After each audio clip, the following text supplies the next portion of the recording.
I've started it. Mute it first. Huh? We want to put it on TV. Hmm? Hello? Hello?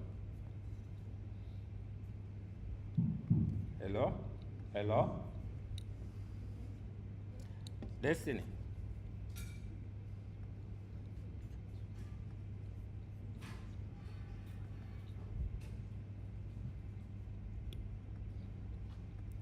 I'm speaking, you'll be recording. Huh? You first snap picture record. Maximum 2.5 minutes. You cut it off and start again. Huh? When you do about 3-4 times, you stop. Hmm?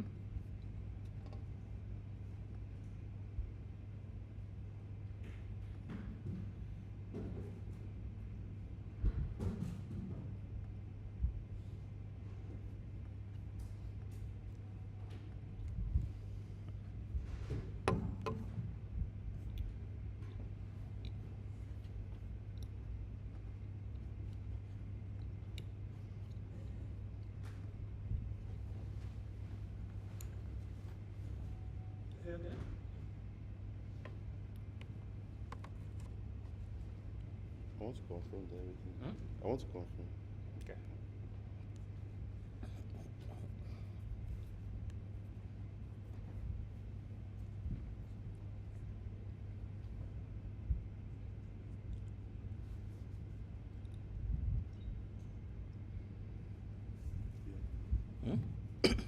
Come.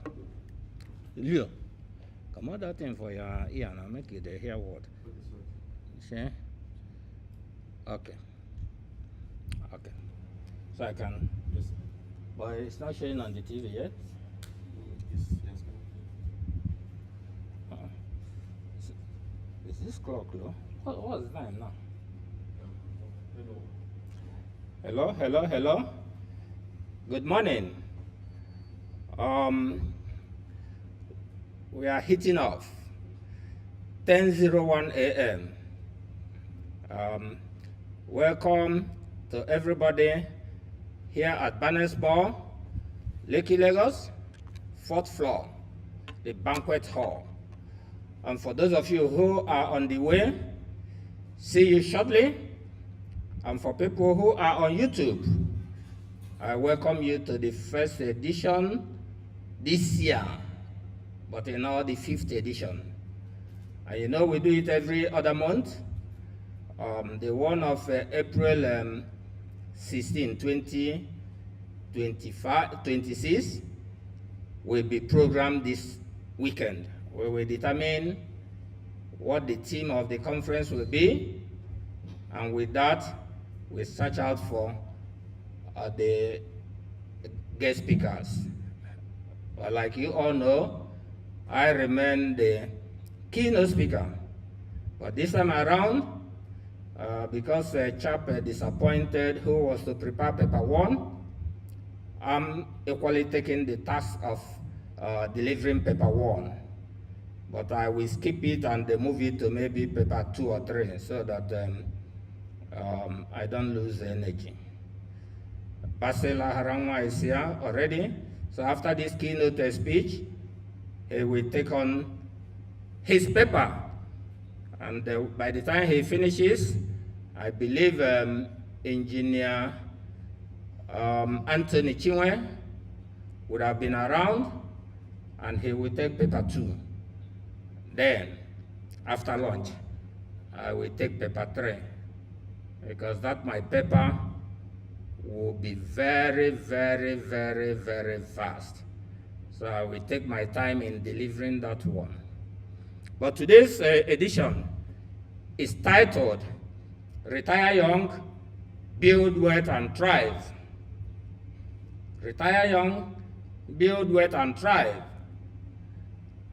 They say that history has a way of repeating itself, one way or the other. When we started this conference, February 13, exactly a year from today, February 13, 2025, but on a Thursday, the keynote address then was Retire Young, enjoy life amidst Nigeria's economic challenges. But today we are taking it on a higher pedestal. We are not zooming on the angle of enjoying life, which I know most of you are already enjoying, but we are zooming on the angle of building wealth and thriving. Building wealth and thriving. Most elders, when I call elders, I mean 60 plus. Most elders retire young, don't retire young, sorry. They work till their 70s, and they didn't build any wealth, because if you build a wealth, why would you work till your 70s? In the social media early this week, we saw a viral by a 75-year-old who spent all his time working, blessing the children, the wife, sending them abroad to read, and the children decided that it was their time, that their father jabbered them, and they refused to come home. And you know, women, with all due respect to the female folk, women went to either Omugo or so, and hasn't come back. So the man is living in the village now, lamenting every day, that the children he suffered to train, he loved them, that in old age, they are not coming to look after him. So when I read that thing about 2-3 days ago, I said that this conference is very apt for people to know that even if you love your children, you shouldn't despise yourself. You should love yourself more than you love your children. Because the children, you are thinking you are blessing with the highest education, Harvard, etc., etc. They have their own life to live. And once they married and have children, they will now concentrate on their children and forget you. At the very best, they will be sending you money to thrive, but it won't be the same. So when that, because I'm polishing my autobiography now. So after reading that thing in the social media, I decided that chapter 17, I finished it this morning, that chapter 17 of my autobiography that I call the Blakey Ijezie dynasty, that I should explain it thoroughly so that people will know that when they get to read it. I eventually sent it to my 3 children this morning so that they will see. That people will know that when they are working, they should be making provision for their old age. And luckily for most of us, these days, people spend 80, 81, 90, even 100 years. So if you don't make provision for your old age, and you hope that the children you love will love you and be your burden and be taking care of you, it doesn't work out fully that way. So, by the time I finish this course, people will know that, yes, they love their children, but they shouldn't love their children at their own expense. You have to make provision for your old age, because life now, unlike many years ago, life now, the longevity now has increased. So you have to know that at a point, you will have some health challenges, amongst others. So you have to make provision. And how do you make those provisions? That is what we will be talking today. And you will learn from my lessons from decades of NGX. NGX is Nigerian Stock Exchange Investing and Strategic Investing Planning. The angle of strategic investing planning, I devoted it to the paper I will render after lunch. NGX investing. What is NGX investing? NGX investing is investing in shares, basically. Investing in shares. And if you do, I was lucky when I set up I&I Investments Limited. Anyway, the I&I is an acronym of integrity and innovation. On May 11, 1993, I started advising people on investments, and at a point, I decided that what I'm advising others, I should equally benefit from it. So I started buying shares of companies gradually. I don't say that you should be buying shares without enjoying yourself while you're working. I started buying shares initially because I love my children and those ones that were to come. I said that when they will be going to the university, I will sell the shares and use it to train them. But man proposes, God disposes. My house in Anthony Village, I started as a tenant there, a duplex, in May 1999. By 2004, the landlady, an Ijebu woman, wanted to sell the house. And when I came back with my driver, I saw my driver shouted, they want to sell this house. I said, which house is that? Oh, he said, see the advert. I said, okay. Once you drop me, remove that advert in front of the house, and let me tell the landlady that the Omonile people have come again. But the number on the advert was 10 digits instead of 11 GSM numbers. So I called the landlady on phone and said, these Omonile people have come again saying they want to sell your house. She said no, that she was the one who wanted to sell it. I said, really? And you never informed me as a tenant. She apologized because my father in Anthony Village, I was living in an apartment, 4-bedroom, between 87 and 94. One day, one man came in and with the landlord, and the landlord introduced him as the new tenant, as the new landlord. I told my father then, my father shouted on me, in a house you are living, they will sell and you won't buy it. Even if you don't have the money, he would have paid it for me. Next time, don't let it happen again. So that thing entered my blangata. So when this woman said that she wanted to sell the house, I said I will buy it. She couldn't believe it. She now said, let her go to the market and find out the cost. After finding out the cost, she would give me a discount. I agreed. I was ready to buy it at any amount. Anyway, eventually she found out the cost to be 30 million, and she said she was giving me a discount of 2.5.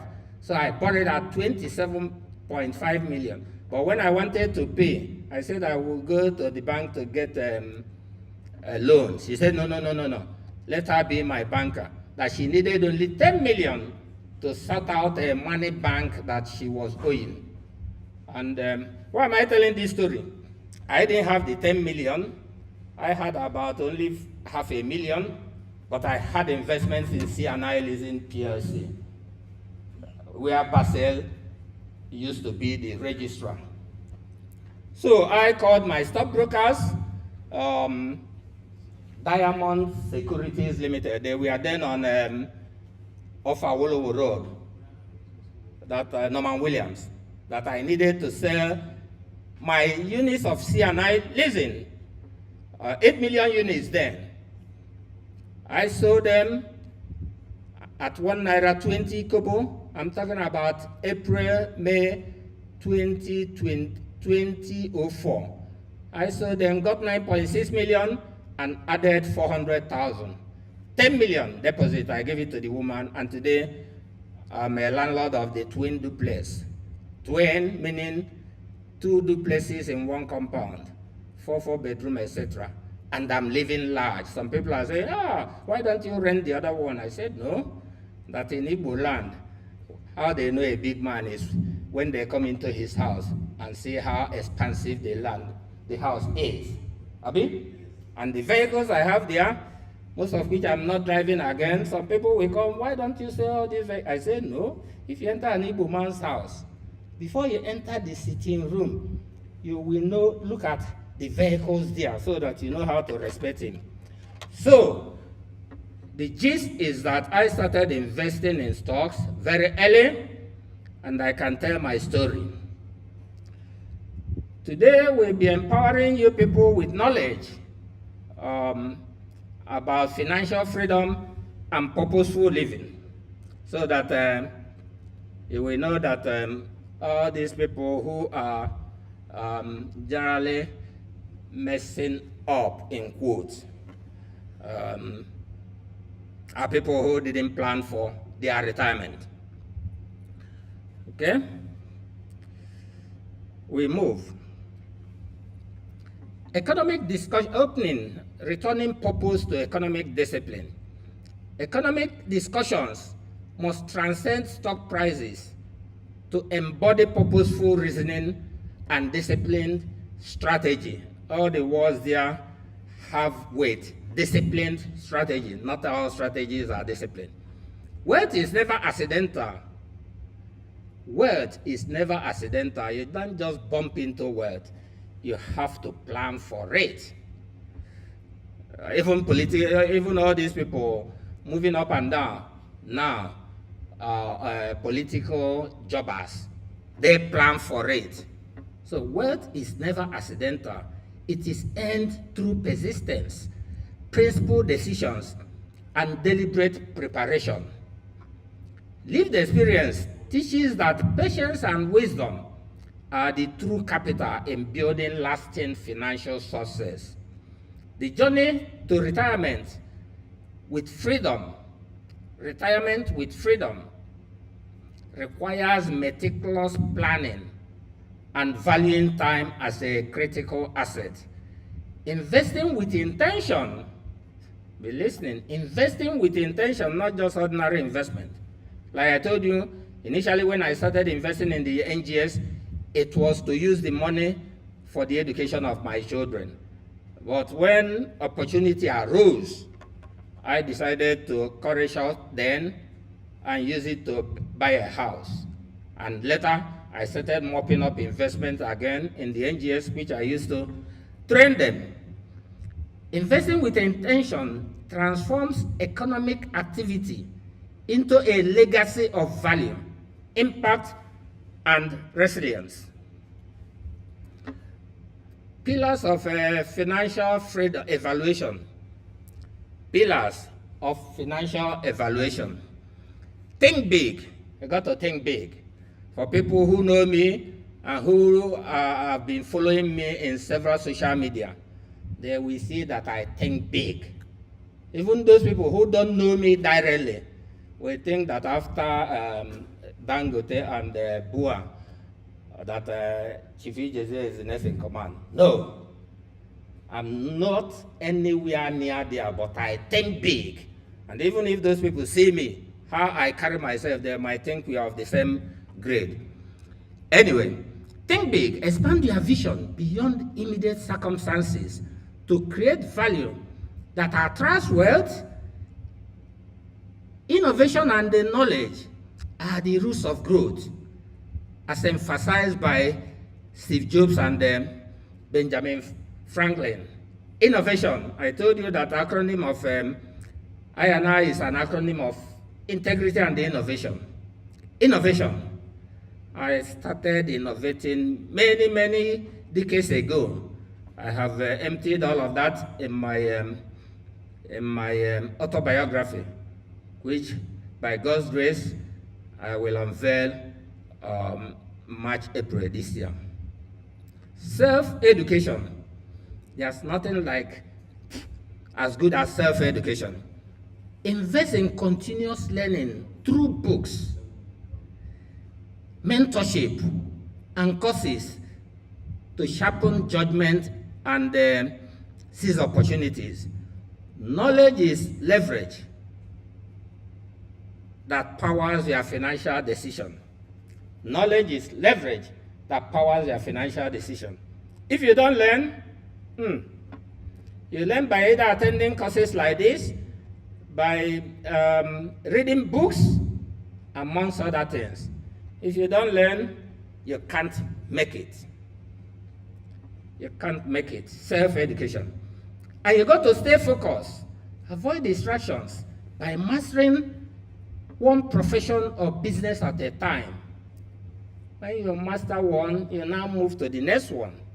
But if you put all of them together at the same time, pursuing all of them, they say that somebody who is pursuing 2 or 3 things will end up not getting any one.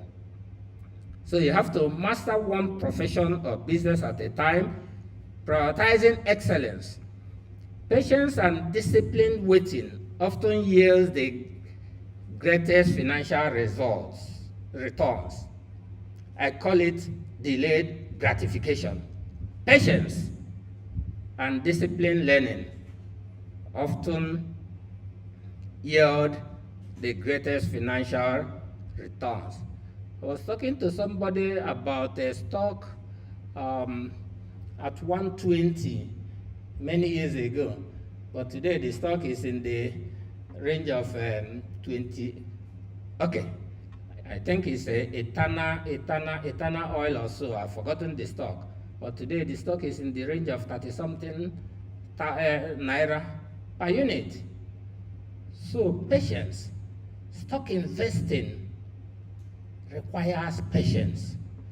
My mentor Warren Buffett, the Oracle of Omaha, says that if you want to buy a stock and you don't want to leave it for minimum of 5 years, more like 10 years, you rather don't buy the stock. Keep the money in your pocket and be spending it going to clubs. So when people buy stock and they keep every day looking at it, etc., etc., they are not investors. They are at the best traders, just like the traders you have in either Alaba market or Arena or wherever. Because the person will buy something today, when the prices move, he sells and moves on. But investors, I just gave an example of the CNI leasing shares I bought in about 1996 or so, and I sold in 2004. That was 8 years. But when I was buying it for probably 20 years, 18 years, because it was about the time I had my first child, 94, and I said that it will be used to train them. So I was projecting that in 15, 18 years' time, when they enter university, I will have enough capital to train them. So, delayed gratification, patience and discipline, waiting often yields greatest financial returns. One of the second person, the deputy to Warren Buffett, he died 2 years ago, also at 99, Charlie Munger. He says that the best thing about stock is on the waiting, not on the buying or selling. That when you buy a stock and you wait, that is when the best thing, because the waiting compounds over time. You receive dividend, you could reinvest the dividend, and it compounds over time. So the waiting is it. Never give up. Persistence through setbacks is essential. Consistency generates breakthroughs, and resilience ensures wealth endures across generations, inspired by lessons from Buffett and Kiyosaki. Kiyosaki is the man who wrote Rich Dad, Poor Dad, or Poor Dad, Rich Dad. Anybody who hasn't read that book hasn't started. I read it over 30 years ago, about 30 years ago. Top NGX is always Nigerian Stock Exchange. Top NGX peaks for building wealth. You have about 160 to 180 companies quoted on the NGX. But again, if you decide you want to build your wealth through the stock exchange, you shouldn't, or you are not expected to buy all the 160, 180 stocks. You have to pick the ones that are okay. For my company, I&I Investments Limited, we usually have what we call I&I Investment Limited's top 10 stock picks every year. For the past 3 or 4 years, the top 10 stock picks have been constant. Because like my good friend, the Arsenal football team. He says that you don't change a winning team. That's why Arsenal has been on top, second position for the past 3 or 4 years. But this year, most likely we are tipping them to win a treble. A Premiership Cup. They're on top now. Though Man City is pursuing them, but let's see. UEFA Cup, they are equally on top, and the one that they entered into finals the other day, beating Chelsea. That night, my Anthony Village area was very calm when they beat Chelsea, because if Chelsea had won, we wouldn't have slept. The Chelsea people, I wouldn't say they are noisemakers, but you can read my lips. So, we have curated about 10 stocks, and we keep looking. And we got them from 3 sectors. There are up to 20 sectors in the exchange or more.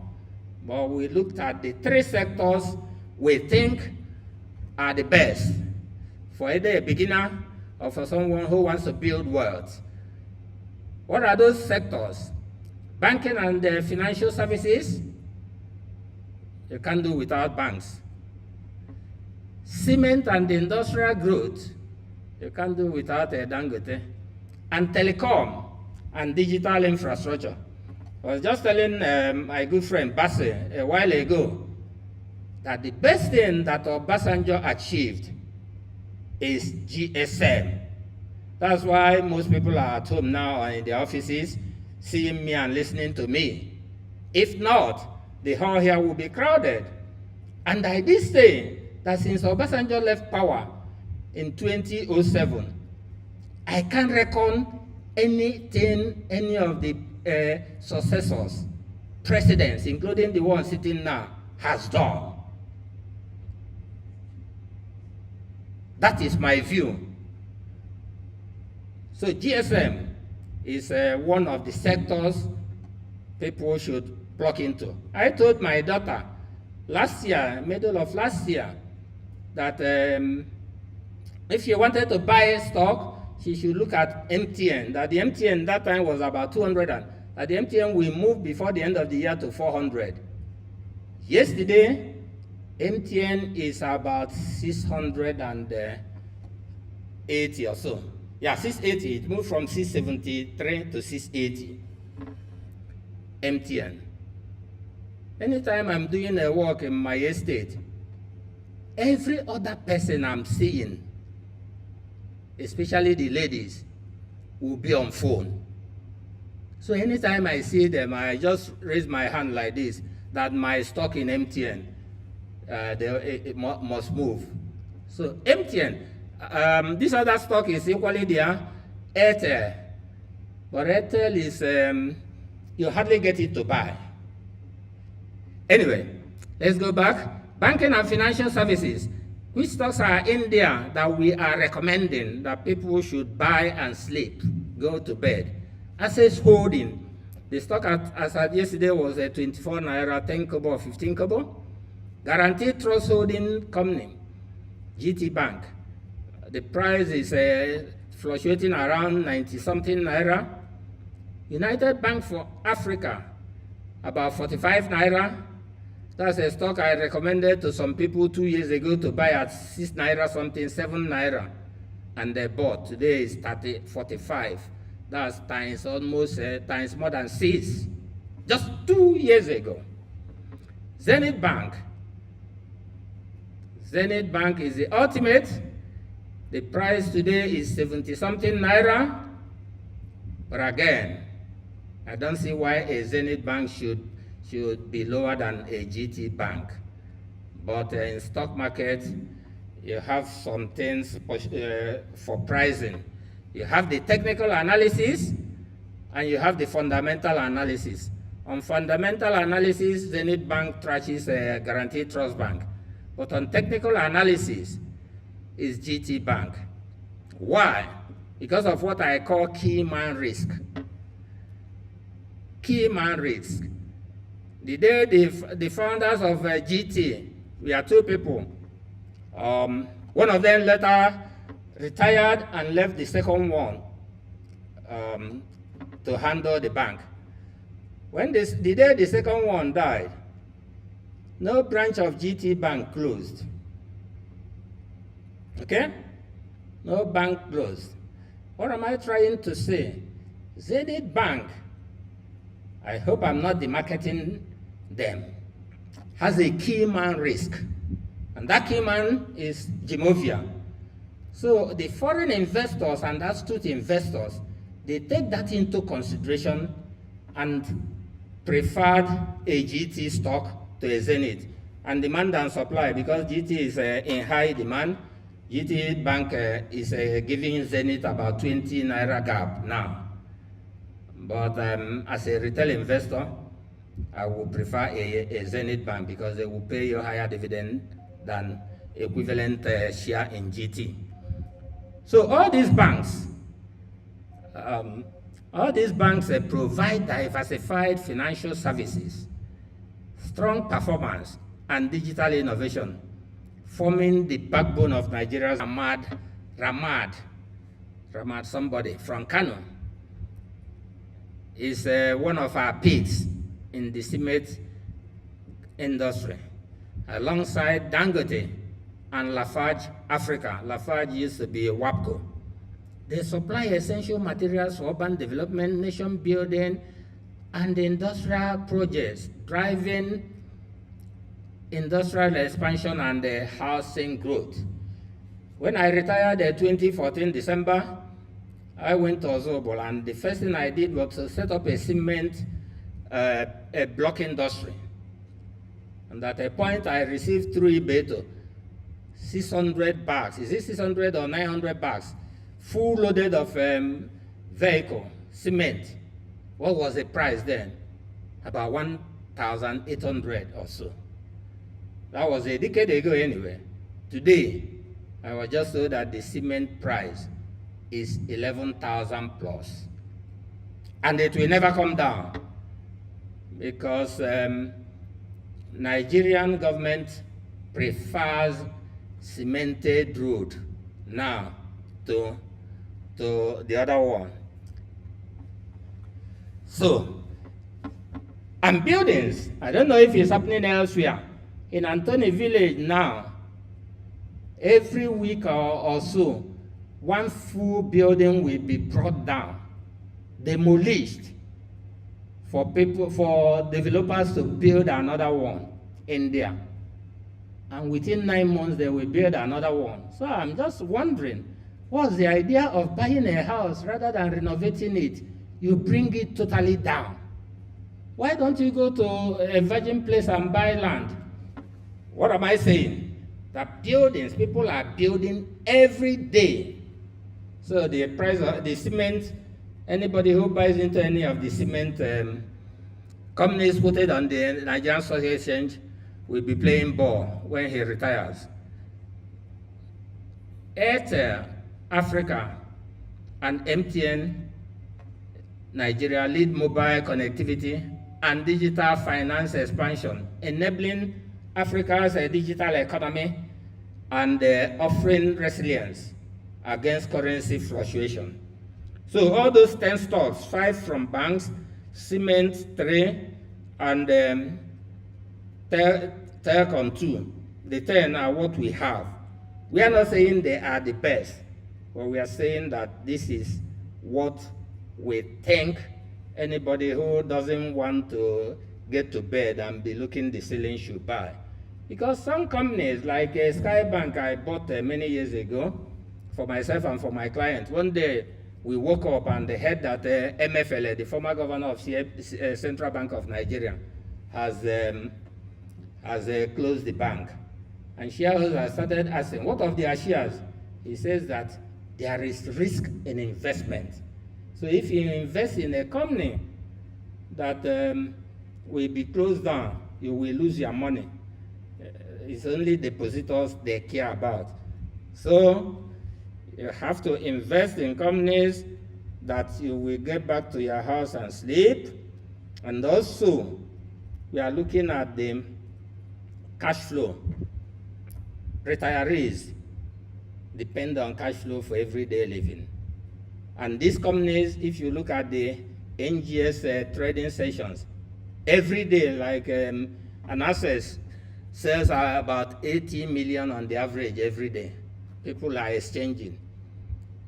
So if you buy and you need cash, you can sell. Just give your stock instructor, your stock brokers. My stockbroker will keep saying there is no market, no market. Because stock exchange is a market where buyers come in to say, I want to buy this. Sellers come in to say, I want to sell this. So if you say you want to sell and nobody wants to buy, it sticks with you. We move. Selected stock highlights. Access Bank is a pan-Nigerian banking network since 1989. Access Holdings excels in broad retail reach and digital banking expansion, benefiting from financial inclusion and fintech growth.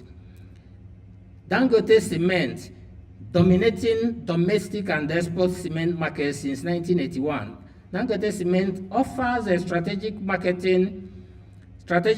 leadership and the economies of scale in the building sector. Airtel Africa, operating across 14 African countries. Airtel leads in mobile money and digital infrastructure, driving Africa's digital economy with resilience to currency fluctuation. Facehold Co. PLC, that's First Bank, formerly First Bank, FBN. This company exemplifies a corporate resilience through restructuring, enhanced governance, and improved liquidity.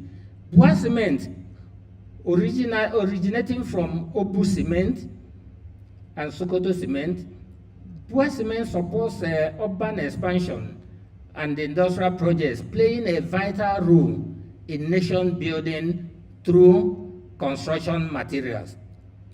Guaranteed Trust Holding Company PLC, a leader in tech-driven banking since 1990, GTCO combines innovation with consistent profitability and strong governance for disciplined long-term growth. Okay? We stopped at 6.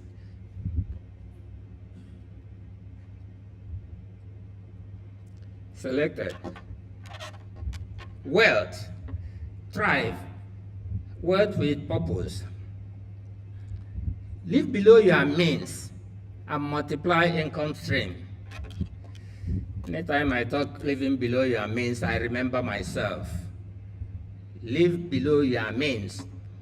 If you are in an organization and they promoted you, rather than enhance your living expenses, save a chunk of the new income coming.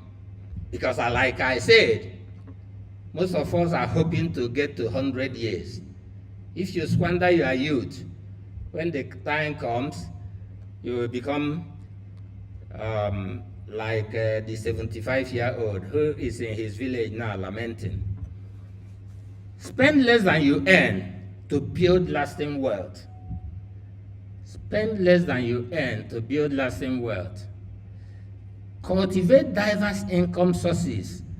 I think we did that a year ago, and it was handled by Basil, am I right? Yeah. Cultivate diverse income sources to reduce risk and enhance financial stability. Like myself, even when I was in practice and MTN came on, I became a dealer of MTN products from 2001 to about 2008. I was a dealer in MTN. I was getting the money there, mixing all of them with my professional practice money, and was living big. But if it was only my professional service money, I wouldn't have been able to. So people should diversify, but like we said earlier, master one first before you move to the other one. Okay? Prioritize investment and emergency saving. Nothing like emergency saving. You can't do without it. Consistently allocate funds to investments that grow your wealth over time. And maintain an emergency fund to protect against unexpected expenses. So even if you have a million to invest, don't invest the entire million. Warren Buffett gave us a ratio, 90-10 rule. So invest 90% and keep 10% as emergency. Anything can crop up. And if you don't have the money, you are in trouble. Avoid debts and practice disciplined spending. Stay clear of high-interest debt traps. Stay clear of high-interest debt traps. There's somebody from Anambra said that the banks now are holding by the throat because of high-interest debt. I learned that the government is owing him or his company a lot of money, but the banks, that's the least of their, because they must have held on. So people should not really cut in their coat according to their whatever, but try to live within their means. Stock market is good, but as I'm here, because I want to be sleeping like a baby every night, I won't go and borrow money to invest. Because that stock we have prepared and say is very best. One government policy can crash it, and you'll be on your own. You might even not be able to sell. And the people that borrowed you money, specify within them, because anything can happen. And the cement sector the same. So you have to diversify assets to manage risk and capture growth opportunities. There's this saying that you don't keep all your eggs in one basket. So, because if you keep all your eggs in one basket and that basket breaks, you're gone. So you have to separate them. But again, Warren Buffett says that extreme diversification is as a result of ignorance, and I agree with him. So if you are diversifying, you won't buy more than 5, 10 or so stocks. You have to keep an eye and move on from there. Leverage time as a critical factor for compounding returns. I said it, that if you are buying an investment, a stock, and you are not prepared to leave it for 10 years or 5 years minimum, then you shouldn't buy at all. Time compounds. Deploy capital purposefully to areas with sustainable value and resilience. That's self-explanatory. Practical retirement counsel. Live with integrity to maintain trust and personal fulfillment. Live with integrity. If you're a man or woman without integrity, you're harming yourself, because people around you will know you don't have integrity, so they run away from you, associating with you as a twin. Innovate continuously to stay relevant and impactful. We are an example of that. When I retired, rather than sleeping in the house, I decided to start engaging in a lot of forums. Initially, I founded a Pricewaterhouse October 1, 2016. It will be 10 years today. I founded the Ozubulu Intellectuals Forum April 16, 2019. Founded Akuluno Thinking Forum Saturday, June 13, 2020. Founded Ozubulu Investments Forum June 13, 2023. And when those weren't enough, I started the Blakey's National Task Conference, October 10, 2023. And exactly a year ago, February 13, 2025, I started this Blakey's National Economic Conference. Why am I doing all this? I'm innovating continuously to stay relevant and impactful. But mine It's pro bono, free of charge as it were. But you guys who are still in businesses, haven't retired, your innovation should add value, add worth, so that you keep investing them for the rainy day. Mentor younger generations and offer pro bono advisory services. Most unfortunately, the younger generations these days hardly attend these conferences, because to them it's a long-term wealth building stuff. They want the immediate one, the Yahoo one, amongst other one, or the Japa. So when you are telling them to come and learn, come and be mentored on how in 10, 20 years time you will be big and could retire young, they will be saying, this man, what is he saying? But we keep doing it.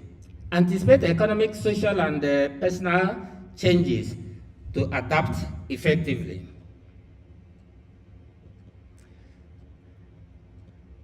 Along the line, if anybody has online or physical here, a question, the person is at liberty to stop me and I explain the gray areas. If not, we move. Strategic investment planning. How do you plan strategically? Strategy. Some people were in Enugu or so, Southeastern governors, and people from the Southeast. I think the Vice President went there as well. We are talking about Southeast Economic Vision 2050. Today is 2026, so they are visionizing what will happen in 2050, 24 years time. This is what strategic planning is all about. Think long term.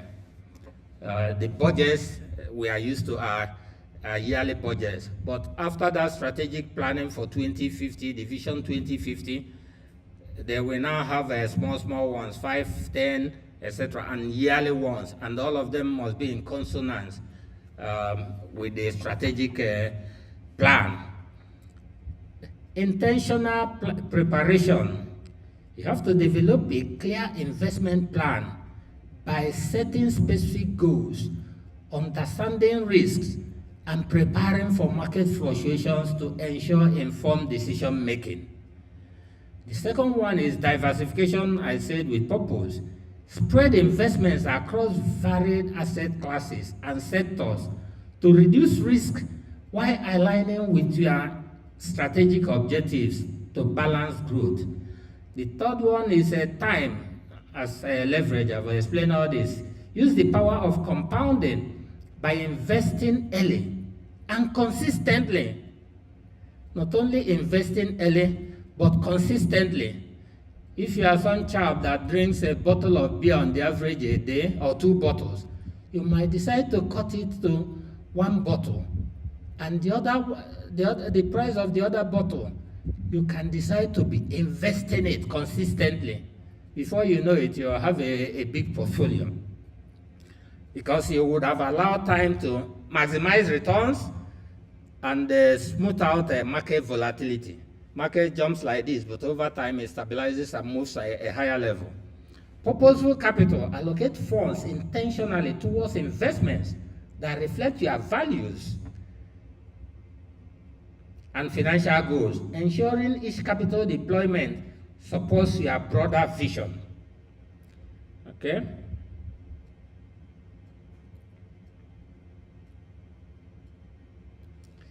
Legacy, impact, and freedom. Legacy through knowledge and influence. Legacy is created by transmitting knowledge, influencing lives, and living by enduring principles, empowering others and mentoring multiples, social capital, and leaves a lasting imprint beyond personal wealth. That's what we are doing here. Though we are not that big, but we are encouraging people to be big. encouraging people to be big. About your apprenticeship, you go and get your cousin or somebody to come and learn trade. And the person will learn trade. After learning, you do what we call settlement. You give the person some money to start the same business you are doing. So they can have time to travel around the world, have building a stock portfolio. I concentrated on stock because that is my area of competence. But I know that if I had entered real estate at the time I entered stock, I will be extra large. I'm large now, but I would have been extra large. So people in real estate shouldn't think that I'm belittling them. Real estate is it. The land is rare. You'll be seeing it. Unlike the land is rare. You'll be seeing it. Unlike stock, I depend on CSCS or my stockbroker. But the fear of businesses, or why I didn't like businesses, is that you will devote your time. And the trust level in Nigeria today is very limited. You can open a business and the person running it, if you don't have a good internal control checks, the person running it could be bigger than you. News. You mentioned it the other time about 18 streams of income. Now that I'm retired, it's just that the WhatsApp forums have not been helpful to me in terms of time management. I thought this year I will write several books, get them published by Amazon, and I will just sit in my house and the money will be trickling in.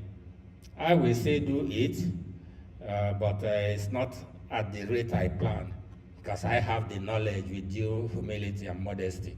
I have the knowledge to write books. Those people that are writing, probably because they say if you stand on a giant, you will see iconic investors like Warren Buffett, name them, Charlie Munger, Steve Jobs, etc. I read a lot of all those things. So people online will hear him.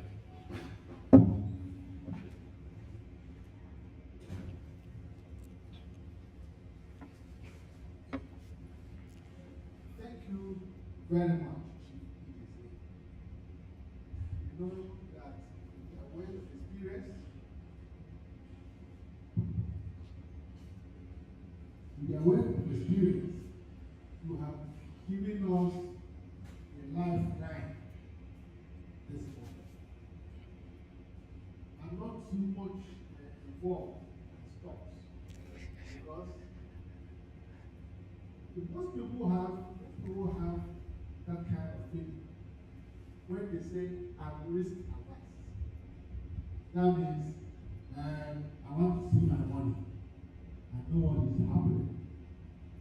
But from my own little experience, not as fast as much as you have, stock market is a veritable platform for people who are very, very. But I want to find out also, there are people who are talking about, what's it called? Putting money, this international investment style. Here, you buy Bitcoins, you buy all those areas, forex market. I don't know. Would you give us an idea of what that area, what benefit one can get from forex trading? In recent times, they've even brought technical aspect. They brought it, what's it called? Forex is now traded without you being there. Just put it AI. AI will do everything for you. What are the risk elements here? What do you think people can do? They are talking of diversification. Is it okay to you very much.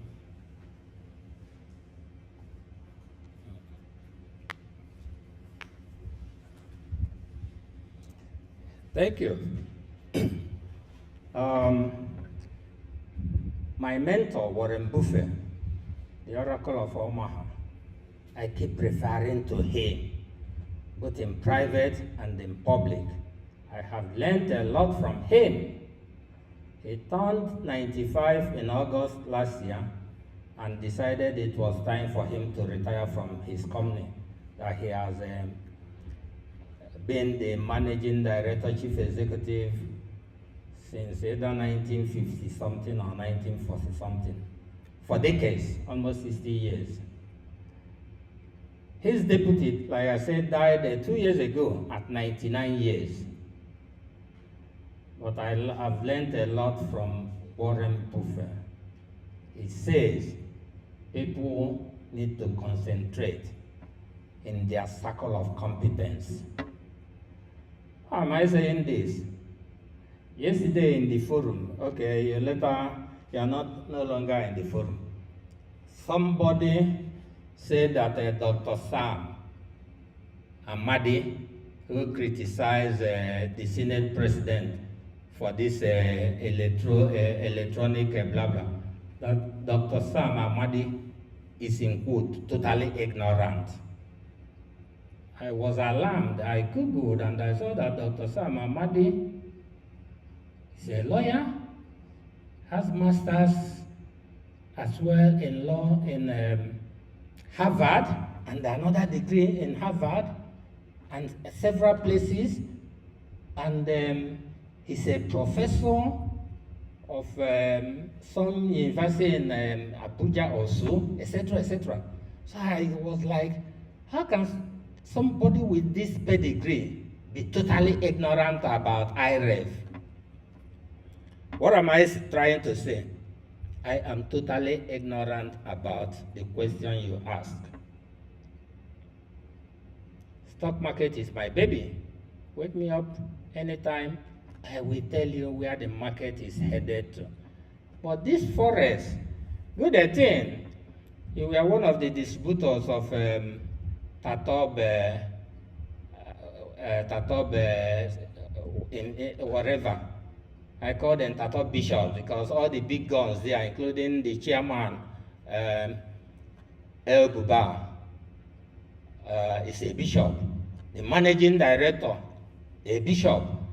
The vice chairman, a bishop.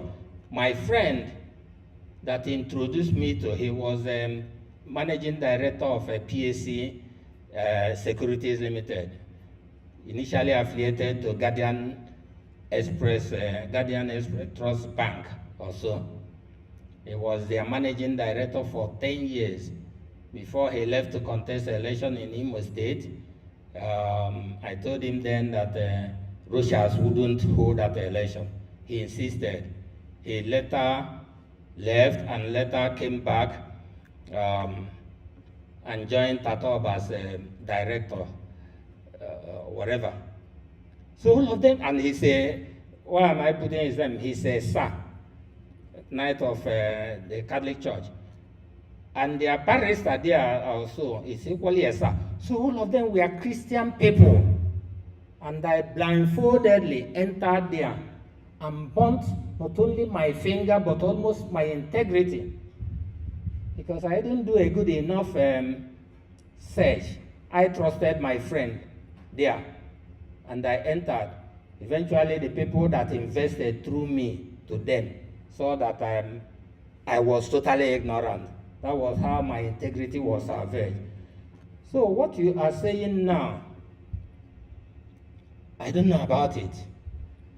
And I wouldn't. I will say this one, the person could be online listening. There's a friend of mine, I won't give more details so that it won't be zeroed down. Told me he invested in some whatever in America and collected a loan through them, put his own money, collected about $11,000. Whenever you tell me anything about dollars, I always convert it. So I converted it. I said, more than 30 million. He said, yes. He said he wanted to pull out now, but those people are now telling him to pay back the loan he took first. And he took the loan to invest in that product. A messy situation. A lot of people have been asking me about forex trading, etc., etc. I said that is not my area. If I was, when I worked in banking, if I was in foreign exchange department, probably I will know. I don't like engaging in what I don't know. I mentioned about the other businesses that one can do reasonably well, other than stock trading. Real estate. In this lucky houses you are living, real estate, in the next 5-10 years, we will be wondering. I told you my house I bought for 27.5. Today, if I put it in the market at 300 million, the first person will buy it. And not that he lies a house, but he will buy it and demolish and build whatever they want to build. Businesses, the rate at which businesses are flowing now, because people these days convert their businesses from dollar to, before they said they will find out the dollar rate, so they come. So businesses, some are putting 50%, and people are buying. Do they have a choice? Even the public infrastructure and whatever, like NEPA, I usually call NEPA, but in my area I see Keja Disco, in your area I say Co Disco. They increase, they put me without my consent on band A and triple the amount I used to pay. And even today, I complained in a forum 2 or 3 days ago that my meter, they run like saying they compete with Ben Johnson of old. Meanwhile, nothing happened to my old meter, which I've used for over 15 years. But they say it's outdated. They brought this new one, and for me to know that it's really outdated, they didn't remove the meter from my compound. It stayed there, the old one. But it's running like this. What am I saying all these things? Inflation. Sorry, I didn't even mention inflation when I was giving the lecture. Inflation. They tell us today inflation is below 20% in Nigeria. It is a big, big lie. Unless the person saying that thing hasn't gone to Auto Market, which I went 2 days ago, or hasn't gone to Igbo Market, or even, where is this one? In a kilometer, whatever, where outside, as they say, near Ketu, mile 12 or so. When you go there, you know that the person talking about inflation is sitting in a cozy office like here, just using parameters with World Bank and telling us inflation is about 15%. It's a big lie. Inflation in Nigeria now is close to 65%. What is 18%? So, to answer your question, probably when next we'll be structuring a related course, we're getting somebody of Forex or Bitcoin. The Bitcoin you talked about, Leo, your friend Alex told me that there's a classmate of yours, electrical engineering photo 2015, that hasn't worked a day. But when he was in school, he was trading in buying Bitcoin. At that time, less than 1,000 or about 100 or whatever. But today is over. You should be able to tell us what Bitcoin is all about now. You follow?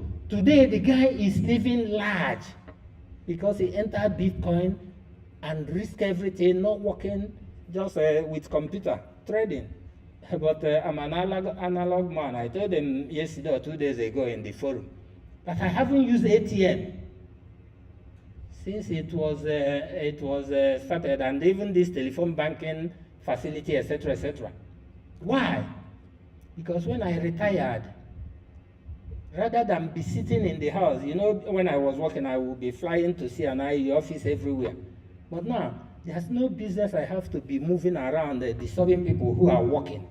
Then I was working as well, so I would be visiting clients, potential and already existing clients. But now, if I come to your office, after 10 minutes, probably if you are busy, you'll be looking at your time, because there's no business. So I decided, rather than be doing ATM banking or telephone, if I do that, I might stay in my house for 1 year without leaving. During COVID, I was in my house for 89 days without leaving, opening the gate. So I can still do it.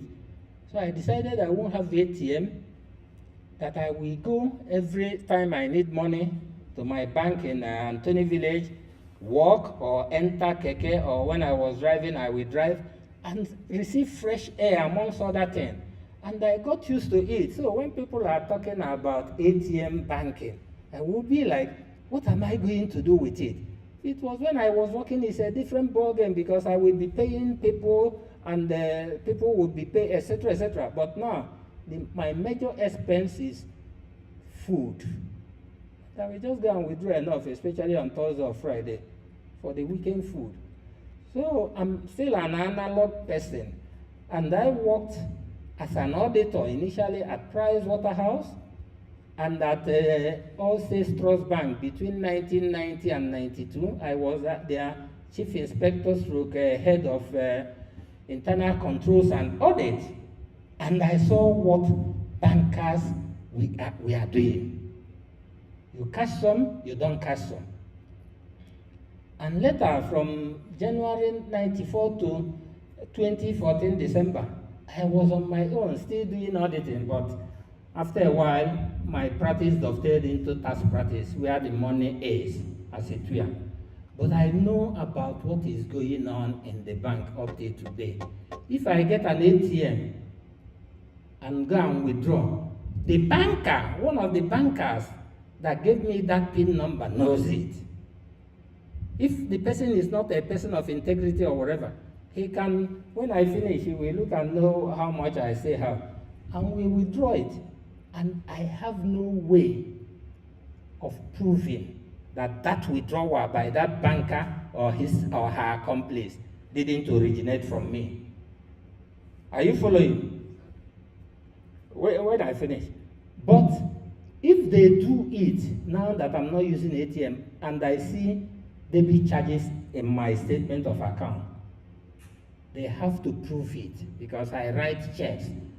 And if they don't prove it, a letter to central bank will compel them to reverse it. You have a question? No, you were calling me short. I thought you had a question. Okay. So in a nutshell, it's just that I don't know whether my conscience will allow me to bring somebody here to be talking about Bitcoin. Because even my Warren Buffett said that Bitcoin is whatever. Investments. These companies we are investing in, we can see what they are doing with the money. Bitcoin, what are they doing with the money? It's just like OP. I'm not marketing anybody, but like I said, I'm analog and the old-fashioned, and have little money to save me for the rest of my life. OP and Money Point. Whenever I'm transferring money to people and they say send it to OP or Money Point, I normally refuse and say give me a commercial banking account, because I know most people have. And I prefer that one unless the person insists, and I will tell him it is at your own risk. If OP or Money Point doesn't confirm this thing, where is the location of OP for you to go and complain to them? Zenith Bank, I know their head office. The same way they can make it. I see Bitcoin as MMM. When MMM was in a place, one or two of my children told me at the last stage invested, I cautioned and told the person, get off your money there. I say, I say, listen to a father's advice. Get off your money. I don't know. 2 weeks, MMM eclipse. I asked him. He said a week before it eclipsed, he got out his money. I don't know whether it's true or not. MMM. Let me stop so far. Thank you. Leo, come and set the stage for Basel. Bogey, you didn't ask any question.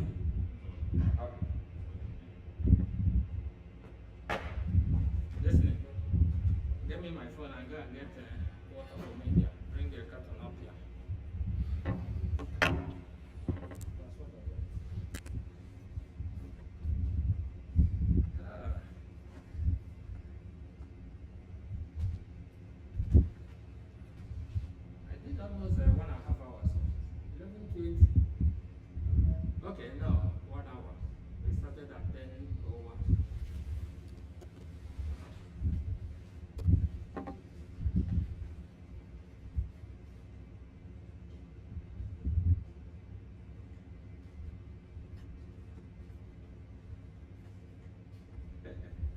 guarantee super a second term. All these politicians. I just Wike guarantee super a second term. Okay.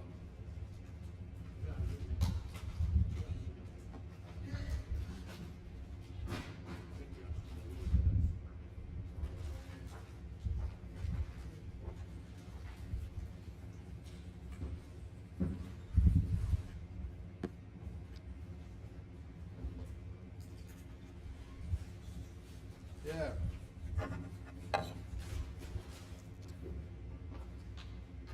Thank you very much for this opportunity to discuss what it takes to be part of growth in this our system. As a matter of fact, Chief Ijezie has done almost everything that we are supposed to get in this lecture. But the most important thing, why I'm here, is to encourage the upstarters, those who are starting. And that is what I'm going to do. Then from there, we'll move into the level of being big. Being big.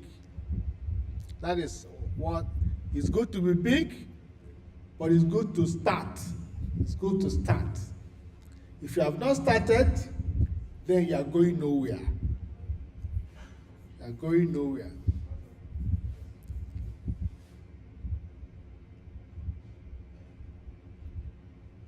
This is not my laptop. Leo. Okay, I'm getting there.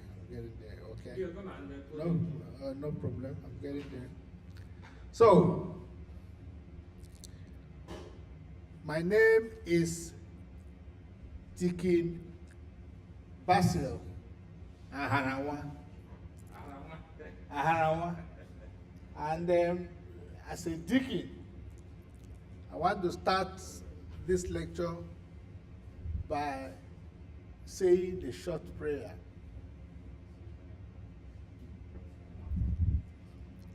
Father, in the name of Jesus, we thank you for this opportunity. It's only the living that eats.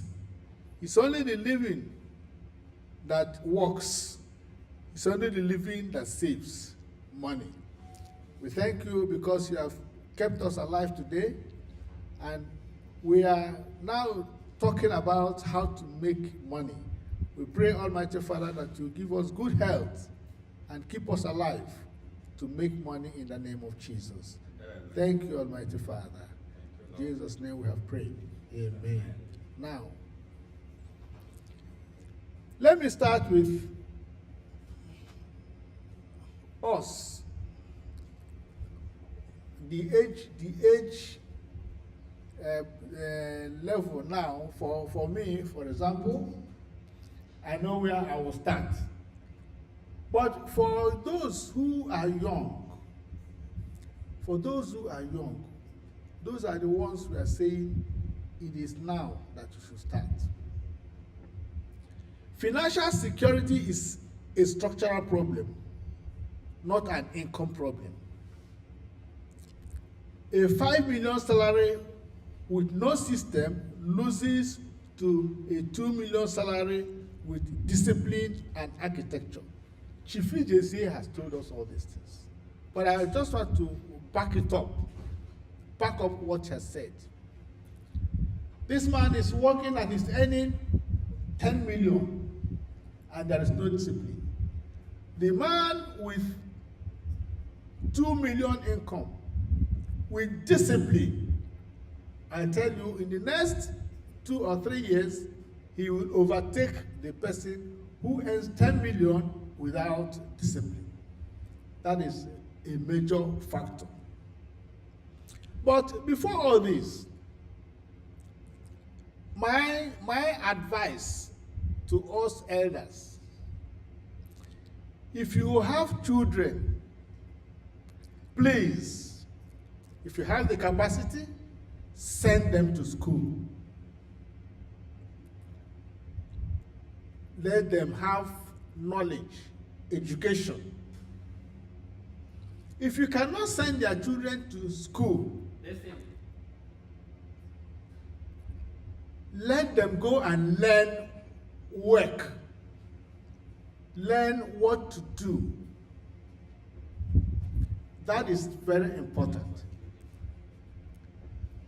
If you don't have what you are doing, if you come out from school, you get a work, get a job, start working somewhere. If you learn your work, just like Chief Ijezie mentioned, in the Igbo land, they learn from this person and teach others eventually. If you have no work you are doing, that person will end up into Yahoo, which is no work. It's only when you are busy. I don't know. I will explain it. Ndị Igbo say, aka aja aja na-eweta ọnụ mmanụ mmanụ. A busy hand at work brings food to the mouth. It's only when you have started doing something, you are busy, that you can say, I will spend 2 naira and leave 1 naira. Therefore, that's the problem they have in the north now, and they are causing confusion everywhere. I'm telling you, causing confusion everywhere. Look at Kwara State. I was reading a story of Kwara State. How many people they killed in Kwara? Why? So, when you are busy, your mind is busy, you will think of what to do, and you begin to do it. Then, you will save money. You will invest money. And the society will be at peace. You will be teaching others. You will be helping others. Money is not only about self-development.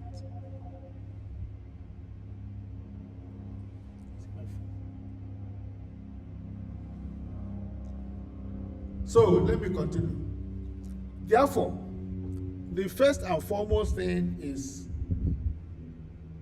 learn something, be educated, and that is the responsibility of we elders. Now, I'm an elder. Let those coming after us be educated or learn what to do. And as a matter of fact, let me tell you this of my father. My father was not what you call an educated man, but he could speak English. He learned handwork. And he would tell us that time, when I was with AT&M, I never know that company he was calling, but he worked in a company. From there, he moved over to Nigerian Railways. And he worked with Nigerian Railways until he retired.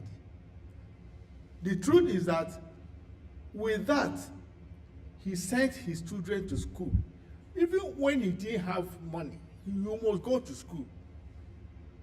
I remember my mom would drag me, because my father would have gone to work. My mom would drag me to school. Would beat me to school.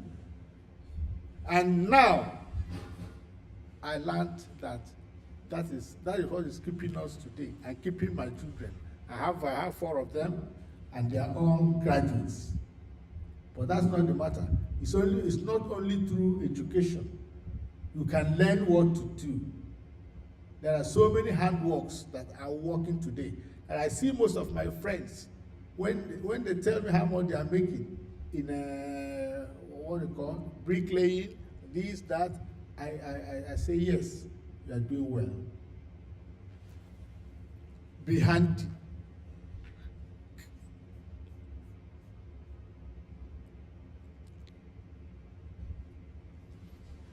Then, when you start working, when you are doing something, how do you manage the money you have?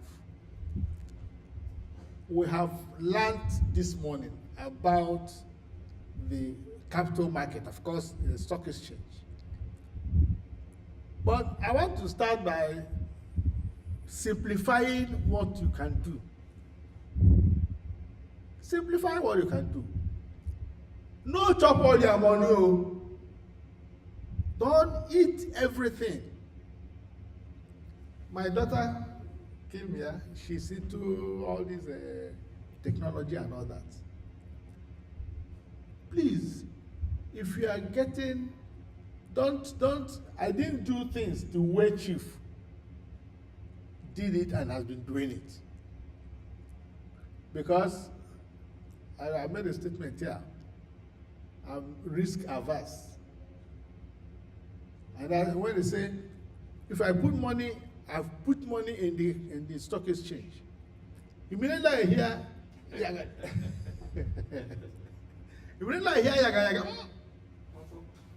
sell.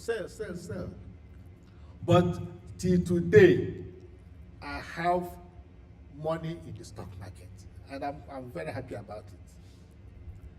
Till today, I can study the market. How do I study? I belong to his Egbema-Ozubulu group. Thank God you brought me back.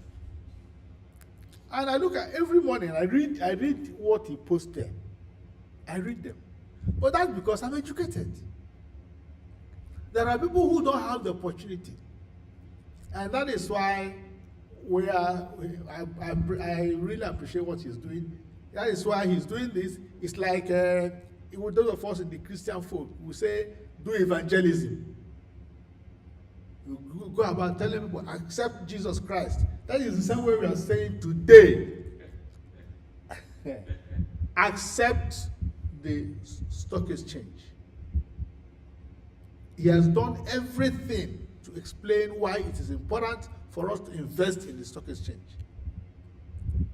So we'll look at 3 failure points for people who are in this world, especially Nigeria.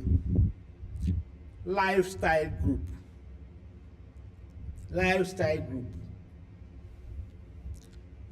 There are people, when their income rises, that means it is time to spend more money. It is time to spend more money. On what? On enjoyment. On frivolous things. You were paying, your salary was 20,000. Now they are paying you 40,000. The extra 20,000, what are you going to do with it? Is to go to club. Boy, make I enjoy myself.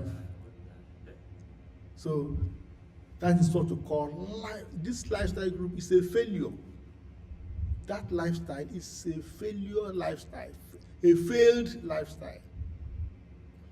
It's important that when their money increases, you know that when you were earning 20,000, you were eating 2 times a day.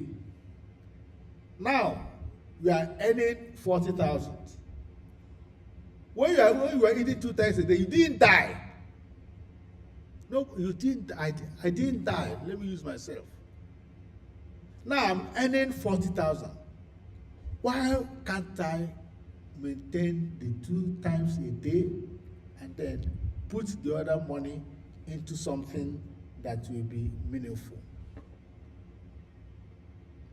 What we are doing is we are training ourselves. We are teaching others too that it's very important to be reasonable when you are managing your money. Okay. Number 2 failure point. Number 2 failure point is delayed planning. Delayed planning. My father used to tell us about procrastination. He said, that's the way he put it, procrastination is the devil's machine or something. Don't leave what you can do today till tomorrow. I'm telling you, today, I have learned something. And I know what I have decided after listening to Chief Ijezie's lecture. I know what I have decided, even at this age. And I won't leave it till tomorrow. If I step out here, I know what I'm going to do. So that is how, you see, when you know that something is good, don't delay. Don't delay. I'm talking to our audience. I'm talking to everybody. I'm talking to myself. When you know that this is the right step to take it without delay. And the third one is what you call, he mentioned something about inflation there. Inflation blindness. Inflation blindness. When you know that Igbo man says, if I cross it, things are no longer the same thing, the same way. You went to market, you bought something for 5 naira, and then you go to market the next day, that thing is now 20 naira. And you pretend as if you didn't know. It doesn't matter. It matters a lot. Prices are increasing. You must be conscious of that. If prices are increasing, you now ask yourself, what do I do to ameliorate this increase? If we are blind to it, if we are saying it doesn't matter, it matters, because we are still living here. If you are earning 100,000 and prices were at 2 naira, you are still earning 100,000 and the prices have increased to 5 naira. You must do something about it. That is the essence of what we are discussing today. So these are the things. Lifestyle, look at your lifestyle. I should look at my lifestyle. Delayed planning, we have to take a decision now to change certain things about our life. Then inflation blindness. Don't pretend that everything is all right. It's not.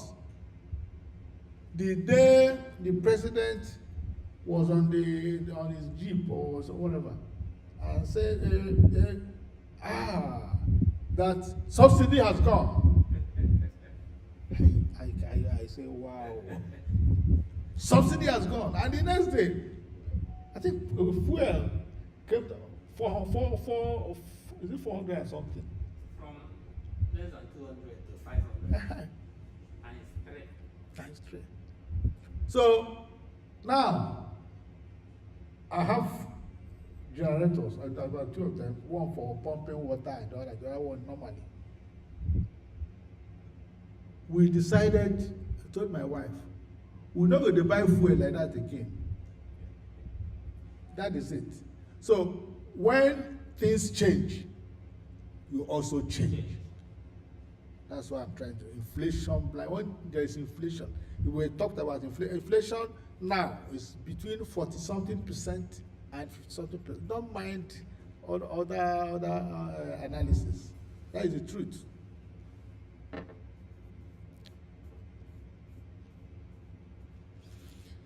So when you have work and you are earning income, this one is what I have learned. I have read about it. We call it smart financial architecture. Smart financial architecture. To help us. here, I told you, I'm just replicating, and I'll keep referring to Chief because he has stressed most of these things. You have to start saving. You have to start saving money. It is very, very important. There are several ways of saving, but we are going to just start be doing it slowly until we get to the final point. We talked about investing in the capital market. Yes, there are other areas in the capital market you can invest. But let's look at this. SMART means S-M-A-R-T. S here says you must be specific. You must be specific. Chief Ijezie has been specific. He puts money in the stock market. But there are other areas too. He said,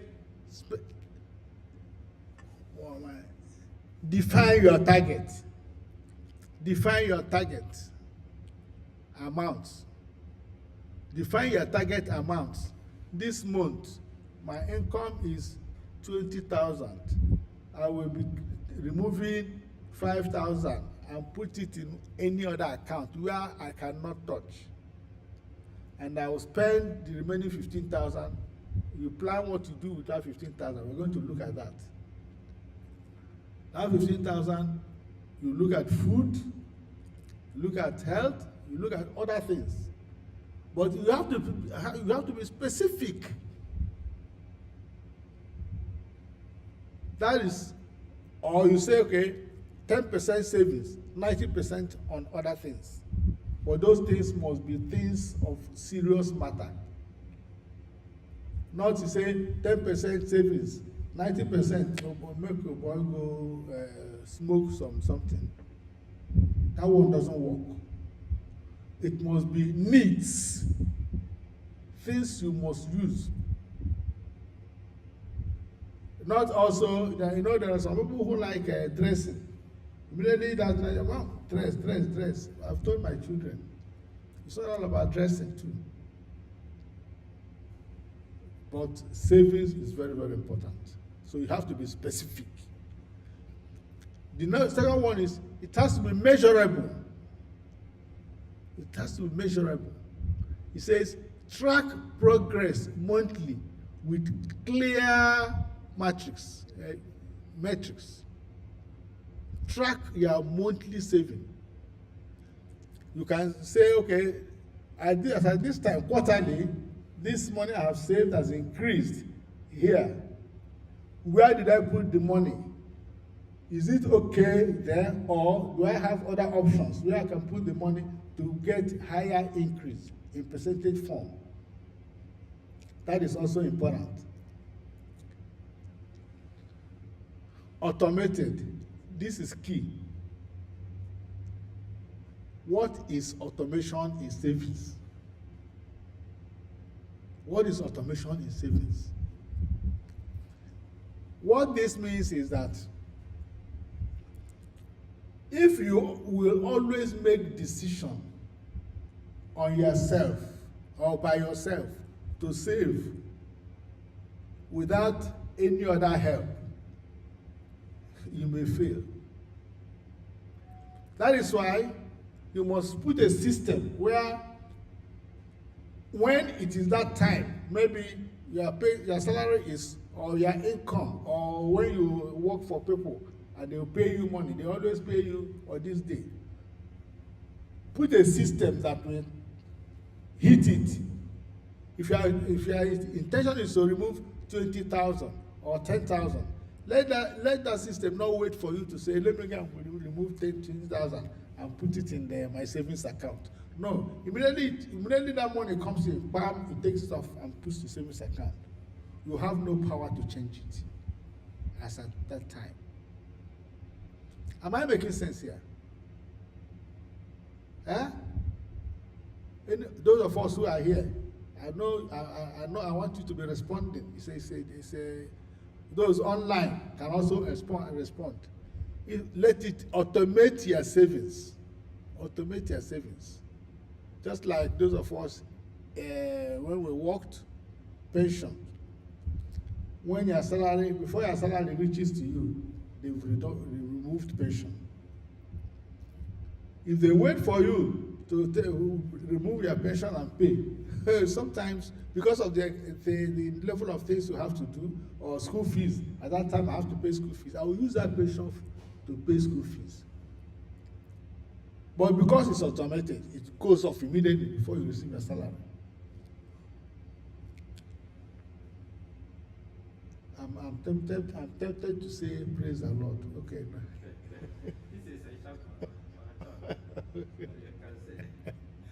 All right. So we have discussed S, specific. M, let it be measurable. A, automate it. Don't take the decision to do it. Let the system take decision and remove it before you receive your money.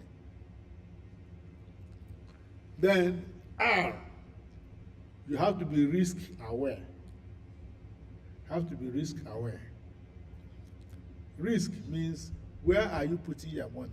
And at this point, we all need professionals. We all need professionals. I just mentioned here Bitcoin. I don't know, me too, I don't understand it. And for me, you really need to work hard and talk to me before I put 10 naira into that business that I don't understand. So be aware, be conscious of risk factors.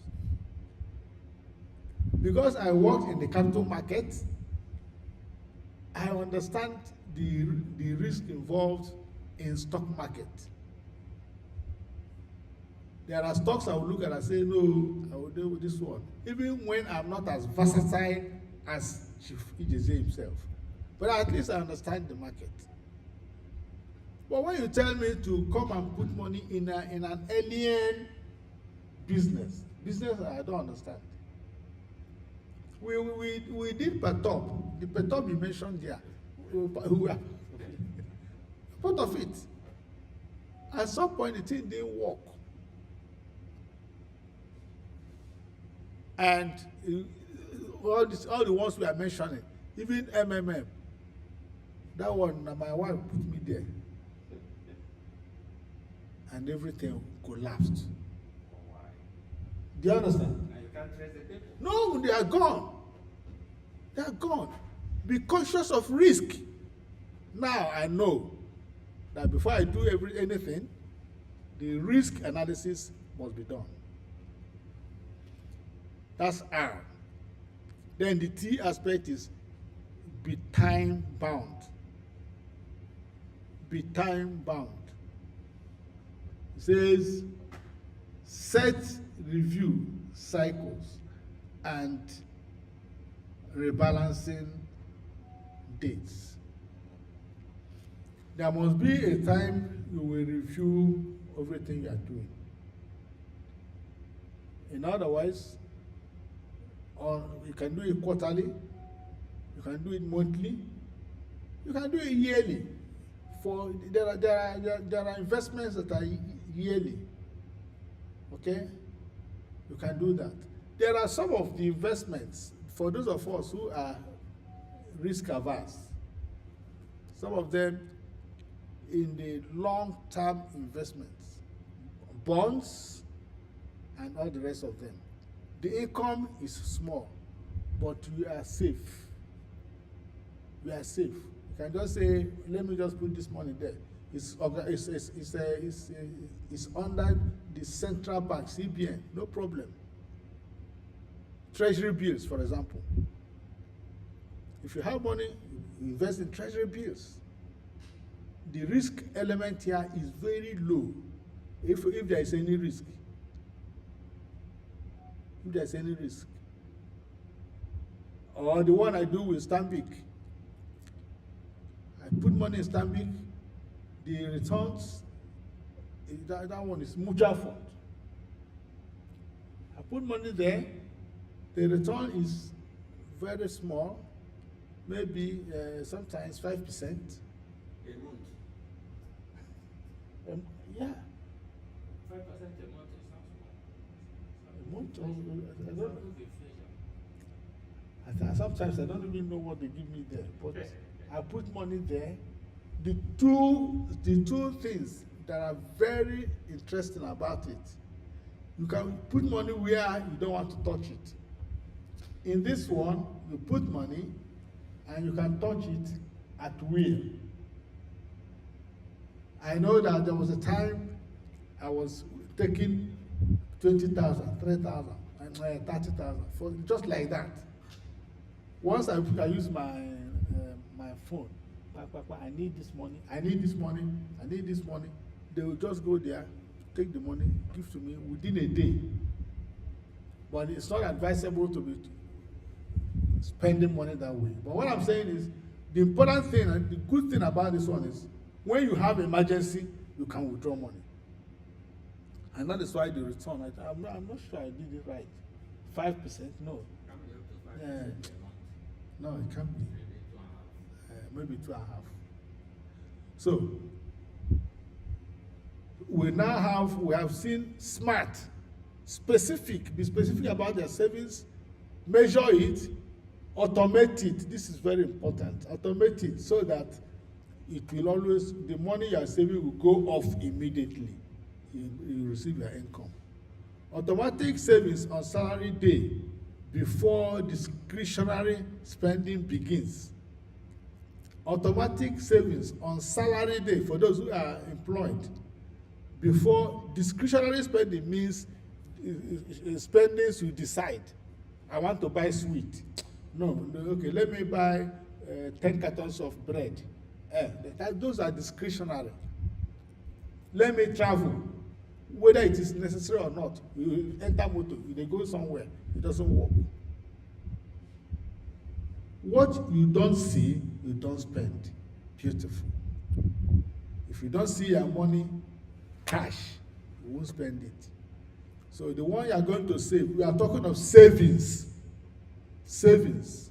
The money you are going to save, don't touch it, let it go.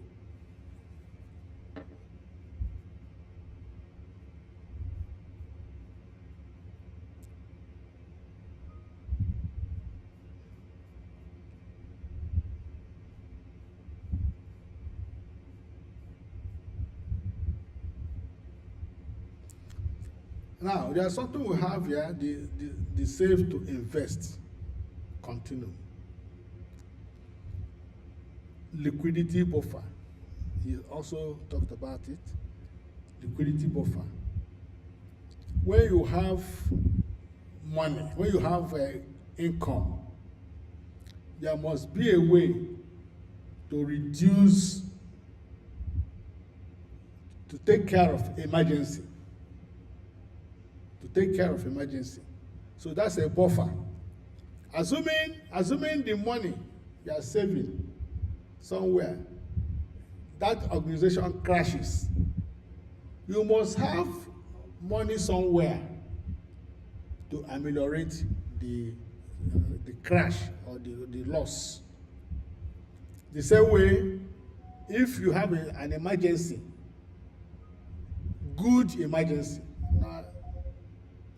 good emergency.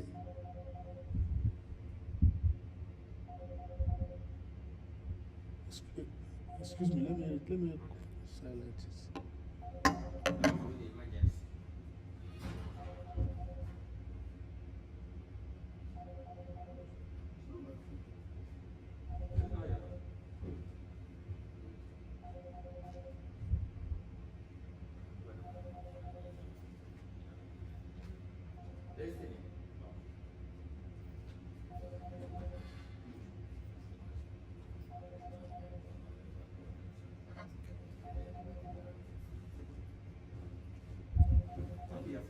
It's in the laptop.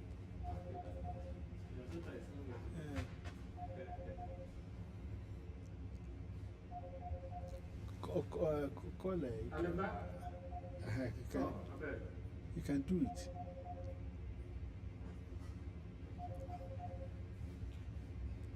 Thank you, thank you, thank you. We have to go and check certain things. Let me continue from where I stopped.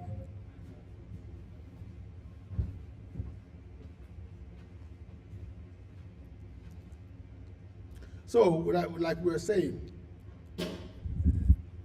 target some time for your liquidity buffer. For example, short-term expenses, they can come. When you have short-term expenses, you quickly go, you have to prepare for it, not go to your savings. Prepare for these eventualities. When they come up, you have money for it. So while you are saving for future, you have to also save, put money aside for eventualities. And we pray that the eventualities that will come will be good ones. Good ones. You know, your sister needs money immediately for traveling. Those things can be handled by the buffer. Capital growth. Capital growth.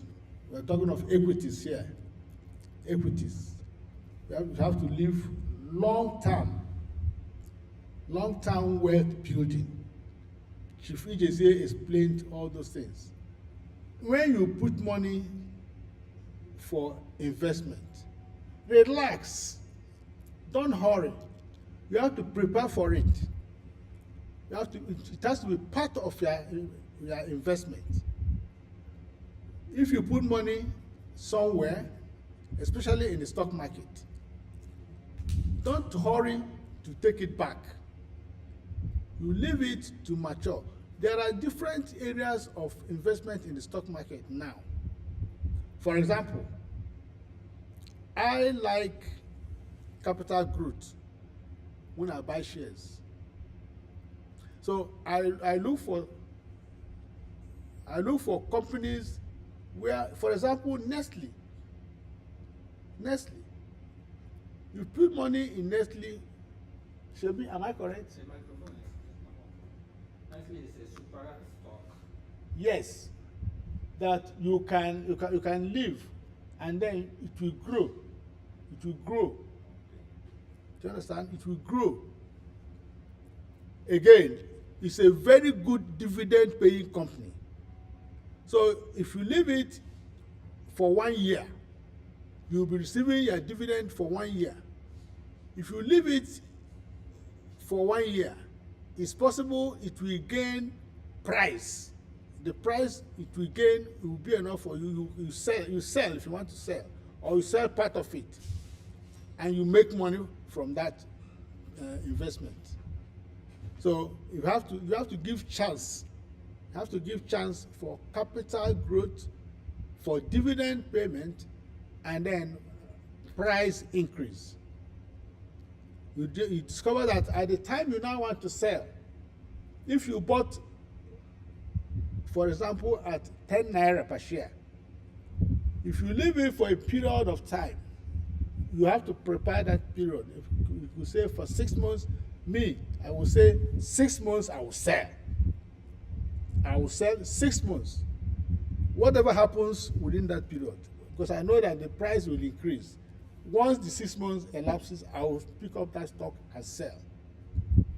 I may not be the same with other people. Or if I say 1 year, I will leave it for 1 year. It must have increased in price. It must have also paid dividend.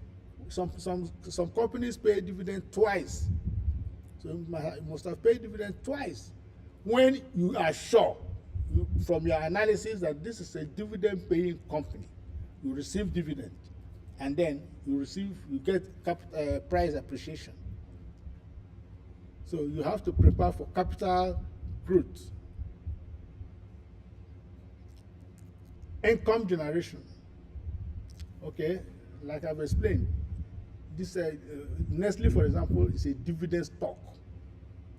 It's a dividend stock. It pays dividend consistently. You can never see a year and say, oh, this year, at the end of this year, Nestle could not pay dividend. No, have you seen it before? Hasn't happened. Even during the time 2 years ago, Yeah. that because of a forex, they still pay. They pay dividend. So you are sure. You are sure. There are so many companies that are in that category. Dividend paying stocks. Look. Nigerian railways pay 100% of their profit after tax. Beautiful. Beautiful. They don't retain. Beautiful. But the price keeps moving. Moving up. So you see people who are not ready to sell.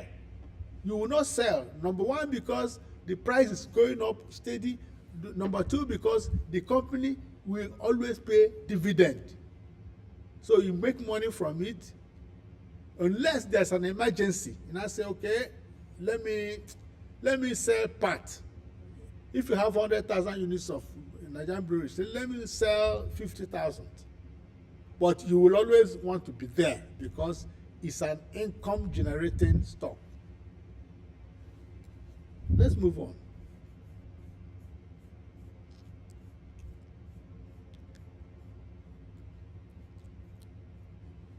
Okay, we now come to other areas. We have heard very much about Nigerian equities. Equities are stocks in the NGX, ordinary shares, you know, and we have been hearing about them. They trade, money comes in. We have explained these things. They pay dividend, the prices increase, and all that. But I have some friends. One of my cousins. He's a very big man. He lives here. He prefers, I don't know.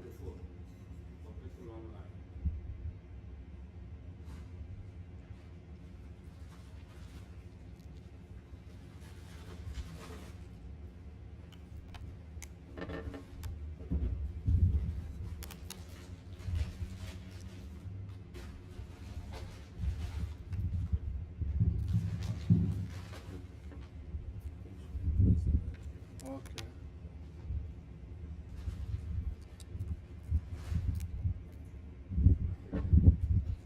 So it's important that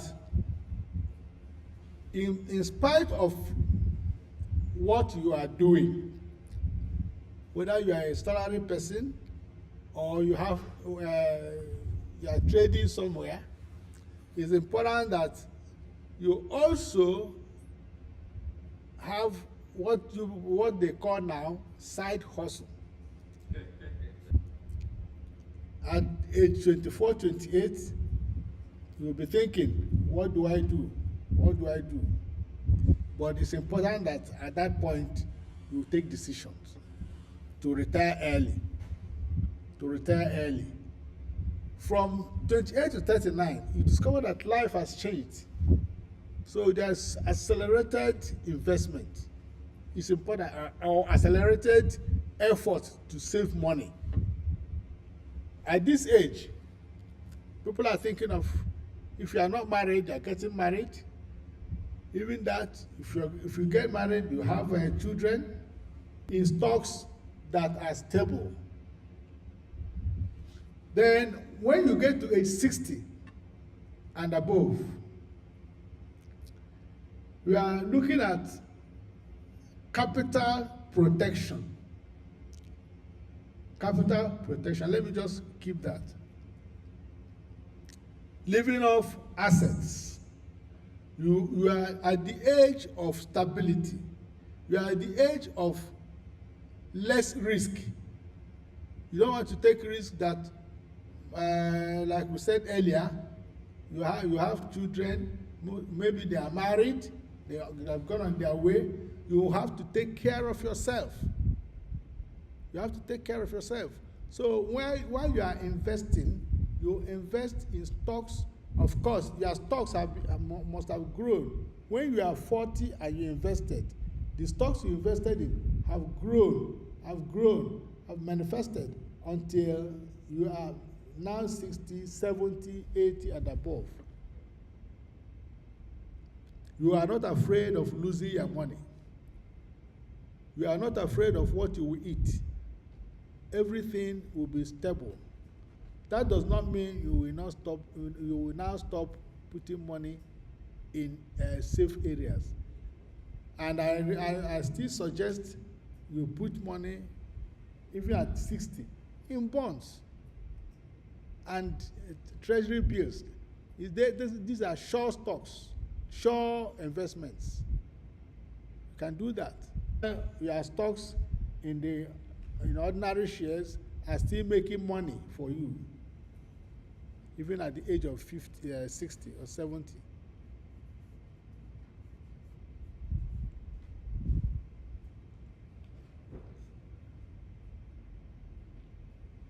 Important.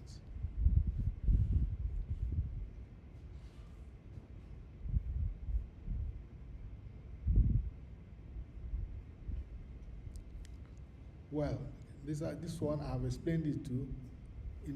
Your attitude towards investing is very, very important. Yeah, you have to think. You have to look at the risk, but don't be very risk averse. We must take risk. We must take. There's something about life that doesn't have risk. You have to invest. You save money and you invest. That is what I have to say here.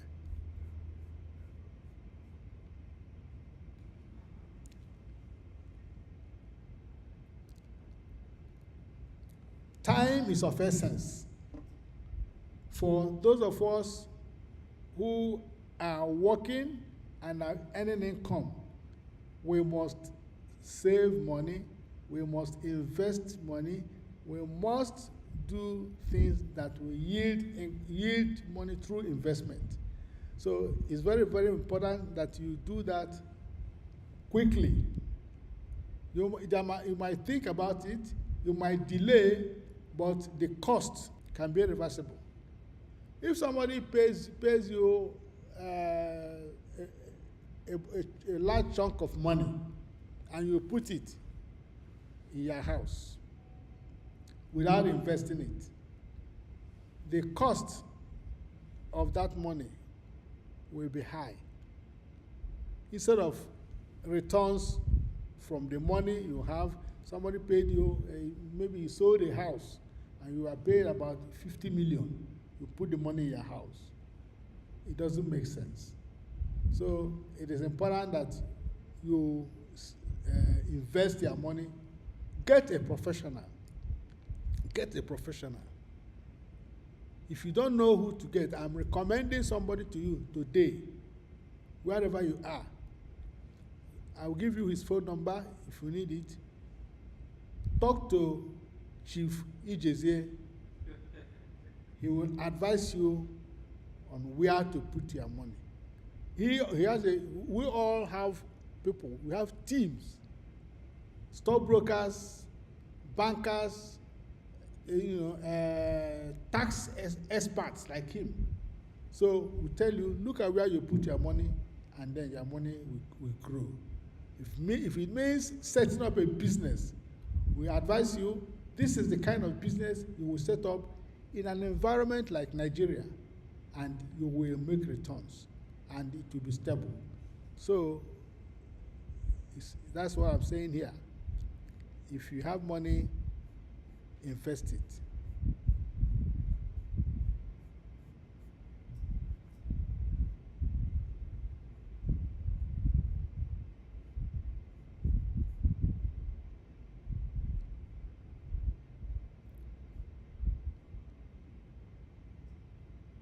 We have spoken about all this, for much.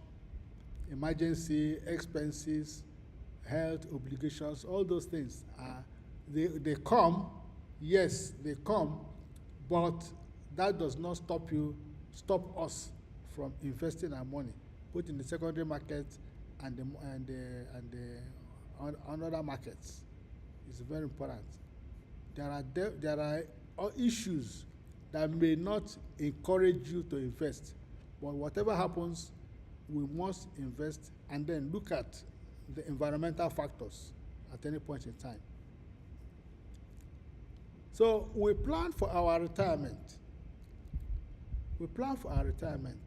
Long-term investment involves planning for that. Some of us might think, oh, I still have 40 years to live or to retire. 40 years to retire. Yes, it may be 40 years, but you can discover that you could waste the 40 years without any investment. You could waste the 40 years without any investment. So it's important as soon as you are earning income, and as soon as you have started doing something, bringing in money, begin to save. Save for investment. You save and you invest. This is very, very important. And you plan ahead. We have talked about smart saving. You plan ahead, and your retirement will not take you unawares. You might think you still have a long time, but it can take you unawares. And just say, the company says you are due for retirement, and you are off. So we prepare ourselves for a retirement and ensure that we retire young. Is very, very important. Retire young. Retire before you get to 50, highest, and then begin to do other things. Right now, any job, because I'm still strong, I do consulting. I consult for companies. I still have an articulation. My brain is articulate. You call me and tell me what the issues are. We discuss them. I have a link. I have a serious relationship in the capital market with Securities and Exchange Commission. If there is anything that anyone operating in the capital market is finding difficult, I can intervene, and then those things will be sorted out. You want to set up a company, you want to enter into stockbroking, you want to enter into share registration, you want to enter into any kind of advisory service in the capital market.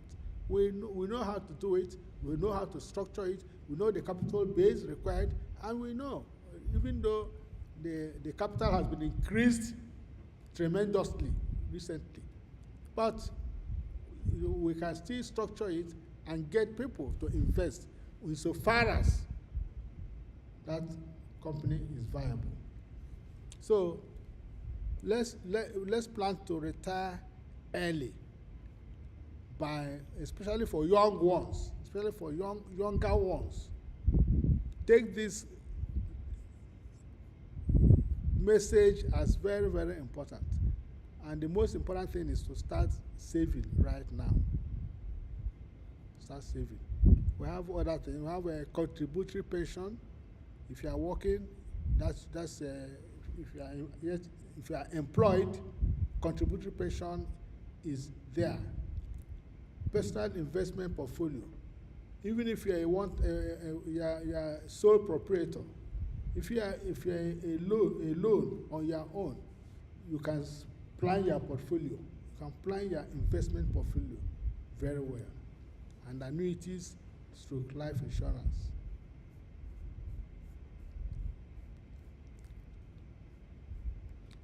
If you just mention something about real estate, I am part of the real estate business, and people are also into it.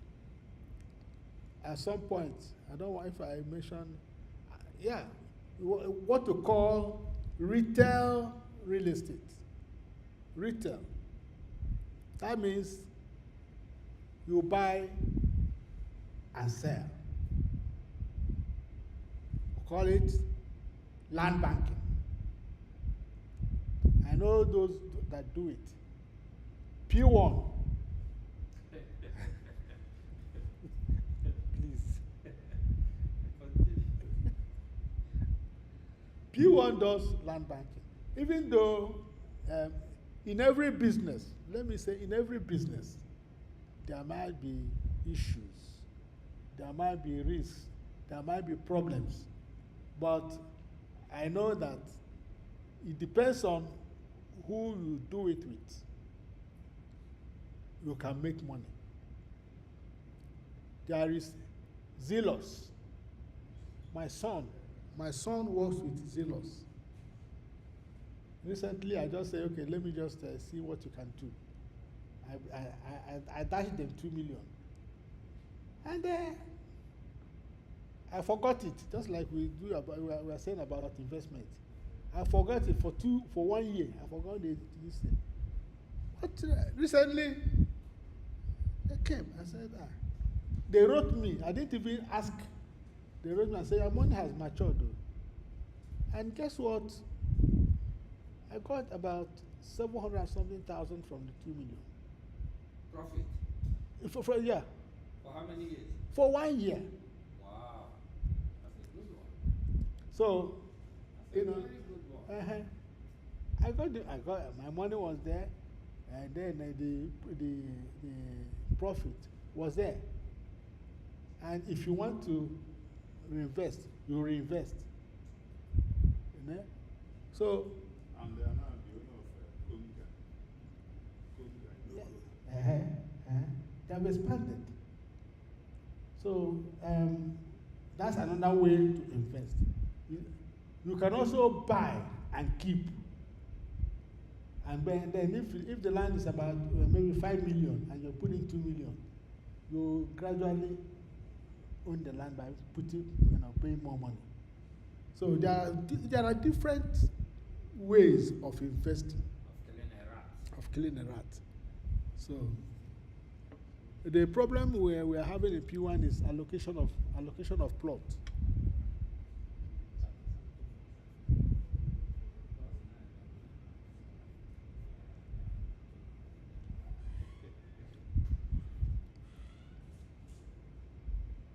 So sorry, did you reinvest the 2 million again, or you ran away? I didn't. I didn't want You it. ran. I had things to do. Okay. But of course, You say the good women, rate, yeah, about 30-something the- percent a year. yes, Very good rate. yes.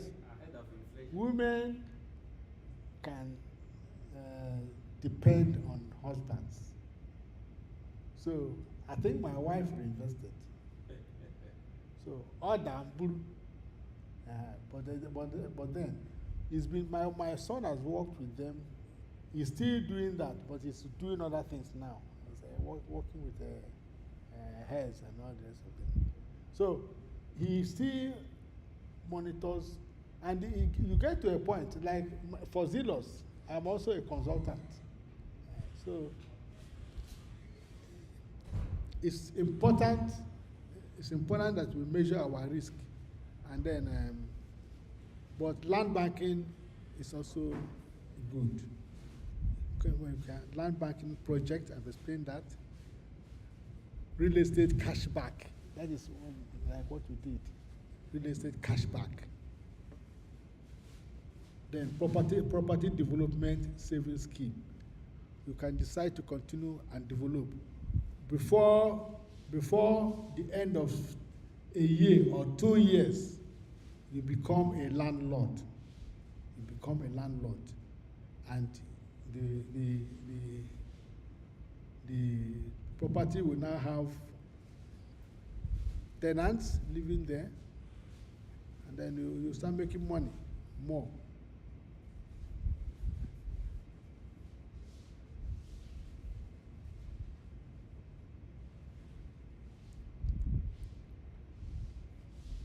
Okay, for real estate, we have mentioned it here. You must do your due diligence properly. You must do your due diligence properly. They verify the developer, physical site visit, you go there, you see where it is, contract scrutiny before you sign. There could be developer financial health problem. There could be developer financial health problem. There could be regulatory gaps. There could be insurance limitations, post-dated check risk. But what you only do, you know that this area is good, and there are people going there now, including me. So there's nothing wrong with investing money in the real estate. Only make sure that you look at the risk elements and ensure that it will not overtake you. And the land location matters. And the location, you know, these are the things. So somebody cannot just stand out there, maybe hearsay, say, don't put money in real estate. No, you just look at it critically and ensure that you have evaluated all the necessary risk.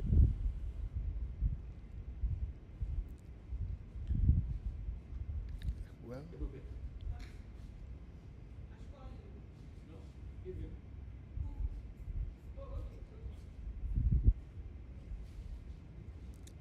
well, I mentioned here too, those who should be very careful in investing in real estate or land banking or whatever. But all these things depend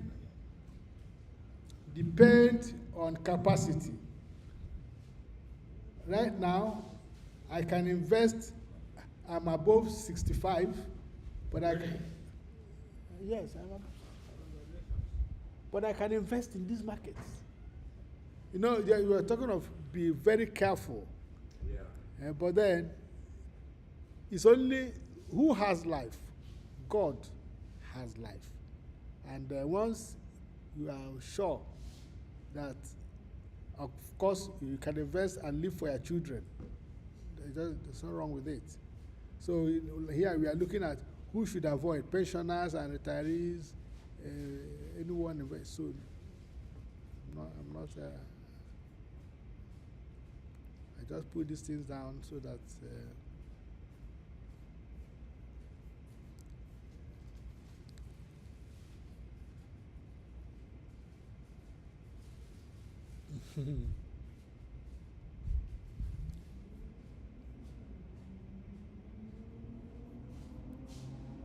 you know, in my house, I have a lot of people in this business. My first daughter is very good in the market. In fact, my first son is the one that he's very good in the real estate business. Then my second child, my daughter, is good in IT and everything. So, this one is yes. My third daughter.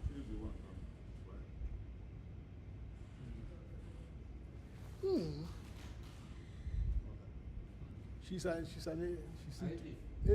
estate management. Okay. She studied estate management.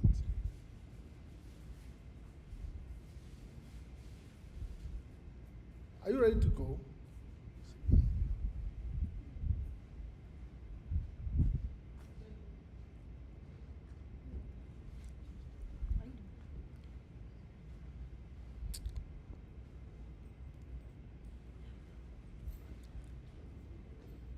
So for retirees, we have to be very careful, but even at that, we can still invest in the capital markets. We have to invest, in real estate. There's nothing wrong with it.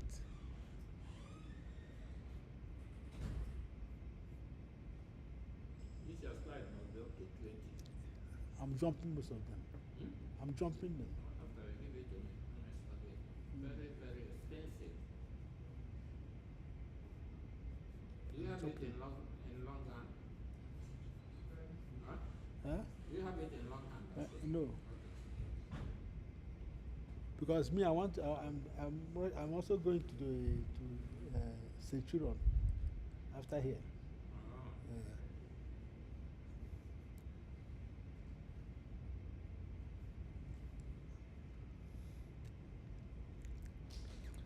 I come back to here. Pensioner appropriate investments. We've looked at those are ones are risk elements, things that pensioner, those who are retired should not touch. We have this slide. We have talked about young ones. We have talked about those who are in between to 40-something years. We are now talking about those who are not old, but so that is why we are talking about things the retirees can touch. So appropriate instruments is not this is not sacrosanct. It's not carved on stone. We are still looking at bonds, treasury bills, and money market funds. That's most of us like this area. You know, we want to invest more in stable investments. Stable investments.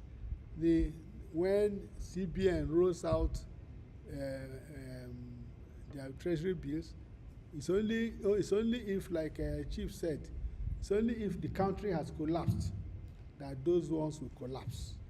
People rush there and invest money there. So it is recommended for retirees. It is recommended for those who have gone up, who are above 60. Yes, these are the recommendations.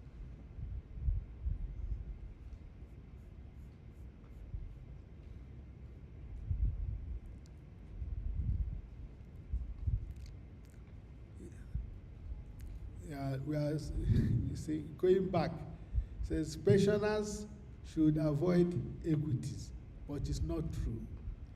I think I still recommend that if you can, are you not investing in equities now? Hmm? Are you still investing in equities? Of course. Of course. So I recommend that the only thing we have to consider at any level we are is the risk. If the risk is not much, invest in any area of investment. Invest in equities, invest in land banking, invest in foreign currency. This must be avoided. And then avoid crypto and alternative assets. Avoid it. That is my rule here. I can advise we can invest in equities. It depends on there are equity. You can do short term. Invest and say 6 months I sell. That's okay. Land banking. You can do returns like I just explained I did recently for 1 year. God will keep us, and then you get your money.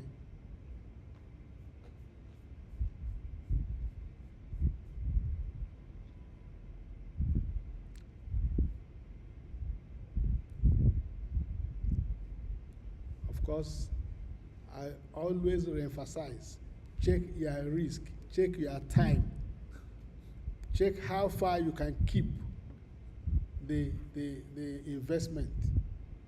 It's important.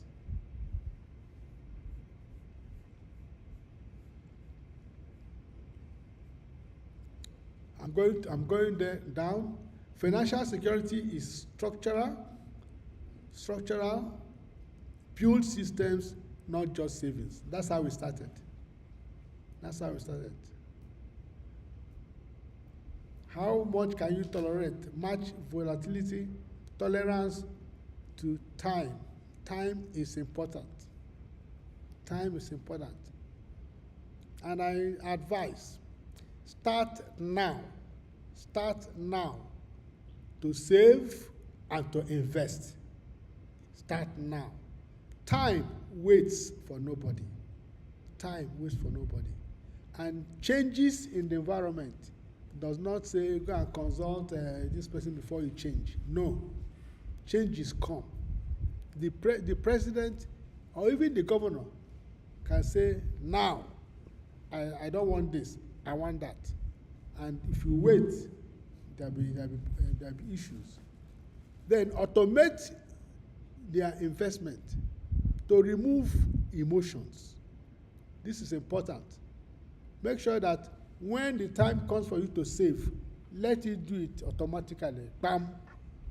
Not waiting for you to decide to say, this month is it's not good for me to invest, or this month I need to pay more money. No, that money you have agreed, 20 naira, 30 naira, 1 million naira that you have agreed, automate it so that once that date comes, the money will leave your account and enter into the savings account. This is important. Pensions, capital preservation is important. Stick to bonds, treasury bills, and money market. Okay. You need to diversify. These are our takeaways. You need to diversify. You have to create a buffer for your liquidity buffer in case of incasity, according to my brother. Then, due diligence. I said that no matter how high the risk is, before you invest in any area, do proper diligence, including the real estate market. Don't say, they told me that it will make 1 million and I did. No. You must do proper analysis. Get professionals to help you. If you are not a professional in that area, get professionals to help you to get the real situation before you put your money. Sometimes, once money goes out, it doesn't come back. So be very careful in your investment. And I close by saying, and I have said it, I have emphasized it, the best time to start could have been 10 years or 20 years ago. The second best time is today. That's the second best time. What I know I have said here, what I couldn't do when Chief Ijezie, was starting his I&I investment. After listening to him today, as I'm stepping out here, I'm going to take a decision. You will do what? I will take a decision. And I will go that route. You have taught us what to do. And I tell my people, anybody who's listening, no more delay. There's no need for delay now. We heard about the capital market, the stock market. You've heard about the real estate. What I mean, real estate here is, retail real estate for now, until you have enough money to become the Oga Pata Pata. Start now to do it. Look at all those areas. Start. If you are not doing any small business, start thinking of what small business you can do to make money. That is my advice. Don't eat your income. Don't eat everything. Don't consume everything. Keep aside some money to prepare for the future. That future may be 10 years to come, or 5 years to come, or till when you get to 100 years. But the most important thing is prepare for the future from now. Thank you very much.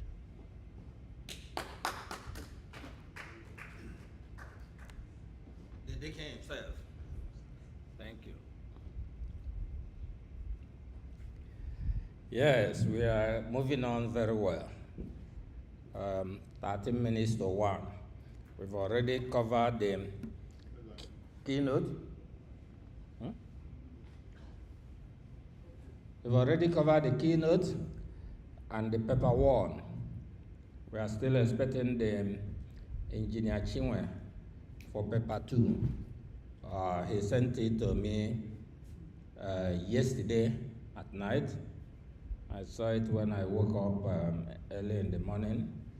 So he's prepared his paper. It's coming. But unfortunately, our tech guy, Mr. Emeka Atuma, equally messaged me yesterday night. I read it when I woke up early this morning, that he has fever or malaria and will unlikely be around. So I wish him speedy recovery. So if God had my prayers, probably he will stay coming. But I have another paper to present. We are having lunch now, so when we finish, if Engineer Chinwe doesn't show up before then, I will go and present my paper. It's very extensive. Well, I didn't present it after the keynote address, is that it would take time. But Basil has done a very, very, very, very good work. Much, much, much, much better than when he was here a year ago. But that is a growth for you. He mentioned a lot of things about growth, so he's growing. Basil, thank you very much. We take his paper, his slides home, and since this is weekend, I like reading. I will read them and learn, because we learn every day. But come to this talk as well. I normally like giving examples of myself when I'm on the podium. Sometime last year, first quarter of last year, am I right? Or first quarter of last year, probably, time runs, so probably last quarter of 2024. One day I asked my daughter, who is working in a tier 1 commercial bank, what do you do with your salary? Because she's still living with me, so I'm not paying house rent amongst other things. If she were to pay house rent where she's staying, probably her salary will not be enough for the house rent. So she's living pro bono, free of charge. Sometimes she eats from my pot as well. So I asked her one day, what do you do with your salary? She said she keeps it in, women tone. She keeps it in one bank as savings account. I said, what? Don't you know it's because of through investment that I was able, a poor chartered accountant in practice, that is through investment that I was able to buy this house we are staying, and to train all of you in primary, secondary, and the university. And my daughter is putting money in savings account that will attract probably 5% per annum. She was skeptical about investing, so we struck a deal. I said, do you trust me? She said, yes. I said, give me money, let me invest. After a while, I will show you how much I've made. She probably reluctantly did it and gave me some money. I've forgotten how much it was, but it was huge. And I invested it. Which stock did I invest it?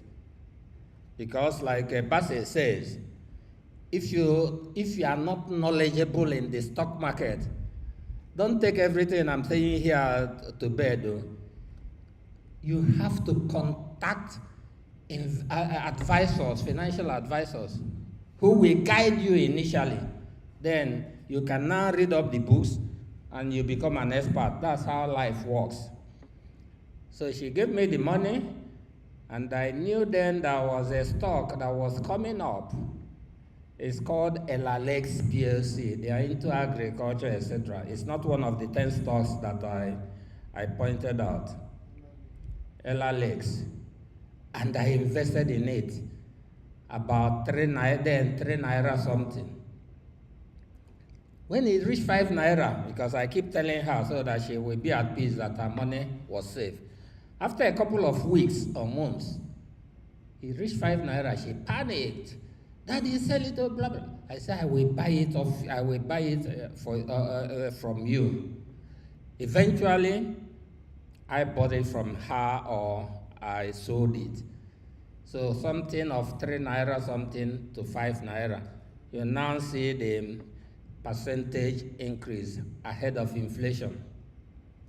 And she now got interested. The other day I asked her, do you still keep a savings account? She said no. She now starts investing, which is what I like. My second son, he read economics and he understood the game. So when I mentored him on stock about 3, 4, 5 years ago, he started. And he's smart, but that is what every father is praying, for your son to be smarter than you. Because he has done internship once or twice in America for 3 years when he was still in school, before 2018, he is now investing in American stocks, US stocks.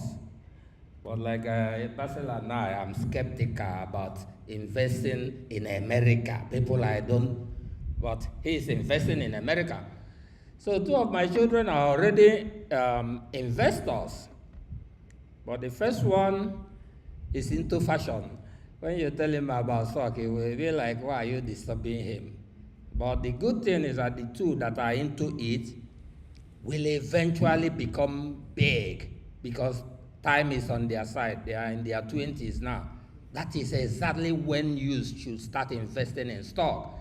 Put the extra money there. Today is Friday. Forget going for thank God it's Friday. Explain to your girlfriend or side chick that just give them a reason. The money you would have spent probably between 50 and 100,000 to entertain them, put it in stock and see what will happen. When I was there having lunch, I looked at my phone. I got an alert because like I said earlier in the morning, I told my stockbroker yesterday to sell Fidelity and the CWG for me, 2 stocks. I needed to do something with money next week because when I have money in the bank, it's like I'm leaving it for the bankers to be enjoying. Why won't I enjoy? Because the bankers will give it as a loan or use it for something, and the money will be, the interest or they will get or whatever, return will be high. If you see bankers wearing shoes, changing everything, you think they are stealing. No, they are enjoying your money you kept there. So usually I hardly like leaving money there, but at times my finger gets burnt. But I bought what they call CWG. I think it used to be Computer Warehouse Group, because I had the idea that it will increase. I bought just 6,000 because when I say I buy. I don't buy like people like buy thousands or hundreds of thousands. I just buy. So I just bought 6,000 at a price of about 19 naira just last month. But I needed some money now, so I asked my stockbrokers to sell. And the rate I saw through the CSCS alert, that they have sold some at 23 naira 60 kobo. I just did the mathematics. 23 naira 60 kobo minus 19. Actually, it was 18 something.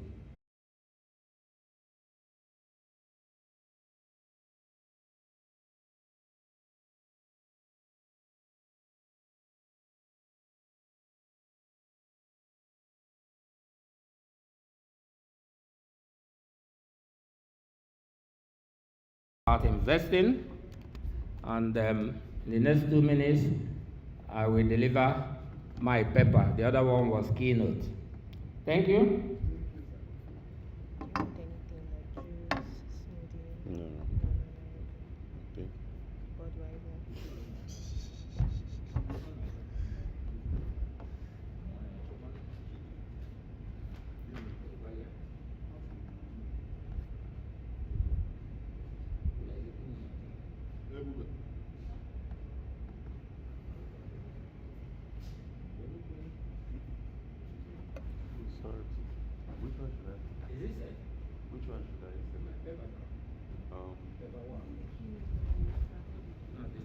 strategy. Okay.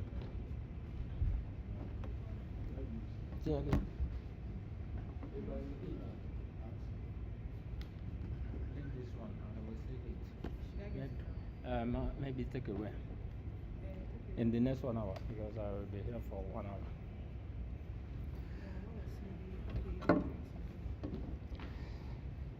hour. Once more, good afternoon. My major paper is on now. Strategic investment planning and the NGX.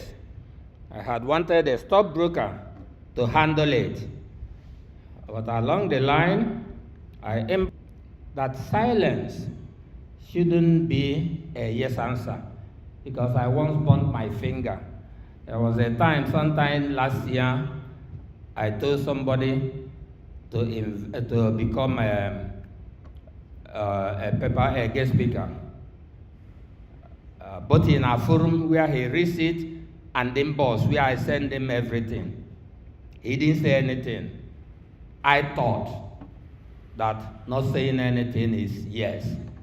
And on that day, we came here, I started giving excuses that because he's a stockbroker, maybe he will come later after lunch. He didn't come. Until today, more than 6 months, he hasn't told me why he did not come. So because of that experience, when this chap in boss didn't respond, I said, silence is not yes. Tell me whether it's okay by you or not. He read it and still ignored it. He'll probably be online listening to me now. So one weekend I said, instead of going to my local joint to enjoy myself, why don't I get a computer and do it? So that, because I know I can do some of these things, but the more the merrier. Because the angle Basse took his paper today, even if I was allocated that topic, I wouldn't have gone detailed into what he did. But I decided to do this one because it falls under my purview, and I hope you people will enjoy it. The topic is strategic investment planning and the NGX, maximizing returns on the exchange, by Chief Blakey Okwudili Ijezie Co. There was one day in our forum, somebody wrote something, a newspaper man, 2-3 days ago, and called me, put it in the report. The whole world was reading, Mr. Ijezie, Mr. Blakey Ijezie. I went in boss and told him that I'm not Mr. Blakey Ijezie, that I'm Chief Blakey Ijezie. Yeah, that Rotimi Williams, FRA, the huge man. When Guardian newspaper, for people who were born after Guardian newspaper started, when Guardian newspaper had an issue and consulted him to be their legal advisor or to take the other person to court, he refused. Because Guardian newspaper then, over 30-40 years ago, had this whatever that everybody, even if you're a professor, even if you're a doctor, even if you're a chief, in their newspaper they will call everybody Mr. For women, they call them Miss or MS.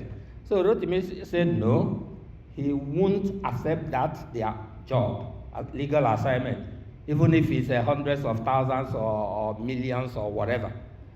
That they are disparaging him, that he's a chief. Why would they say he's a mister? And Guardian had to swallow their vomit and apologize.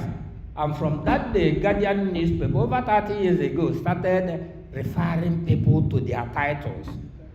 So anybody who refers to me as Mr. Blakey Ijezie is insulting me, and I won't take it. There's a precedence. I'm Chief Ijezie. So that's my paper. The agenda, what we'll be looking at is introduction and call to strategic thinking, fundamental, foundational values, integrity and the innovation capital, importance of values in investment, lessons overview. Then I have 36 enduring lessons for strategic planning. If we start that one and it's taking too much of a time, I will stop at probably 18 or 20, and the other ones, you people will see it in the paper much later. market dynamics and investor behavior, strategic principles, summary and conclusion and takeaway. So we'll be fast. What's the time now? 1:11. So before 2:11, I will be through also. Call to strategic thinking. Strategic investment success on the Nigerian Stock Exchange, NGX, demands foresight. It demands patience, and it has to be anchored by keen discernment to navigate risks and seize opportunities effectively. Navigate risk. You have to navigate risk. If you don't, you invest in a company that one day you listen that they are gone. I was talking about Sky Bank. That was a long time, 5, 6, 7 years or thereabout. The most recent one was a company they call ASO Savings and Loans. It was moribund for a while, but sometime last year, it came out, and I don't know who was packaging it. Every day in the NGX, it will be moving, the price will be moving by 10%. I got tempted, but again, discernment to navigate risk. I say rather than lose money because I'm chasing whatever, let me remain small. And after about 6 weeks or 12 weeks or so, after the thing moved, I actually told my stockbroker to buy, but he didn't get it. And something told me to withdraw, not to pressure him. One day we just read in the forum, in the newspaper media house, that the CBN has collapsed the bank, ASO Savings. So anybody who had money there, that's gone. Similar thing is happening to a company they call Deep Capital Management today. In our forums, I sent it that the CBN or the SEC says that the company will be delisted shortly. But some people are still buying into it. The price has now started moving up and down. It used to be going up straight. So when that news happened, some people saw they drop. But yesterday or 2 days ago, so it has moved up again. So probably there is information that those people who are buying at a higher price have that I don't have. Or possibly there's information I have that they don't have. So they are still buying into it. Someday they will cry. Key reasons why strategic thinking is critical to investment success on the NGX. The Nigerian Exchange, NGX, offers vast potential but presents a complex environment where opportunity and risk coexist. It offers vast potential. The potential is almost unlimited. But at the same time, it presents a complex environment where risk and opportunity coexist. So if you can see how you can structure the risk and know it's not where you are heading into, it's not riskless, you will gain. But if you are just because you've heard what we are saying here, just go and buy anything, there will be a problem. Discernment is the investor's greatest asset to differentiate between fleeting trends and sustainable value. Fleeting trends, ASO Rock, Deep Capital. Sustainable value, the big companies in the market, the MTN, the WAPCO. I didn't say WAPCO. 2 years ago, I bought WAPCO at 17 naira because I had news that the company's returns would be good. When the share was oscillating around that 17 naira, up and down, I sold at a loss. I think I bought 75, I sold at 70.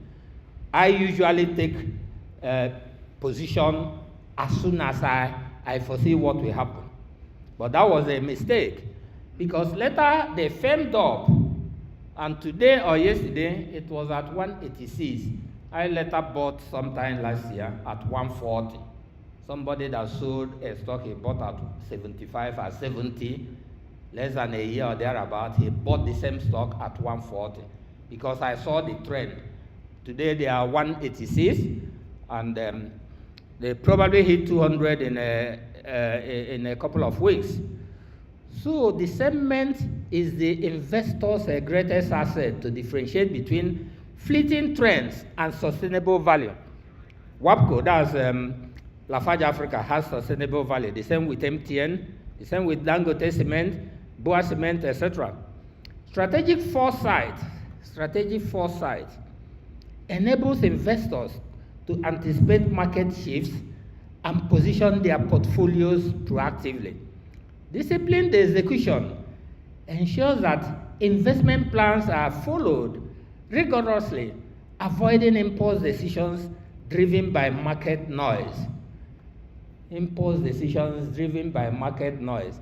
The capital market is such a place that you can make noise, and people will just buy your shares and it moves up. And after a while, you can decide to sell. There are a lot of things going on in the market. So people who want to invest in the market, my advice is that they should start small. Start with the money that if you lose, you can still sleep at night. And you move gradually up, gaining knowledge, attending courses like this. The social media is our watch with information on capital market. You'll be following them, reading up. Over time, you become a genius. Nobody is born a genius, even Warren Buffett. You become a genius by reading, by exposing your brain, amongst others, by taking risks. So you win some, you lose some. The ones you lost, the risk you lost, you will never ever make the same mistake. Igbo people say that so when you take risks, the one you can afford, you will learn lessons from that and become an expert. Nobody is born an expert. Okay? Disciplined execution ensures that investment plans are followed rigorously, avoiding impulsive decisions driven by market noise. Unwavering patience is essential for long-term wealth creation. Patience, allowing investors to mature and compound over time. In the capital market, there are two types of players: investors and traders. Investors are people who will buy a stock and they leave it over a period of time, 5-10 years. Traders are people who will buy and be looking at the market trend every day. Once they have 10, 20, 30, 40% of their initial investment as return, they pull out. These days, people are a combination of the two. You're on one side, an investor, and on the other side, a trader. Like buying a stock, CWG, Computer Warehouse, last month, and selling today. I'm basically exercising my trading. So I'm both an investor and a trader. And a lot of people are the same. But there are some that are totally traders, and there are some that are totally investors. They buy, they forget, and be taking their dividend and capital appreciation. So it depends. Investors must cultivate a mindset that goes beyond reaching to market events, reacting to market events, aiming instead to shape and anticipate market dynamics.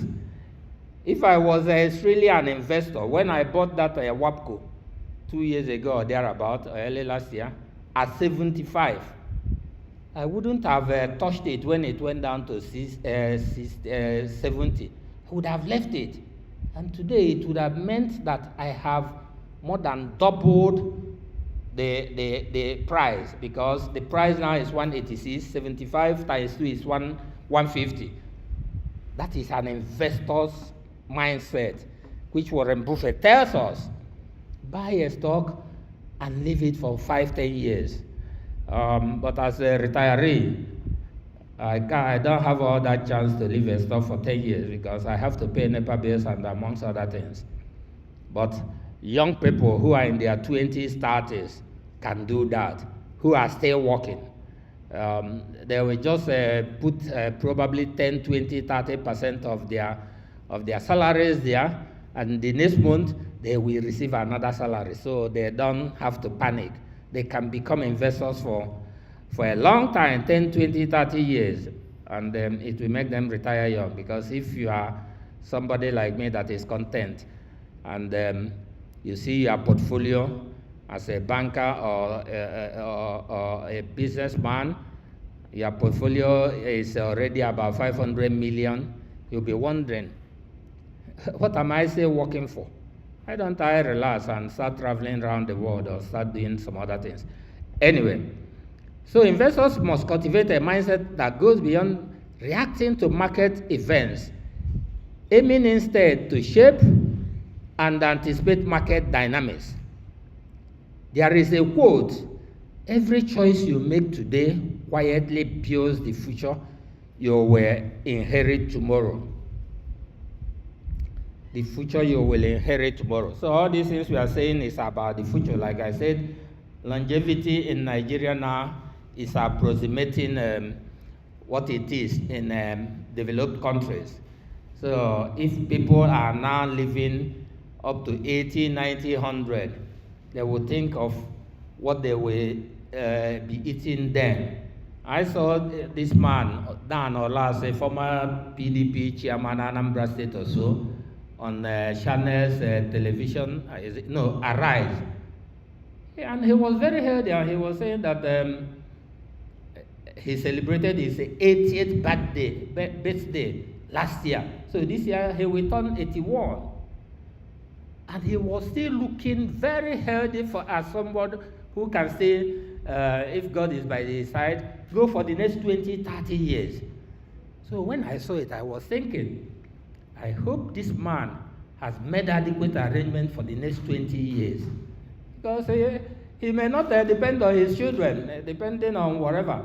So what we are saying is for the use of today to prepare that in 60 years' time, they will still be on this earth. So now that they are getting all this money now, they should be thinking, how will they live in 60, 70 years' time? Because if a youth is starting now, and by God's grace, the person turns 100, 70 years is what we are thinking of. Anyway, foundational values, integrity and innovation.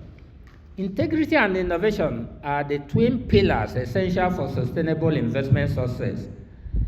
Founded on these values, I&I Investments Limited embodies how character and creativity foster resilience and the relevance in the dynamic investment landscape.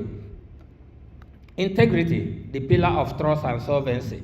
Integrity forms the foundation of all lasting investment relationships and decisions. Capital without character is fragile. Integrity ensures resilience through market cycles. It builds investor credibility, fostering trust with stakeholders and partners. Integrity anchors disciplined behavior, preventing impulsive speculation and poor risk-taking. Destiny. What about innovation? Innovation is the other arm, the driver of creativity and relevance. Innovation fuels adaptability in a rapidly evolving investment environment. It encourages original thinking and responsible risk-taking within disciplined frameworks. Innovation transforms challenges into opportunities through strategic foresight. Together with integrity, it ensures long-term relevance across generations. Integrity and innovation as invisible investment capital. Integrity ensures investor solvency through cycles of market volatility, while innovation drives relevance and adaptability across generations. Together, these values form the invisible capital that sustains long-term investing success, reflecting the essence of leadership, beyond mere market timing or stock picking. Market timing. I always relate with my mentor, Warren Buffett. Warren Buffett tells us, don't time the market. Don't time the market. So when I see people buying stuff because it has dropped in value, I just laugh. Don't time the market. You can buy today, tomorrow it will drop. So once you want to buy, provided the stock you want to buy is within your criteria, just buy it. You don't need to time the market because over time, everything will move up. Integrity sustains solvency. Integrity builds trust with stakeholders, ensuring continued access to capital and partnership. It acts as a stabilizing force during, and innovation drives relevance. We've mentioned this. Okay. Investment success beyond stock selection. Enduring investment. Nestle was about 700, 800 at a point, but yesterday it was 2,200, and ditto for banks. Most banks have doubled, amongst other things. So marketing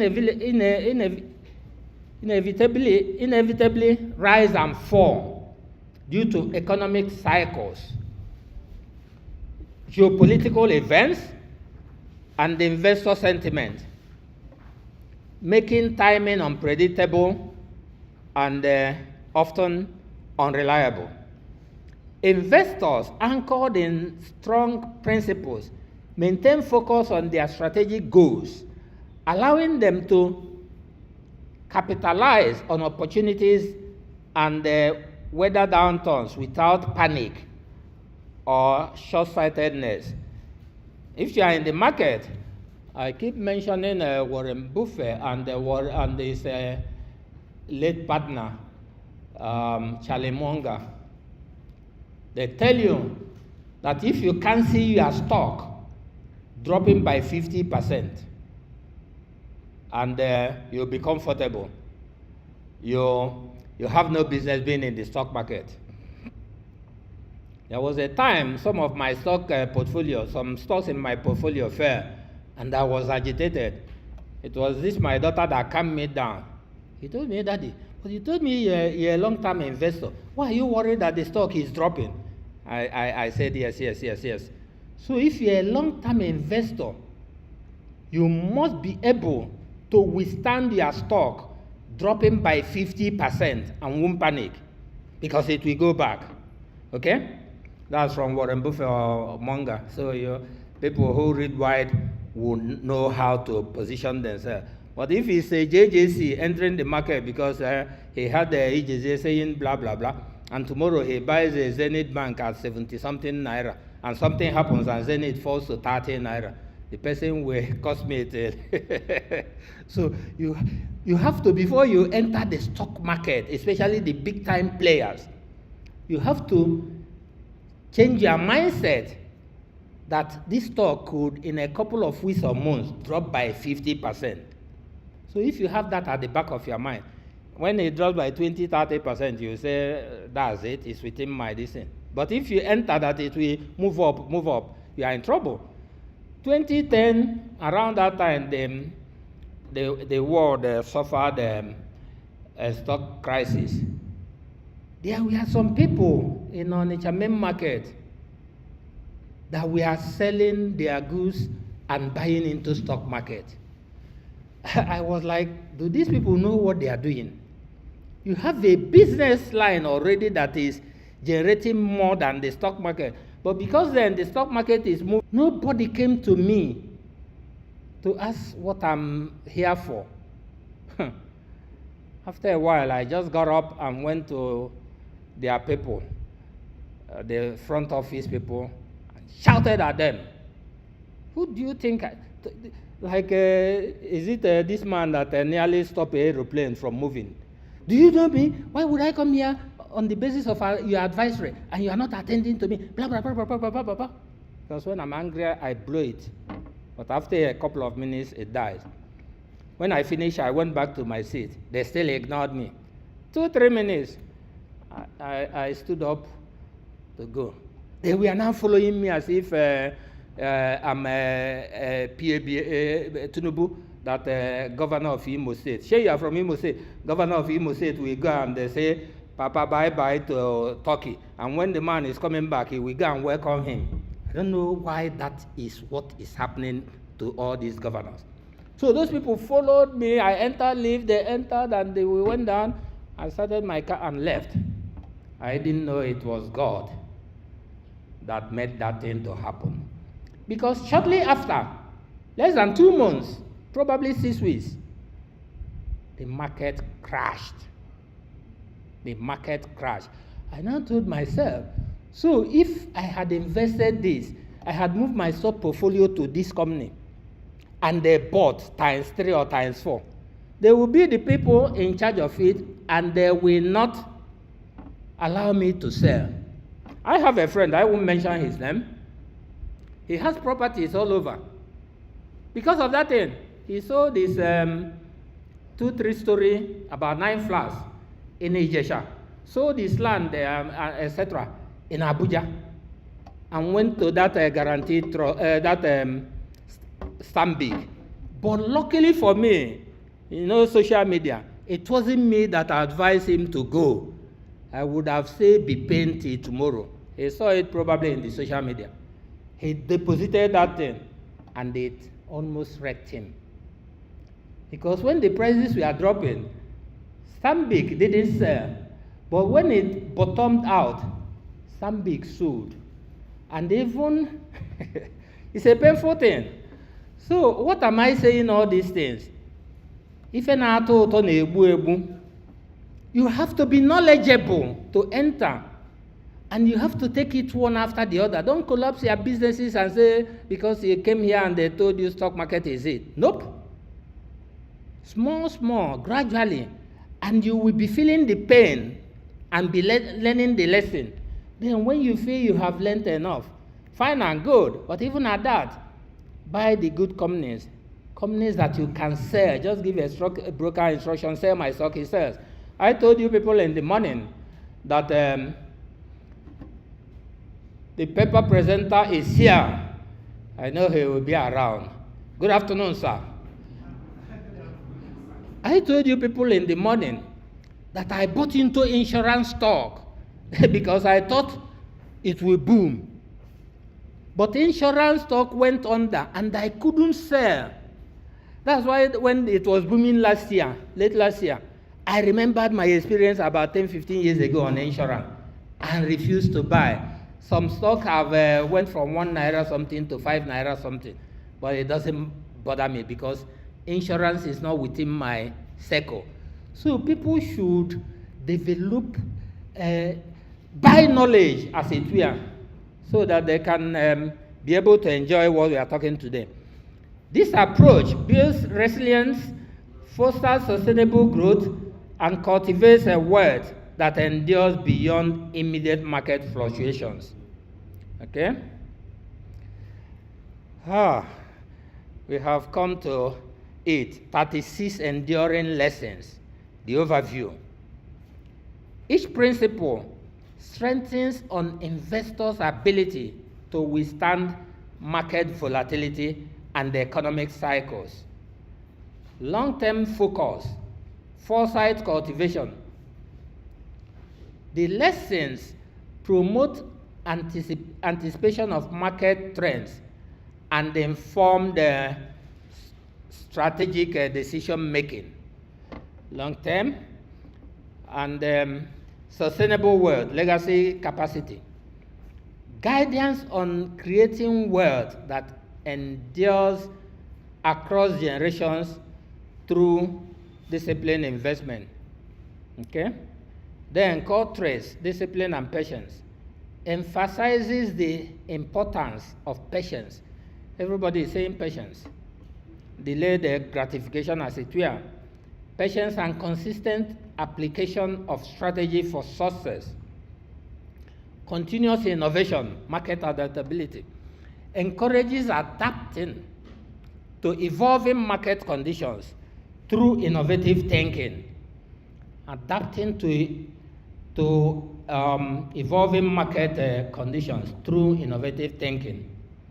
When Dangote was coming on stream, I knew that the oil and gas sector of the Nigerian Stock Exchange would be in trouble. I knew. I'm an oracle, though some people don't recognize. In that forum of investment, I posted that, what was this called, a company, one big company in oil and gas, quoted on the stock exchange, dropped heavily. Total fin also. They dropped because Dangote don't chop their neck. Wando, for people who are following the NGX, Wando is just a propaganda. They will just state something.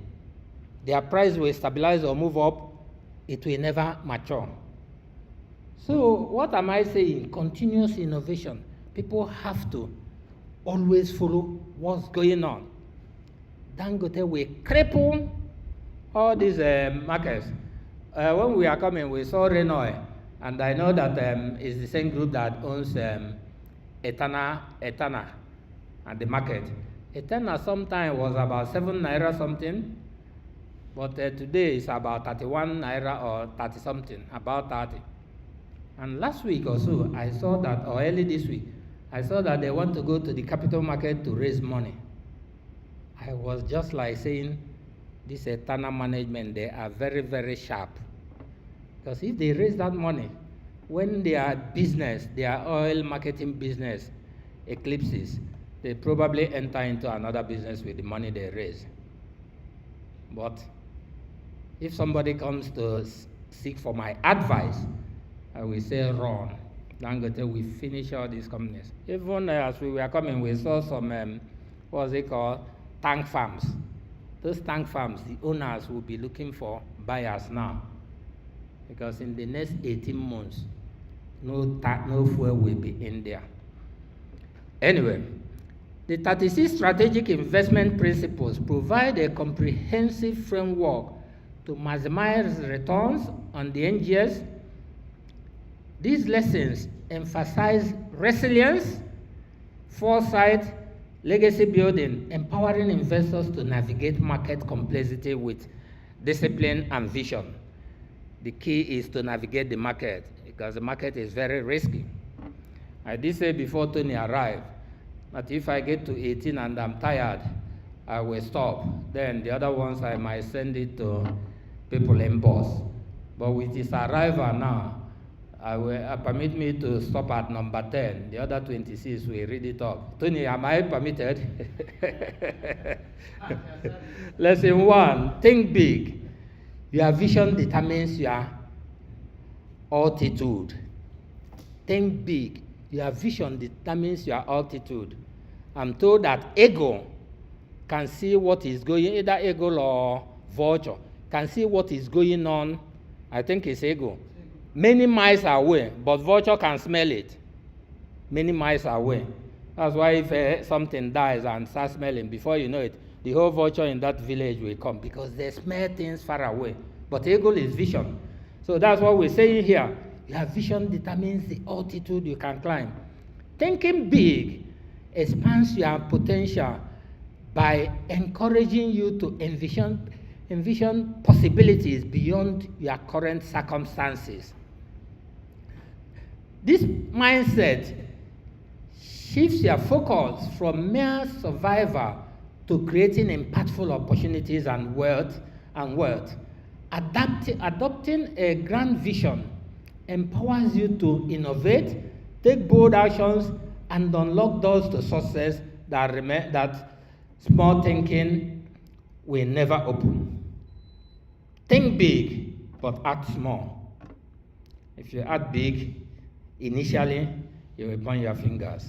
The power of big thinking is not arrogance, but an expansion of imagination to match your true potential. It enables you to see opportunities and possibilities beyond their current environment and limitations. Small thoughts produce limited results, while grand visions open doors to previous unseen opportunities. A big vision shifts your mindset from survival to creation, driving innovation and bold decisions. At times, we are not, this is not a political talk, but sometimes we have to get in political talk into it. When Ashwaju was running for presidency, he was thinking big, too big, that made him, without seeing the papers of what a fuel subsidy is all about, just mounted the forum on the jeep when they were moving him around. Fuel subsidy is gone. It was that day I knew, and I said it in our forums, that he has stormed into a storm he cannot storm out of. And that is what is happening today. Forget about all these governors saying on your mandate we stand, etc. Which mandate? Mandate that made fuel to move from 180, 190 to 1,000. Mandate that made the forest to move from official 460 and black market 750 or thereabout to 1,500. Those two policies have wrecked Nigeria. And if it happens to win 2027, Nigeria will be gone. Because a lot of people who are not seeing what I'm seeing or what we are seeing are just stomping up and down in the social media. On your mandate we stand. Which mandate? I went to Auto Market the other day and I saw what market is all about. You go to my 12. But you say in Aja, this week, tomorrow accompany your wife to the market, and you will shout. You will shout. So when people are saying that the economy has, statistics by the World Bank is nonsense. We are talking about investment in the capital market. It's booming, and the World Bank people are using it for Nigeria. How many people are in the capital market?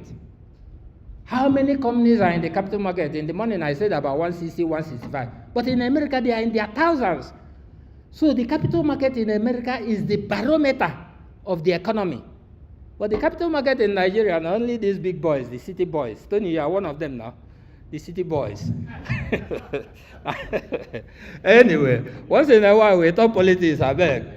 Practical lessons for thinking big. Envision the life and wealth you truly desire beyond the immediate surroundings and current limitations. Let your mind lead your actions. Your ideas are the first capital you invest in your future. Your mind. People have to develop their mind, because if your mind is not developed, the only thing you can make it, the only way you can make it is to find somebody who has developed his mind as an advisor or something, pay the person, and the person will use his own mind to do what your mind would have done. Challenge out routine comfort zones by imagining businesses and opportunities before they exist, and cultivate a mindset that embraces grand goals to unlock exponential growth and success. Dangote is a classical example of this. When he was setting up his refinery, 650,000 barrels per day, a lot of people thought he was just raising his whatever. He put in money there, borrowed money, and set it up. And today, as we are talking, he wants to raise it from 650,000 to 1.4 million. Meanwhile, at 650,000 is the biggest in the world. So when he does it to 1.4, a lot of companies, refineries anywhere I understand in Europe, have started closing down. Anyway, lessons 2 and 3, stay focused on the self-education. I can talk more on self-education. You have to educate yourself. Attend seminars, read books, go to online and read. It's just that these days I find that some things in online, social media, are by people who if I quote one of our members yesterday, who are totally ignorant, especially on these tasks. Because when I started seeing a couple of people online, they will come and talk nonsense. But self-education is good. You can discern the ones that are talking nonsense and the ones that are, and take it up. Or books. People, they are saying books. But in Nigeria, people don't read books again. Anyway, staying focused on your primary goals prevents scattered efforts and maximizes progress, while continuous self-education provides the knowledge, leverage essential for smart investment decision and long-term destiny. I just mentioned your name. It's okay. You can off it. Bring my phone. And to build your destiny. Okay? Stay focused. Avoid distractions. Pursue goals relentlessly. Pursue goals relentlessly. I can say I like giving an example of myself, though at times Tony doesn't like it. Tony, you remember, at times you normally say we. But I now, if I say we, maybe three of you are not whatever with what I'm saying. So I like giving an example. Pursue goals relentlessly. This program we are doing, we started the National Task Conference, October 2023, and we ran it for 8 editions till December 2024. But when the bill was with the Senate, I said we shouldn't, we've done it, we've done what we have done. So this one cropped up. Let's start educating people. And we ran this one for 4 editions up to August. And when the Senate, the president signed the other one, we came out again October, December, and ran it. The idea was that today we'll be doing the task wherever. But when you go online and see a couple of things, I said I don't want to be part of that confusion. Let me allow them, because when the tax law was equally, the Gazette was equally tainted, I don't know which of the laws was in place, which of the laws will be. Even my what's his name? Oyedele, at a point was confused. I read, but I don't know whether it's true or not. At a point, he said he hadn't even seen the law. So we decided to come back to this. And we are relentless pursuing it. Though at times, because of the because of the number of people coming here, I'm an Arsenal fan. And we like the stadium to be full so that when we display, people will clap for us. But the number of people here have not been clapping. But that would have made me to stop. But I know that those people are online. They are there. One lady has already told me that she's online, that she couldn't come because she's a bit ill. That I should send the papers to her thereafter, and I will send the telephone numbers of the guest speakers so that she can interview the guest speakers. This location is far from town, as it were. So a lot of people, if we are still doing this thing in Antony Village, we will have about 50 people here. But the good news is that a lot of people are online. So what am I essentially saying? Resilience. Resilience. I believe over time, the impact we are making, people will appreciate. And the newspaper people will equally put it in their newspapers so that people who didn't even know about this program will get to read it. And I will tell the lady to put Bass's phone number so that they can chat with him direct as well. Bass. Mastery and wealth come from dedication, Mastery and wealth come from dedication, not business. You are busy. Dangote is very, very dedicated. Bua Cement is very, very dedicated. And all of them, like I said in the morning, they know the importance of the NGX. Once they do any business, they move it into NGX. And they make their money. And the addictives, they get you and I to become their non-executive directors, paying them probably 300, 500 per meeting times 4, 2 million in a year. But the benefits they get outweigh whatever they pay them. The benefits they get. So when I see Igbo people refusing to enter the NGX, I weep. I weep. That is a cake. And even Warren Buffett, it's the NGX that made him the richest man, because he never paid dividend. Capital appreciation. If you need money, you sell part of it. And it's growing, but we'll get there. Let Southeast be good. We will be moving some of these things to the Southeast. Self-education, knowledge as your ultimate leverage. We can't say more than that. If you are knowledgeable, the sky is your limit. If you are not, get somebody who is knowledgeable to assist you like Dangote is doing, and pay the person, and you will reap the harvest. Lesson 4, never give up. Never give up. Breakthroughs hide behind breakdowns. Persistence through challenges is the cornerstone of lasting success. Breakthroughs often occur when giving up seems easiest, emphasizing the power of endurance and consistent effort over time.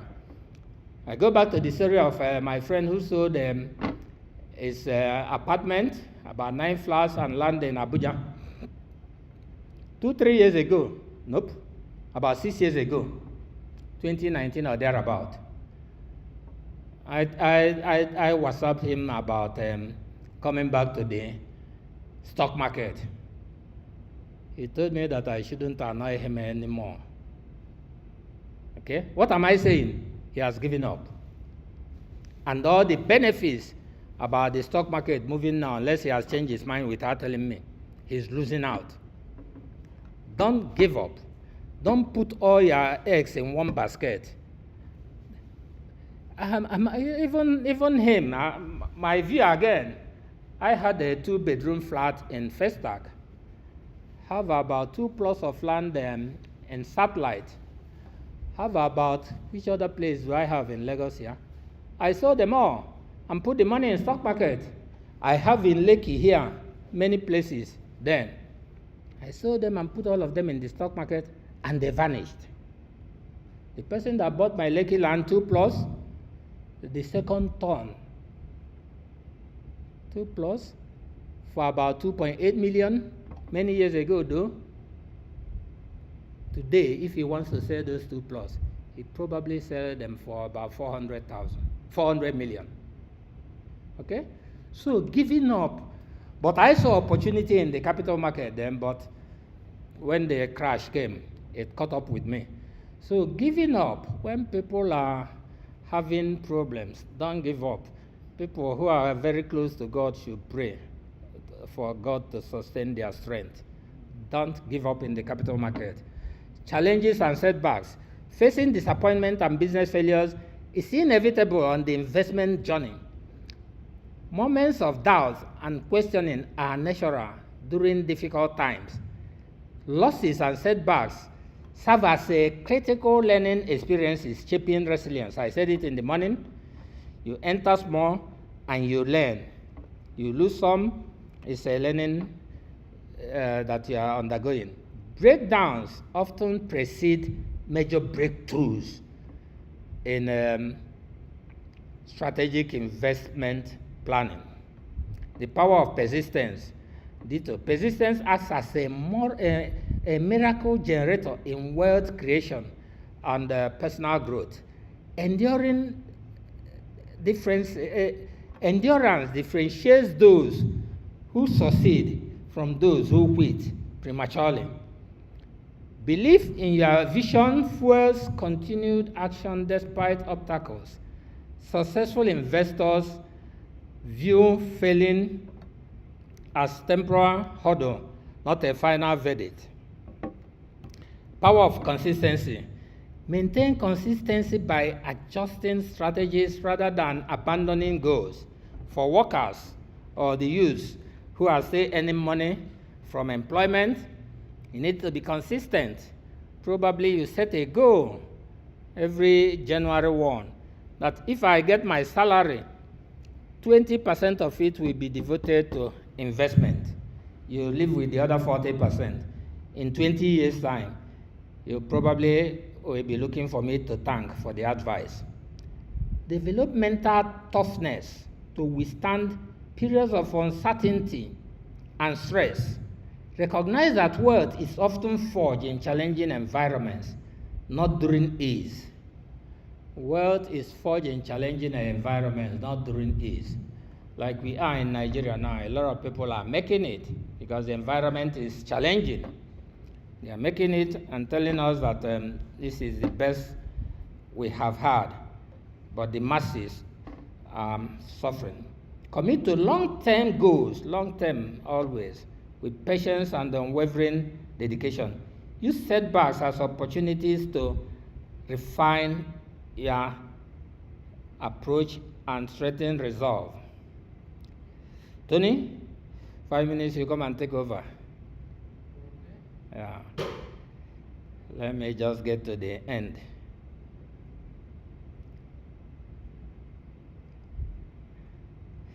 It's a lot. When I send it to people, it should be archived. And people will be, huh? Yeah, and people will be, people, 27, people will be looking at it. Let it be a manual as it were. It's not what, from knowledge to action, closing, from knowledge to action. Knowledge alone does not build wealth. I have the knowledge, but I'm not worthy because knowledge alone can't build it. Action guided by insight does. You can have all the knowledge, but if you don't move, you can't make it.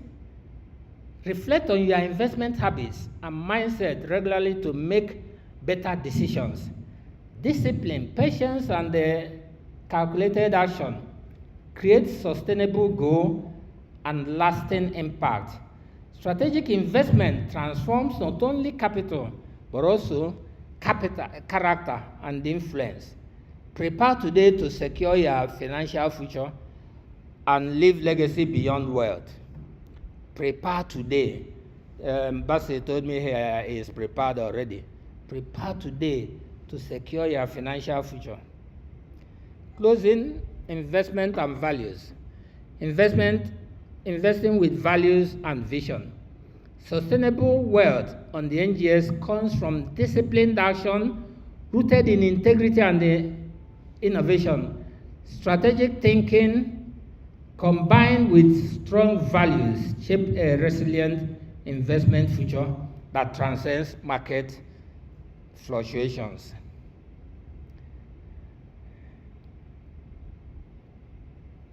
Leo, come and put me off. Tony? Yes. Yeah. It is well. Sorry, any questions? Like I said, I will WhatsApp all these things to all of us. Huh? Okay, you want to go there for your vacation? Thank you. That's a wonderful, a brilliant presentation. You know, both the content and the arrangement, everything, the packaging and the content. That's what for members who are online that are. Hello. I introduce Engineer Tony Chinwe, CEO of the SME Facilitators Limited. Is the last paper presenter today. And why I like him is that he's all-rounder, first degree, University of Lagos, civil engineering, first class. Masters, structural engineering. Masters, business admin. Masters, public admin. Masters, economics. But I normally joke with him that he's afraid of ICANN. That's why he's not a chartered accountant. Tony, you're welcome. Yeah, thank you. Thank you very much, Chief. Good day, everybody. Permit me to stand on the existing protocol. Mine is a simple assignment. It is not as complicated as Chief said. Entrepreneurship as a vehicle for wealth creation. You know, when we talk of entrepreneurship, just as we have, you know, when you talk of project management, the three constraints you see in project management, every project management, you have cost, you have time, that's schedule, then you have scope. Then when you talk about an entrepreneur, the three key attributes that come to your mind about the person are: 1, vision; 2, innovation or creativity. Then the third one is risk-taking. Those are three elements that are usually present in every entrepreneur, you know, among others. So entrepreneurship is the dynamic process of designing, launching, and managing a new business venture to generate profit or social value. You know, the entrepreneurship starts from motivation, that is identification of challenges or problems, you know, then conceiving idea of how to solve those problems, planning and validation, then resourcing, gathering the resources together for execution towards ensuring that the problem is taken care of, then launching and growth, managing growth in circumstances of various risks and challenging times. So it involves identifying opportunities, gathering resources, and executing a vision while controlling and managing risk. It requires a mix of innovation, scale, strategic vision to meet market need. So it ranges from small businesses, SMEs, scalable startups, to entrepreneurship, that's innovation within an existing company. You know, you get to see many entrepreneurs, even within existing large entities, large business entities. You know, some of the people that eventually own their businesses today, if you notice or if you observe them while they were still working in large corporations, you will see those traits of, you know, enterprising skills in them. You know, the one that comes to my mind is Tony Lumelu when he was in Allstates Trust Bank in those days. You could see all those traits, you know, all those attributes, you know, very, very evident in him. Wealth, the total value of all accumulated tangible and intangible assets owned by an individual, household, or nation, minus all liabilities. In a nutshell, the net worth. Then this is entrepreneurial environment. Entrepreneurial environment, you have the entrepreneurship venture.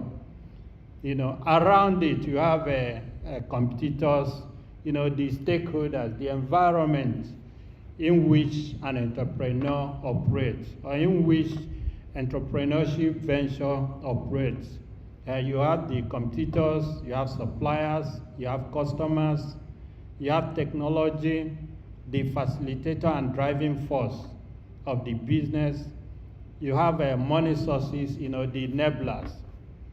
You have the entrepreneur, the driving force, of the entrepreneurship venture, the entrepreneur, who is the key person, the promoter driving the business.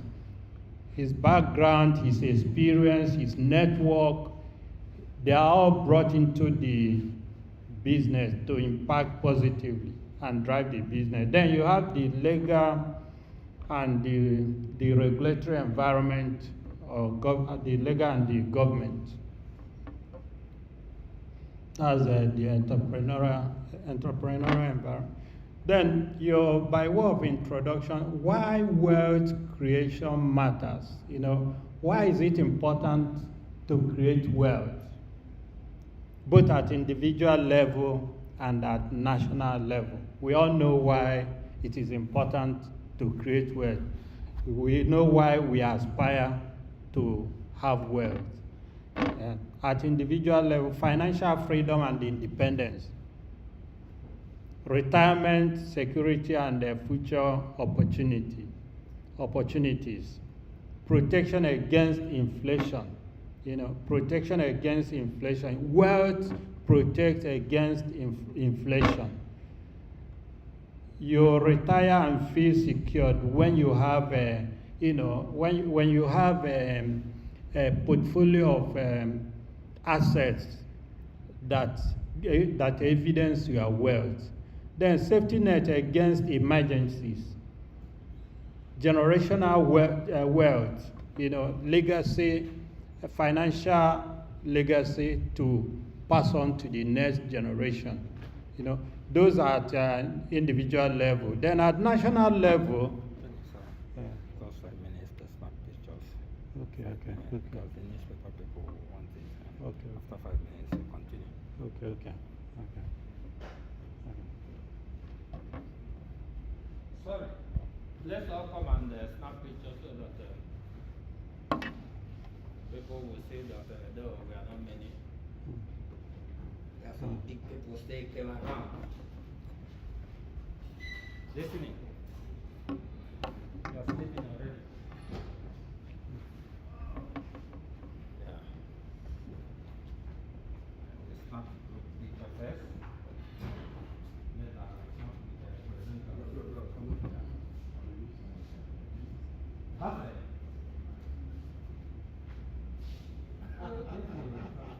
Perfect, come and stay here.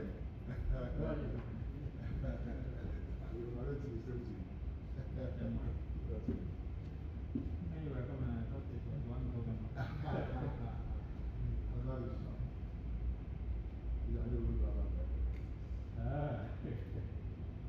Truly, is your government living in Abuja now?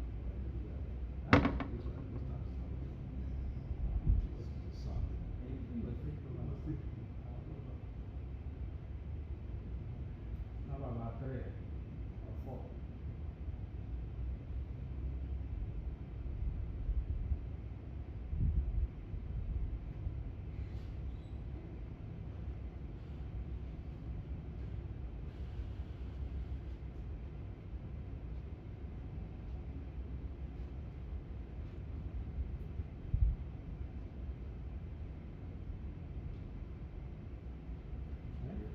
So let me start with the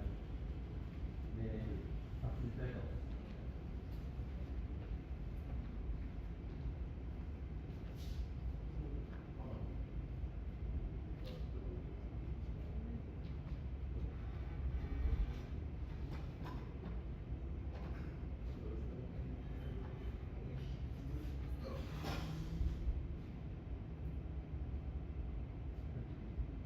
Remember, he's taller than you. These are tall. Not the last one, not the last one. Very basket. I don't know what they are doing in Nigeria. Finish? Thank you. Yes. Yeah, thank you. So we proceed. At national, why wealth creation matters, that's where we are. At national level, job creation and economic growth You know, wealth creators, entrepreneurs, they build businesses that generate jobs. You know, and these jobs generate income, and those incomes are taxed. So they generate wealth for the nation and also create jobs that for the nation. And with the creation of jobs, people earn income and also pay tax. So the multiplier effect is enormous. Then funding public infrastructure and services. It is from these wealth generated, the income made, that public infrastructure and services are funded. Then improve standard of living. Wealth creation matters because it improves our standard of living. It will require money to fund a higher standard of living. Then sustainable development. Shifting from reliance on natural resources to creating intangible wealth. That's human capital and technology. You know, I often say that we are at a stage where we should, you know, think less of all these mineral resources in their crude form and think about developing the value chain. We have been producing crude oil for decades, but our petrochemical industry is in comatose. So all these things we need to move in: human capital development, technology. We focus on education, train the next generation on how to fit in the current world that is driven by technology and AI. Ensure long-term economic stability and sustainability. Reduce inequality. Wealth creation policies can help redistribute resources and reduce the gap between different economic segments, fostering a more equitable society. Understanding this wealth creation. Forms of wealth. We have a financial capital, human capital, physical capital, social capital. All these are different forms of wealth. You have the financial wealth, cash, stock, shares, bond, mutual funds, pension funds, bank balances, fixed deposit, insurance policies with cash value, currencies. You know, these are financial wealth. Then you have social capital. Social capital is the capital that derives from relationships and social network. Network, trust, relationship, it is a form of wealth. Then you have intellectual capital, knowledge-based assets that create value. Knowledge, skills, innovation, those are wealth. Physical capital, buildings, machines, you know, brick and mortar. The short-term versus long-term wealth. The short-term wealth is about income and opportunity, and long-term wealth is about asset and compounding. We are looking at long-term asset and compounding. It's like some people that have this investment policy of immediate gratification. Some we invest and look on long-term, you know, long-term benefit. Invest in stocks that has the prospect of increasing in value over time. You know, you are taking long-term position. Ditto for other investment types. Types of entrepreneurship. You have a small business entrepreneurship. These are people, the goal is steady income and independence. The person sets up small business, operate it like local restaurants, usually funded by savings or small loans. Risk level is moderate for this type of business. Then you have a scalable startup entrepreneurship. The goal in this type of entrepreneurship is rapid growth and large exit. You know, you form a business, scale it up, you know, quickly, exit, sell it off. designed to scale fast, often seeks investors, venture capital, angel investors, may aim for acquisition or IPO. The entrepreneur who sets up this type of investment may be looking at IPO or acquisition as his exit strategy, taking it to stock exchange, to sell off to the public, or acquisition as exit strategy. Best for big thinkers and comfortable with risk and fast growth. Example is the tech startups, that we see somebody will build a software, nurture it, and sell it off to the, big business entities. So we see all these things happening. That is scalable startup entrepreneurship. It is venture-backed apps. Risk level is high. Then you have social entrepreneur. The goal is to solve social problems. They are mission-driven businesses. The impact startup focus is on long-term societal change. Purpose-driven, best for people motivated by impact over income. The risk level is moderate. Like I think it was Gaddafi, I can't remember his full name. The guy that started the mobile toilet. That is social entrepreneurship. He started it. The goal is to solve social problems. People who organize events, maybe in school field, there are no toilet facilities and all that. You need to make arrangement for toilet facilities. So those are the things. He identified the need in the society and took measures to bring product that will take care of those needs. Then corporate entrepreneurship, that is entrepreneurship. When you have entrepreneurs operating within corporate entities, like a big corporate entity, Chevron, First Bank, Zenith Bank, you have an entrepreneur operating within there as a staff, as a worker. Innovate inside an existing company, purpose-driven, people motivated by impact over income. Risk level is moderate because they are in a settled environment.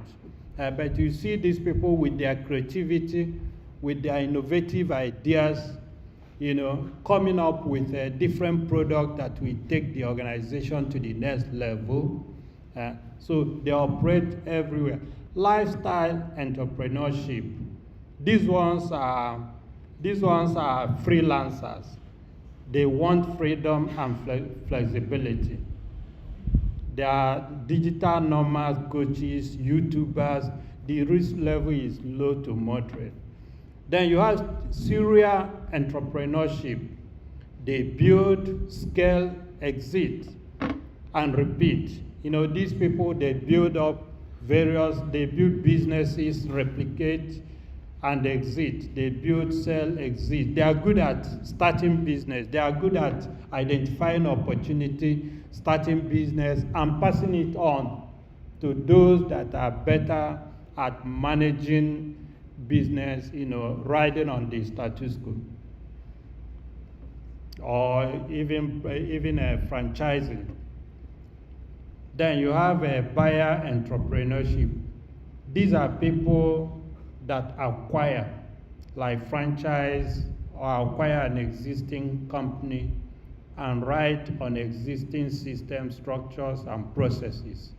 The risk level is moderate. But for serial entrepreneurship and also scalable startup entrepreneurship, the risk level is high, and these people have the appetite for that high level of risk. They are innovative, very creative, very energetic. They are fired by their vision. and they are restless. So these are types of entrepreneurship that we see. How entrepreneurship creates wealth. Now we have looked at types of entrepreneurship. How does it create wealth? You know, what are those wealth, you know, creating aspect of entrepreneurship that should be unveiled? Entrepreneurship provides the vehicle that makes large wealth possible through ownership, leverage, scalability, and time. The asset, for ownership of equity, the asset belongs to the entrepreneurship. The asset of the company, you know, belongs to the promoter, belongs to the entrepreneurship. Then leverage. To create wealth, you use leverage to multiply output, turning effort into scale, like people, the employees, system, automation processes, capital invested money creates wealth, technology, you know, all these things. You put them together and turn them into a package, into a machine that will serve thousands and millions and multiply wealth. That's the essence. Something that if people do individually, they cannot acquire that level of wealth. But when you aggregate these things together, you leverage on it to render services to millions and thousands and then create wealth. So it is that leverage that creates wealth, that leverage that entrepreneurship, you know, provide that create wealth. Then scalability. Some businesses can grow without equal growth in expenses. That is, you can scale up the income and manage the expenses down. Some businesses can grow without equal growth in expenses. The income will be growing, but the expenses are managed, you know, low. So some businesses have that nature, you know, to grow, while the expenses are low. You have a business model like Uber. You know, you create the software, you are in one environment and all that, you know, and this thing keeps growing and expanding and expanding. The expenses to the core promoter is down, to the core business is down. Yes, they are not growing, you know, in the same proportion with the revenue. So asset appreciation. As a well-run business becomes more valuable over time for reasons such as strong brand, recurring revenue, loyal customer base, predictable cash flow, which increase the value of the business. You know, these are things you factor in when you are doing valuation, business valuation. You know, the brand equity, how strong is the cash flow, and how predictable it is, loyal customer base, recurring revenue. You know, those things are the things that make a business appreciate in value, and that is how wealth is created through entrepreneurship. You have a huge customer base, loyal customer, you know, very core, strong, loyal customer. If you want to sell such business, whoever is buying it will not look at the physical asset, they will look at the predictable cash flow, they will look at the customers, the core customers that will remain with the business even when ownership has changed hands and all that.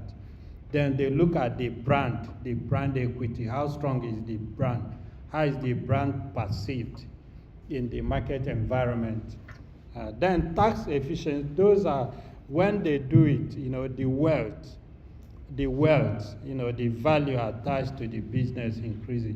Then tax efficiency, the lower taxes are managed, you know, the more money an organization has, to plow into other things, thereby compounding the capital. So deduct legitimate expenses, structure income strategically, reinvest profit, thereby compounding more capital. So when tax efficiency is there, money is available to be pushed into that. Control over income ceiling. A salary has cap, but business income has no cap. So this is also the way entrepreneurship creates wealth. Because you can add more product lines, you can expand the market and all that, but not necessarily increasing the salary in the same proportion. So there's more money to the business and the value of the business grows. Then conversion to long-term wealth. Build cash flow, convert profit into asset, real estate, stocks, other businesses, diversify beyond one company, turning entrepreneurship into generational wealth. So that is how it creates wealth. The role of innovation in entrepreneurship. Like I said at the onset, when we are looking at entrepreneurship, three things come to mind regarding the entrepreneur. One is innovation, creativity. Then two is risk-taking appetite. Then three is vision, the vision. So the innovation, creativity is what sets an entrepreneur apart from the rest. Every change we have ever recorded in the world were made by those who differed from the status quo. Those who looked at something and say, are there better ways? Are there not better ways? There must be better ways of doing this thing. There must be more efficient ways of doing this thing. So every innovation, whether in science or in processes or in any area of life, every change that has ever been recorded in history, were made by those who interrogated the status quo and differed from the existing. That is how changes come about. People who look at situation and think of how to make it better. Innovation plays a central role, and innovation plays a central and defining role in entrepreneurship. It is the process of introducing new ideas, products, services, and methods that create value. Without innovation, entrepreneurship will simply be replication rather than creation. So types of innovation in entrepreneurship, you have product innovation, that is the new product or improved goods and services. You have process innovation, the way things are done, improved production or delivery method. You have business model innovation, new ways of creating and capturing value. You have market innovation, new marketing strategies or branding approaches. All these are the things that come in to make entrepreneurship, those innovations in product, in process, in business model, in marketing. The key roles innovation plays in entrepreneurship, it creates competitive advantage. Innovation helps entrepreneurs differentiate their business from competitors. It drives business growth too, because when you innovate, you open new market and new customer segments. Innovation solves problems. The essence of innovation is to solve problems. Entrepreneurs innovate to address unmet needs and solve existing problems more efficiently. Many startups began by identifying a gap in the market. In fact, every innovation comes by identifying a gap in the market, which is opportunity. Then the fourth one, improves efficiency. Adapt to changing environment. Innovation adapts to changing environment. When the environment is changing, you innovate to align with the environment. Markets, technology, and customer preferences constantly change. And as they change too, the entrepreneur innovates to align with the new consumer behavior. It creates economic development. Innovative entrepreneurship generates employment, like we said, increases productivity, and contributes to national economic growth. It also encourages risk-taking and creativity. Entrepreneurs as wealth builders. From what we have discussed before, we can see that entrepreneurs are wealth builders. If you set up a company and you are paying salary, paying tax, you are building wealth. The people collecting salary are getting income. They are paying taxes. The wealth to the government is increasing. The jobs are created. Values are created. So that is the work of an entrepreneur: creating value, job creation, innovation and productivity. Entrepreneurs introduce new technologies, processes, and ideas that improve efficiency. So all these are what makes an entrepreneur a wealth builder. They create wealth for shareholders by way of dividend and stock growth. They create wealth for employees by way of wages and bonuses, to suppliers and partners, to government by way of tax revenues, to community by way of corporate social responsibility and philanthropy. Entrepreneurs also impact on economic growth. Entrepreneurial activities increases competition, boosts GDP, attracts investment, and strengthens economic stability. So entrepreneurs mostly use SMEs as vehicles or platforms for their entrepreneurial activities. SMEs provide small and medium enterprises. All over the world, people talk about SMEs.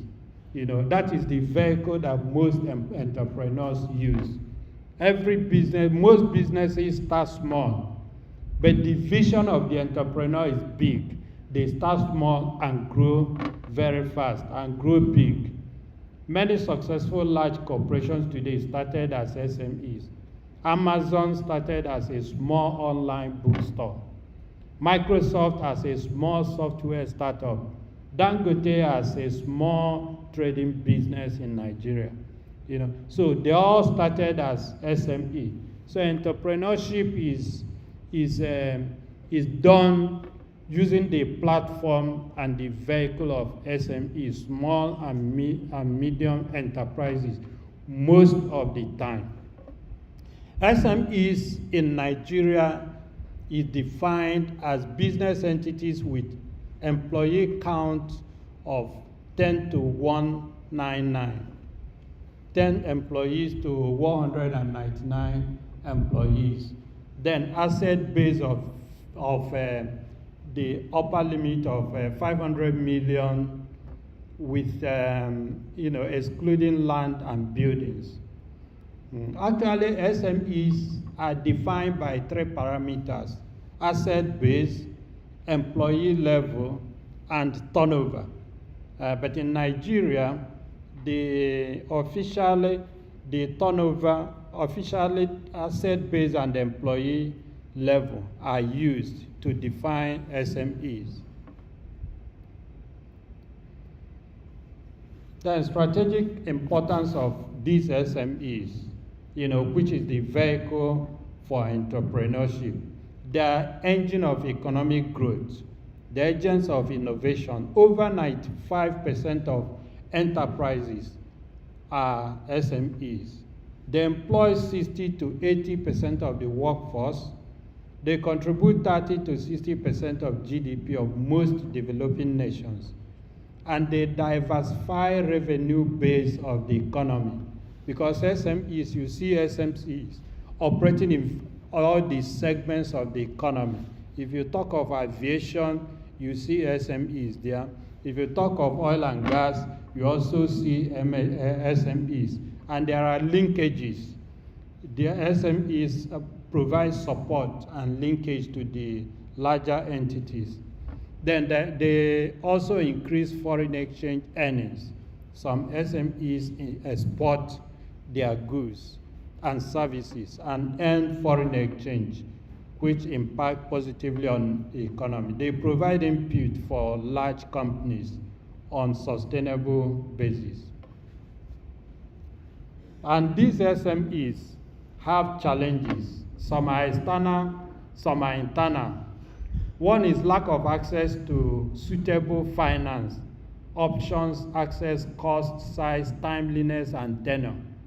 SMEs, Nigerian financial industry is such that oftentimes SMEs are crowded out in the suitability of the fund that they have access to by way of options that are available to them, cost, size, timeliness, and tenure. Poor level of basic infrastructure, power, road, water, ICT, etc. in Nigeria. Sometimes you set up your own business, you provide your power, you construct your road and maintain your road so that you can move your goods out of the location. You sink your borehole, do your own water, you make arrangement for your ICT and all that. But your competitor who is in another clime, that is where infrastructure is well developed, takes all these things for granted. And all of you are coming to the same global market, So who will outcompete the other? So this is a major challenge to SMEs in Nigeria. There are multiple tax systems, which fortunately is being streamlined now, where local government will harass, state government will harass, federal government, touts, etc., etc.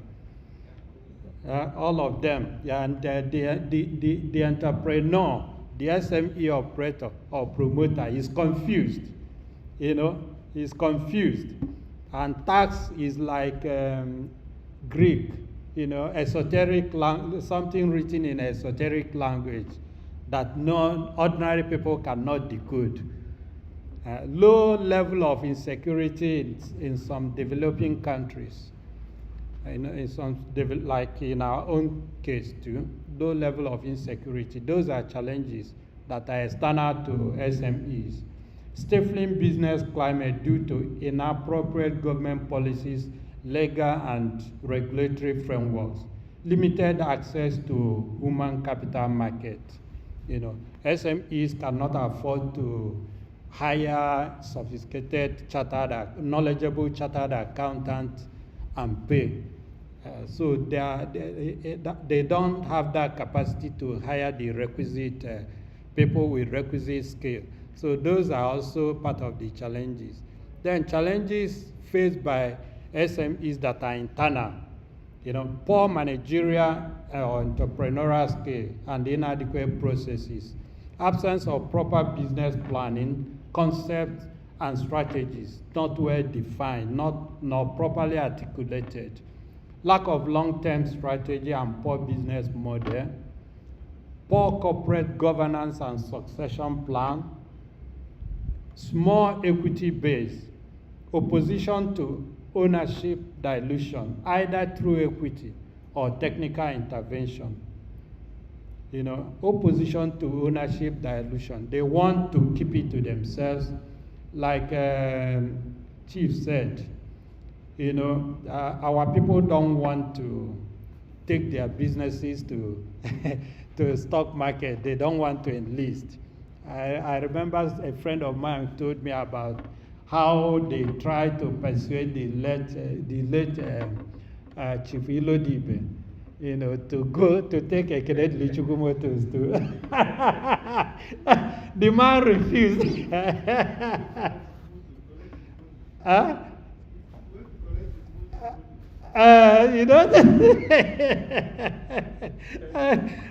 Even they try to also persuade him to go into aviation, airline, because it is all about moving goods and people from one location to the other.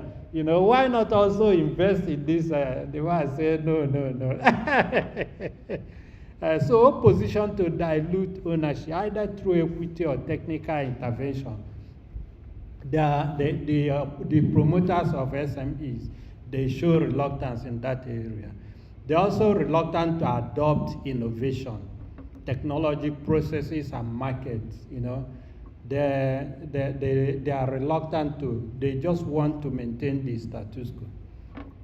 Just a few of them that are highly enterprising. We want to learn new techniques and try to see how to apply it to improve the efficiency and the effectiveness of their businesses. Then poor organizational structure and record keeping. All these things are things that are, prevalent, things you see in many of these SMEs as internal challenges.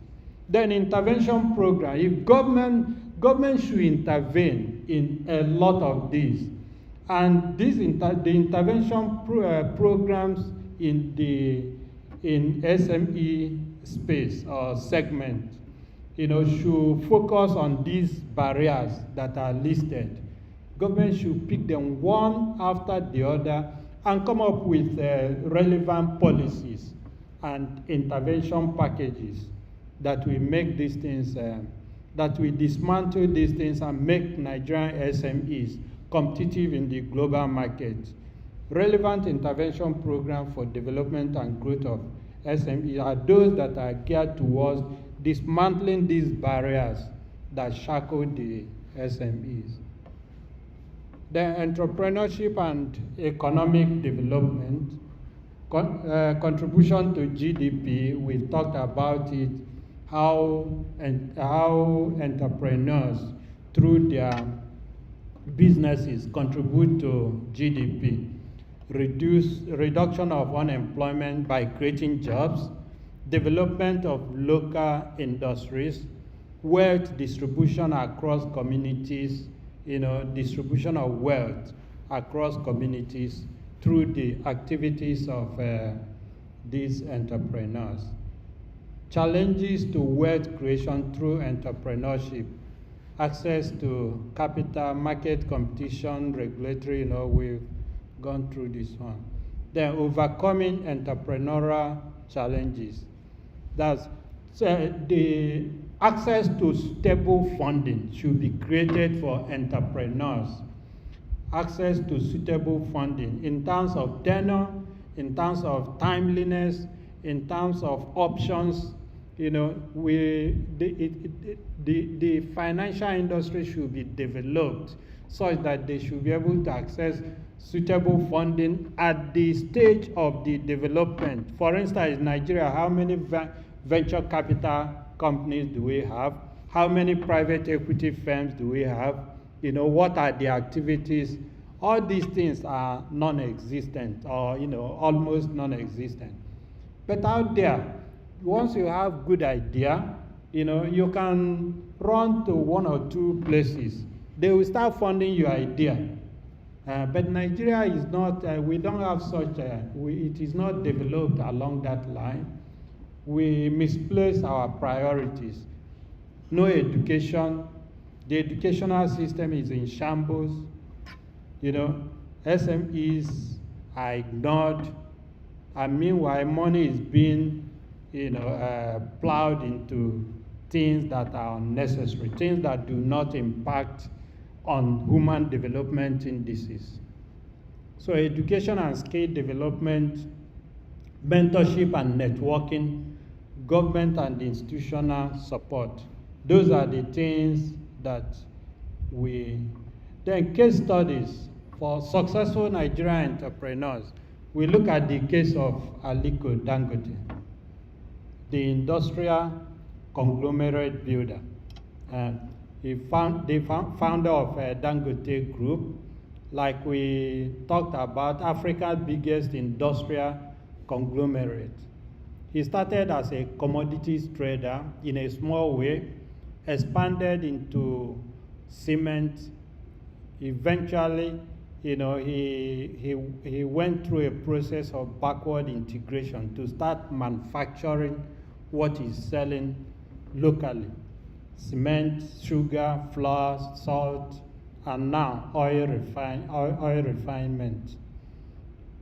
Lessons we can learn from it: vision and persistence. The guy is a visionary, and he's very persistent. He's very resilient. Dangote started small and consistently reinvested and diversified. He has long-term view in his business. He's thinking very far. He's not looking at short-term or temporary gratification. It is a lesson in long-term strategic planning and expansion. Then diversification is also one of the lessons we learn from Dangote. Operating across multiple sectors reduces risk and opens multiple streams of revenue. When one has a pool of, a basket of investment, the portfolio of investment that is diversified, if one sector is going down, one other sector will be going up. So, or the effect of the other one going down is reduced. So to mitigate such risk, that diversification policy or model that is running is something that is something that is exemplary. Then impact, job creation. Dangote Group employs thousands across Africa. Economic transformation. The Dangote refinery aims to drastically reduce Nigeria's fuel import bill and support energy independence. So we look at Dangote's business. We see that Dangote's business is instrumental to the strengthening of Naira, the local currency, because the money that used to be the foreign exchange that was being dissipated in importing fuel in the past, the bulk of it is now channeled to other things. So more foreign exchange is being generated from his business. So Dangote is transforming the economy in a very special way, strengthening the Naira, increasing the GDP, and so many other things. Then another case study is that of Tony Elumelu, banking, investment, and entrepreneurial philanthropy. Chairman of Hess Holdings, turned around Standard Trust Bank and later merged it with UBA to build a Pan-African financial institution. Lessons learned: opportunity recognition and risk, seen in his turnaround of a struggling bank and strategic expansion of that bank. Customer centricity and leadership, prioritizing customer needs and building effective teams. Then impact, entrepreneurial support. Through the Tony Elumelu Foundation, he has funded and mentored thousands of African entrepreneurs, boosting youth employment and startups, catalyzing growth. He advocates Africa capitalism. That's unique, capitalism, the type of capitalism that should be domesticated in the African continent, linking private enterprise with social and economic value. Policies supporting entrepreneurship, infrastructure, ease of doing business, entrepreneurial education and incubation, e-commerce and online businesses, fintech and digital platforms, global market access for entrepreneurs. Conclusion: entrepreneurship is a powerful tool for wealth creation. So we come back to the same topic from where we started. The key words there, entrepreneurship and wealth creation. Innovation and risk-taking drives success. Innovation and risk-taking drives success. And they are the core in defining an entrepreneur. Support systems enhance entrepreneurial outcomes. Encouraging entrepreneurial mindset. Call to action, invest in ideas, skills, and innovation. Invest in ideas, skills, and innovation. That is on the government side and at individual level too. Invest in ideas, skills, and innovation, because we have entered into knowledge-driven economy globally. And we have also entered into technology-driven economy globally. And we need to enhance our capacity to keep abreast with what is happening globally. It is for this reason that when I look at our educational sector, I weep for this country. The type of education, the way educational sector has degenerated. If you go to our schools, public schools, the university, the other day I was at Unilag, I went to the bookshop to see if I can buy a couple of books for my for my son that is studying electrical engineering. I went to the section where they have engineering books, or where they should have engineering books. And I looked at what they have there. Not up to 5 good engineering books. Across all the discipline, chemical engineering, civil engineering, electrical engineering. I called the manager. I said, what is happening? The manager was evasive. I now called one young girl that is there. Say, why is this thing like this? That Unilag should be improving. Unilag should be improving, not degenerating. That I was in Unilag in the 80s and early 90s. That I expect Unilag of today to be much better than what it was when I was there. But lo and behold, these are the things I'm seeing.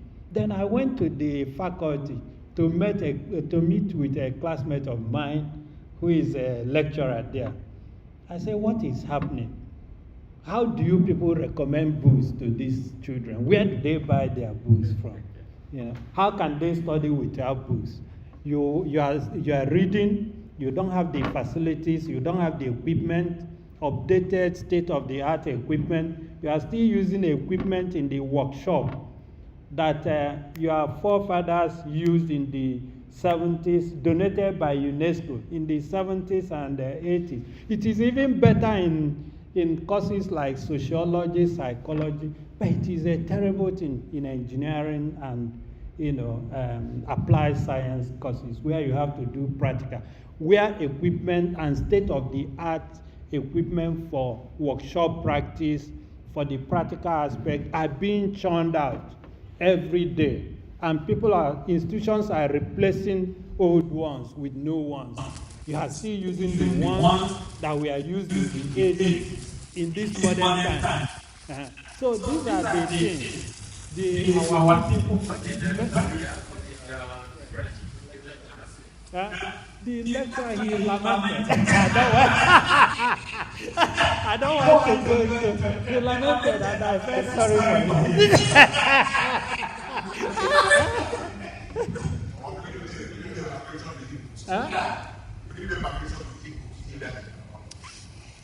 Yes, the Hebrews are there. He mentioned the existence of Hebrews. Then he also talked about funding, about the fact that that shop, when they get books and they return, they have exhausted their, trade credit. people give you books, you sell, you return money. But at some point, they could not return the money because these books were imported and the exchange rate moved against them. So they couldn't meet up with the obligations, to the people supplying the goods from abroad, and that was the genesis of the problem they were having. I said, if that is the case, knowing that this is the most important resource for an institution, for educational institution, what has the university authority, the VC and his team, what have they done to ameliorate the situation? I'm sure they can find a way of funding to defray the cost and start afresh, ensure that the children have the books. Because without books, if you are there in my days, I will look for books written by, I studied engineering, I will look for books written by professors in MIT, professors, I'm choosy about the author that I'm reading. They are not just writing any book. I want to know the author. So that when my lecturer finished teaching and giving his notebook, I will also go out and read the books by the best minds in that area, so that I will know more than what the lecturer is giving me. That is the whole idea, because competition is a global thing. The products we are turning out from our schools are also competing with their counterparts that are being pushed out of MIT, Syracuse, Berkeley, Cambridge, Oxford, and all these other top universities. So we need to make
Anyway, not to talk too much about that. I think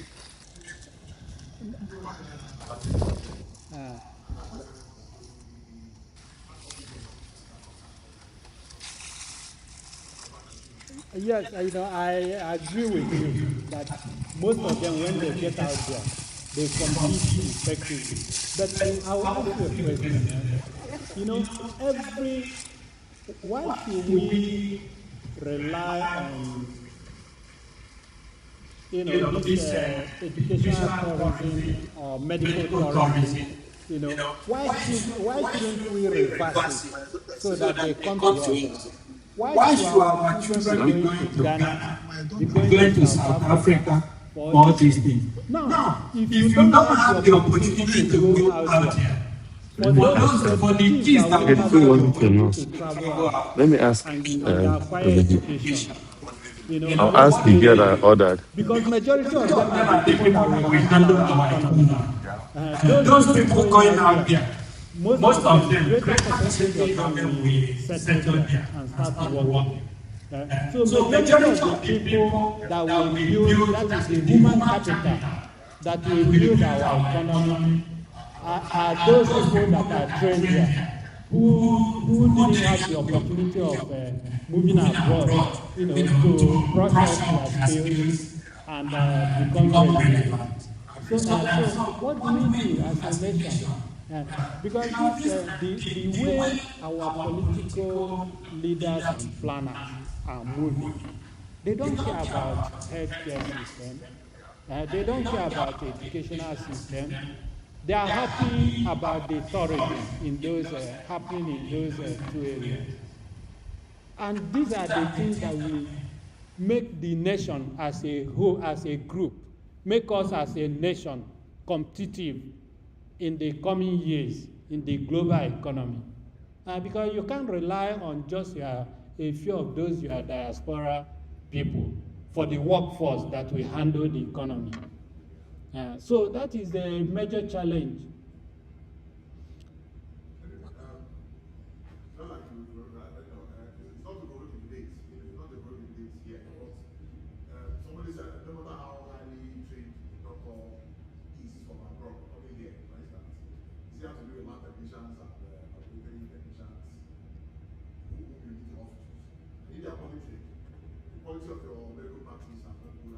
Mm-hmm.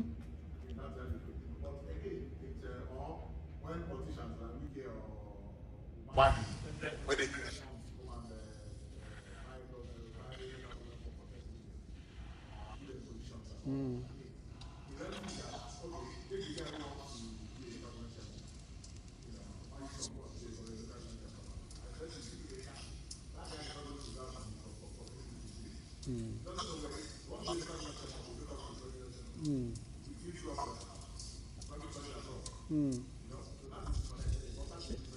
It will be the hand of Esau. It is still the father, operating from using him. He will just be there, but it is the father that will be working. It's like this.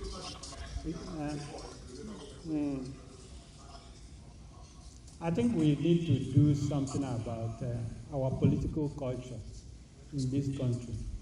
If we get it right, we need to do something about it. Because this mindset is becoming the norm. They don't see it as strange.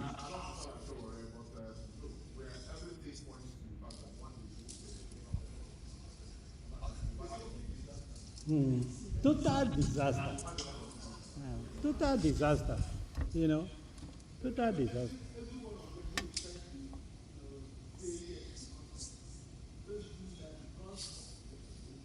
Their pocket, their what they benefit,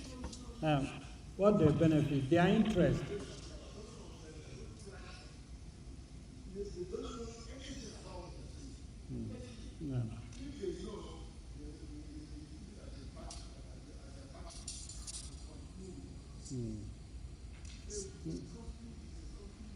It is a shame, even the way some of them talk. You see that they are not even ashamed of the situation. They are not even they think of themselves, their children. But we want a society where somebody will be proud to be a cleaner, and the person will have access to Medicare,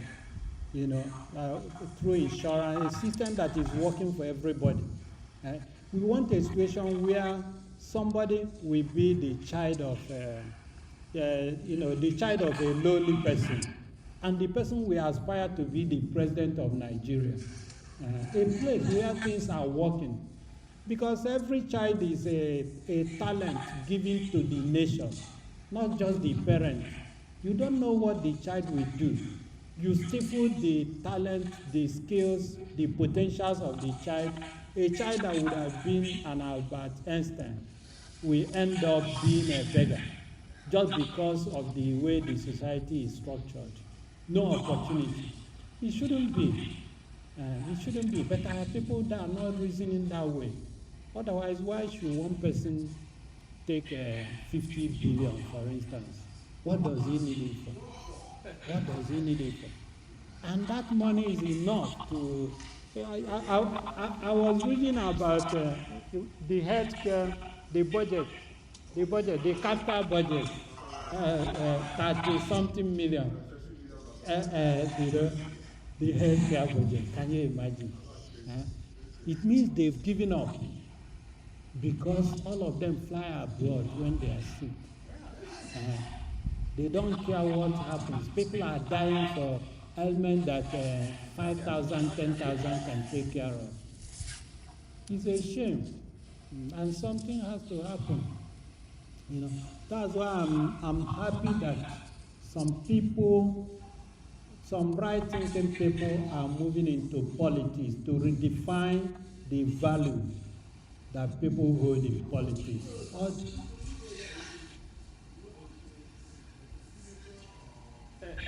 You mean the right thinking? For you.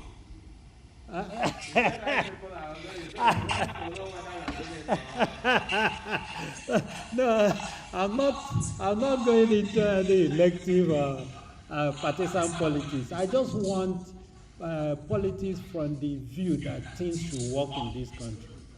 I'm interested in the right people getting into governance. That's our hope. That's the only hope we have. PNB regime was a disaster, and this one is, doing the same track, the same trajectory. So we need to do something. Hopefully, somebody was talking about each of these messages. I said, look, if only the messages, the way he has redefined politics is a very big, achievement. It's a very big thing he has done for the nation. Because prior to him, nobody has ever imagined that politics can be played this way successfully. Without structure, without anything, just your message, just your message. Without gragra, without talking, without fighting anybody. Just by your message.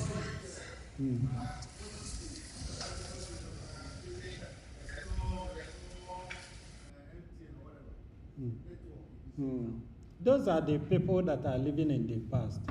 It's just like a popular politician who once said that telephone was not for the common man. And as at the time he was saying it in Togo, truck pushers were using a GSM. Because these people are not thinking of solving problems. All they are thinking is getting something for their pocket and that of their crony. They are not solution driven. They are not thinking of solving problems. Unlike the past people like our Wolo generation, in the midnight they are thinking of how do we solve this problem? How do we get these people educated? What do we do? People like Latif Jakonde, people like Mbakwe, all of them, they lived modest lives, and they were thinking of solving problems for the society. Living a legacy. Living society better than they found it. And these things are not rocket science. They are not rocket science. We have the resources, we have the human capital. Especially the human capital. We have the human capital as a nation.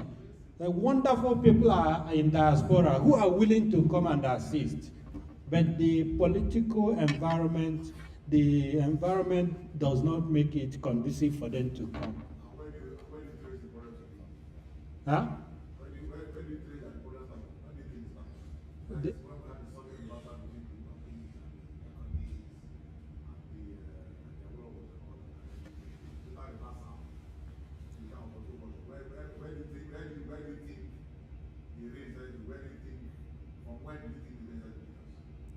No, if you ask me, the incursion of military into politics, into governance, is the origin of these things. I agree with you. Is the origin of these things. Even if they need to come in, stabilize, and exit within 6 months. That is one. Then two, you know, the culture of excesses. When we started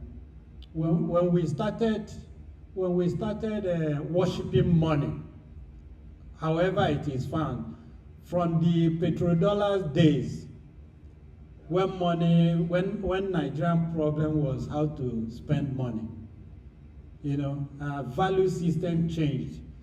Everything was about money, money, money, money. Praise singers and all these Ebenezer Obey, all these musicians, Sunday Owende, all those praise singers started imagining, you know, and changing the mentality, the mindset of the people. And Otimbu, everybody wants to have Otimbu, you know. All those messages started infiltrating the minds of the people. And the culture, the value system changed. Because in our days, you know, the people we were looking at as role models are not the type of people, you know, these young ones are looking at as role models. In those days, you look at the professor, the doctor, the lawyer, you say, oh, this man, I want to be like Salu Mbanefo when I grow up. I want to be like this person. I want to be like this person. But all those things have changed. Everybody wants to be like Obi Kubana. Or Chief Priest.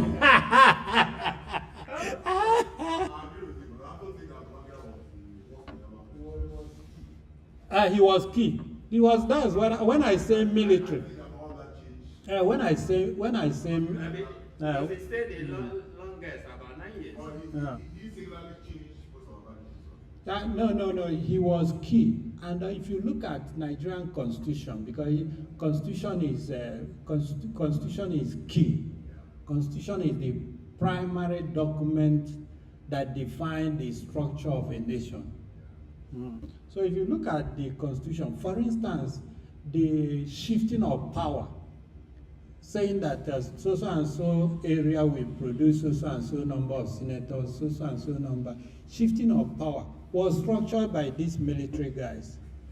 And also the removing secularity of the constitution, that is taking secularity out of constitution, was also done by the military. The 1963 Republican Constitution that was negotiated and agreed by the founding fathers, you can't see any word Sharia, Islam, Christianity, canonical law, or such things.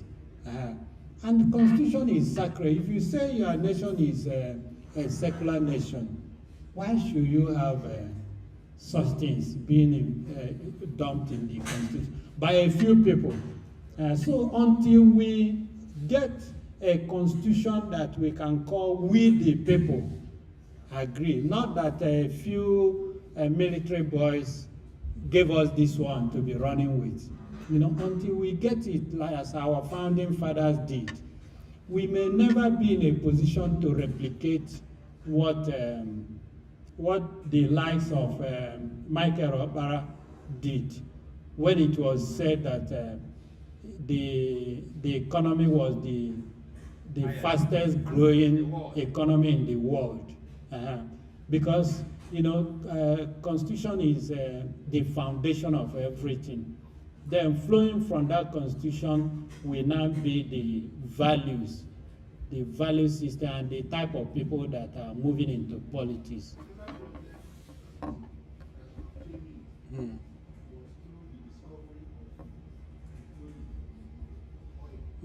That's what I mean. Petrodollar. That's what I call petrodollar. Petrodollar. That's what they call. I think there's a term they are using for a resource cost for this.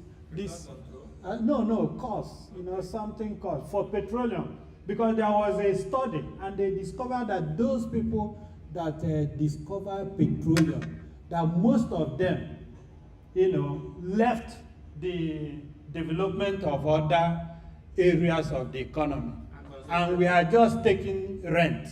They were just selling crude and chopping money, importing toothpick and importing everything. They left farming, they left every other thing. Just few people that discovered petroleum developed their petrochemical industries. In Nigeria, abroad?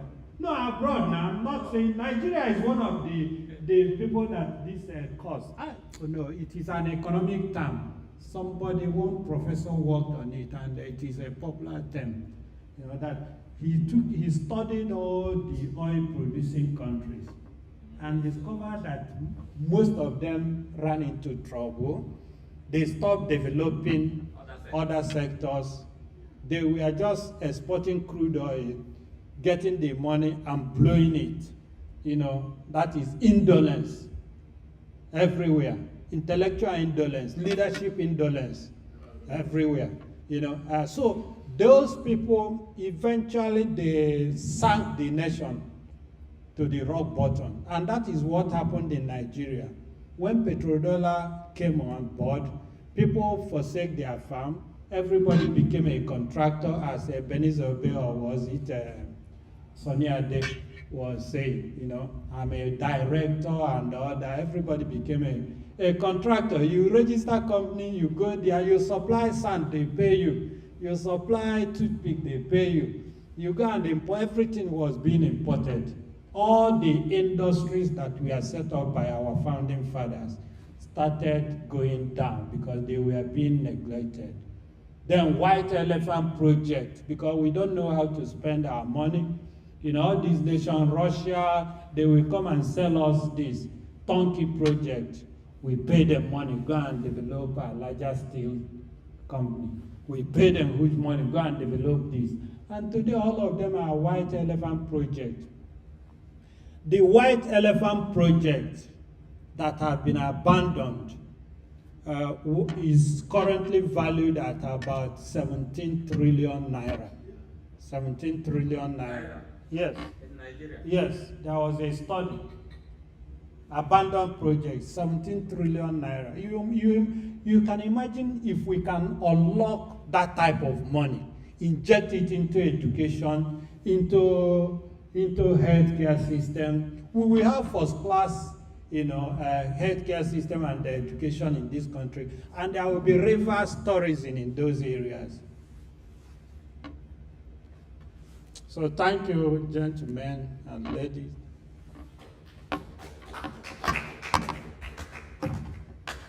Tony, I will tell you what my manager, one of my managers at Pricewaterhouse in the 780 said. He said, I miss my profession. I said, what? He said, I should have been into Nollywood. Then Nollywood hasn't started. So I'm telling you today, you miss your profession. You should have been a multiple professor by now. But it's never late. Thank you. I normally appreciate your presentations. And like Bass's own, I will go home to study this one this weekend. So you people make this program to be what it is. What's your name? Huh?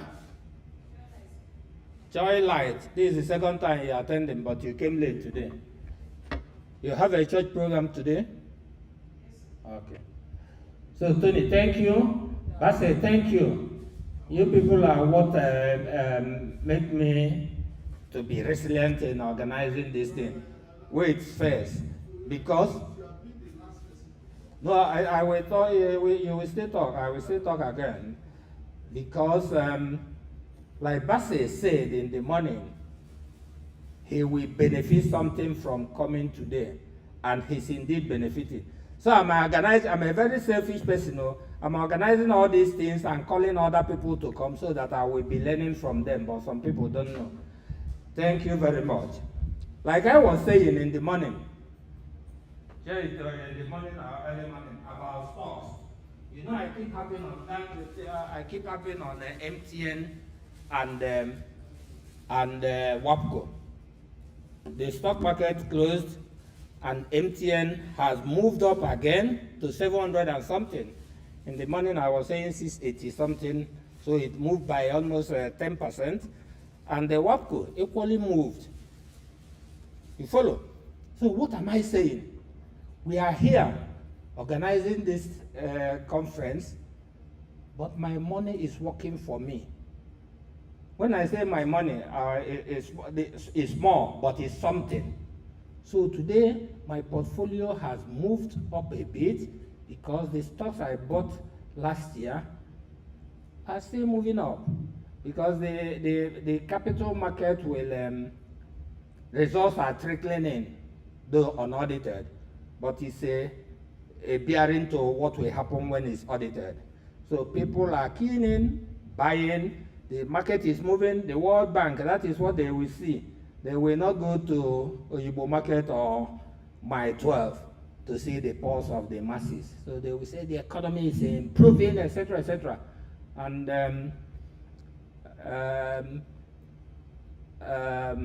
Ken, the big pen, will be in forums harassing government, harassing World Bank. But World Bank will give you the statistics. I think you are the person at IIF that says statistics shouldn't be it. Either you also on something about this economic whatever, that we shouldn't be. Yeah, the statistics they are showing now shouldn't be it. But that is what the outside world will be looking at. Stock market, what is happening to it. In the morning I said that abroad in America, the stock market, they have about probably hundreds of thousands of companies on the exchange, which is why some people have the S something 500. But in Nigeria, we have only less than 200. So we don't have the market. You mentioned about Ilodibe saying these boys will ship me and refuse to go to the capital market. Ditto with a lot of people. The SMEs are what we have in here. So the stock market is good, but the percentage of Nigerians and the percentage of the company that are in there is so skeletal, so small, that it shouldn't be the barometer of the economy. Anyway, but for retirees like us, we put in some money. When it moves up, you go and chop a pepper soup and enjoy yourself. Okay, shall I bring the mic?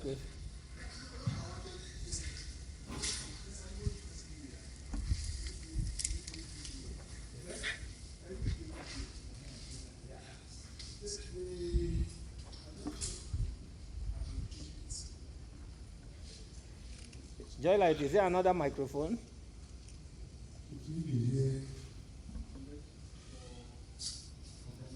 Because if you mention me, sir, you go hear wahala now.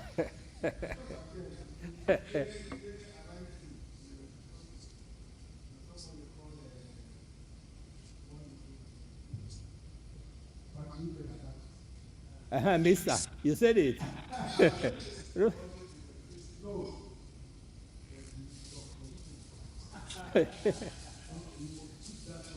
Oh.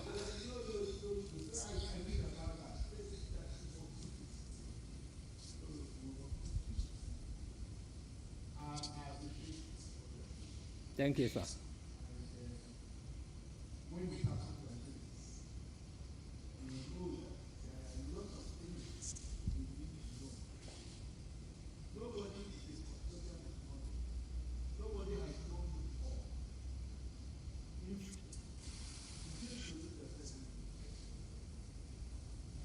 Him? Maybe you weren't around. The man with 4 master's degrees in engineering and in economics, can you imagine?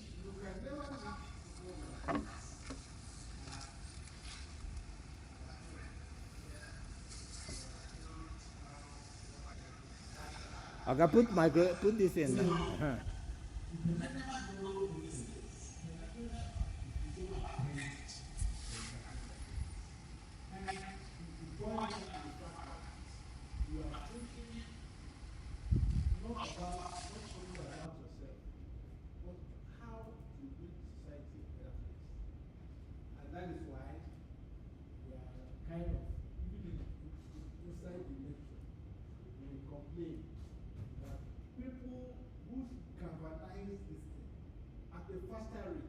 Are not thinking about others, they think about themselves. So I appreciate Chief Ijezie for this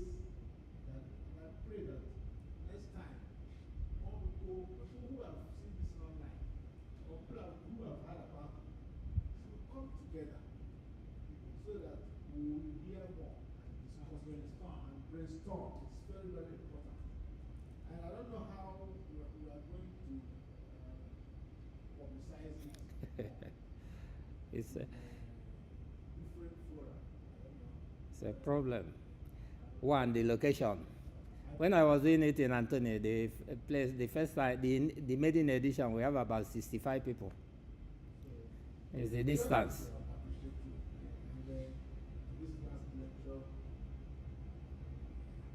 There's so many things that if we begin to take the one at a time, we will spend the one at a time. Tony is a genius. Structural engineer, engineering, economist,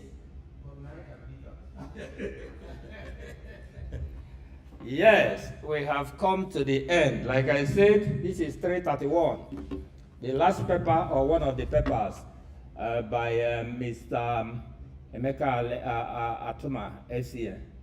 He messaged me, WhatsApp me by 8 o'clock yesterday, but I slept early. So I saw it around after 1 a.m. when I woke up. He said he has malaria and may unlikely come. I prayed for him for quick recovery, but for him to have told me he had malaria, and because malaria, personally, I don't consider it as one of those sicknesses. So his own must have been upper grade.